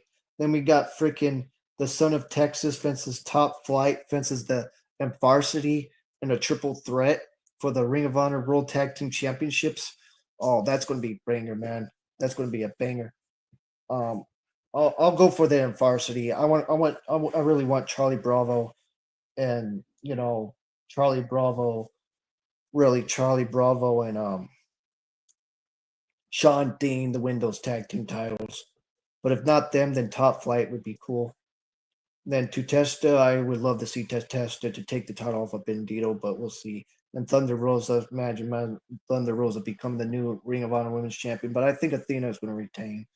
But that's going to be cool. Freaking Leah Marnotti against Blue Thunder. Phew. I think Leah Marnotti is going to retain, though. But we'll see. But like I said again, guys, AEW's doing good. Love AEW what they're doing. Love what TNA's freaking doing.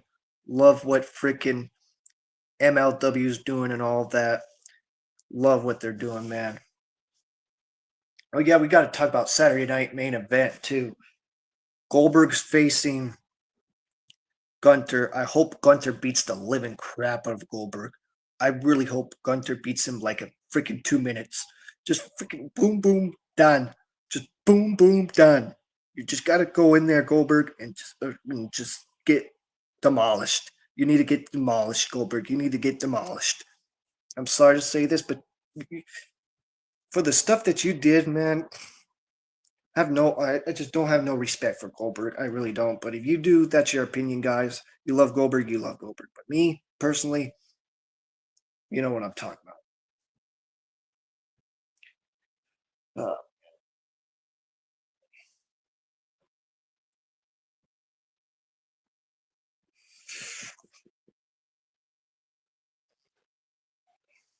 I know Goldberg's facing Gunter for the world title. And then I believe there's another good match on Saturday night main event. I forget what it was, but we talked about it earlier. But I was like, whoa, that's going to be a great match too.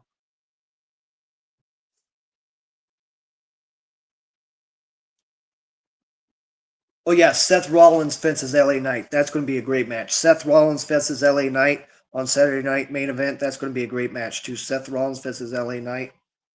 Oh man, that's going to be a good match too, man.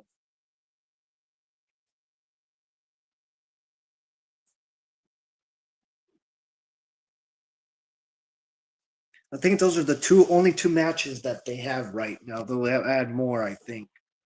I think they'll add more. Yeah, those are the only two matches right now. Is the Goldberg versus Gunther for the world title, and I hope Gunther wins. And then Seth Rollins versus LA Knight. I don't really care who wins, Rollins or Knight. We'll see what happens though.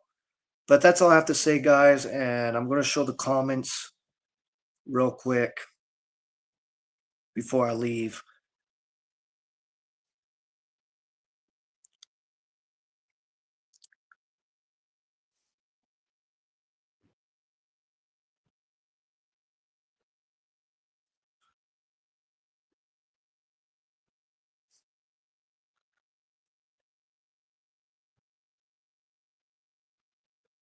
And the eyes from there. And then the other comment too. I don't care. I'm going to show that too.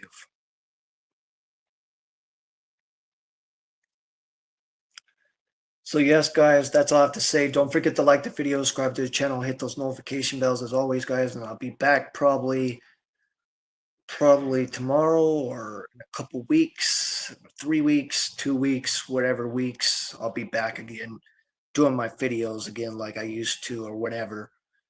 Whenever I pop up, you'll see me when my thing says live. I'll be live. That's all I'm gonna say.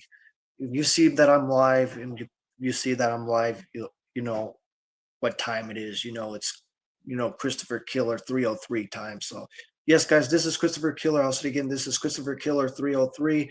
Don't forget to like the video, subscribe to the channel, hit those notification bells, and I'll say it again, this is Christopher Killer 303, and we're out. Peace out and take care, guys. Peace out and take care.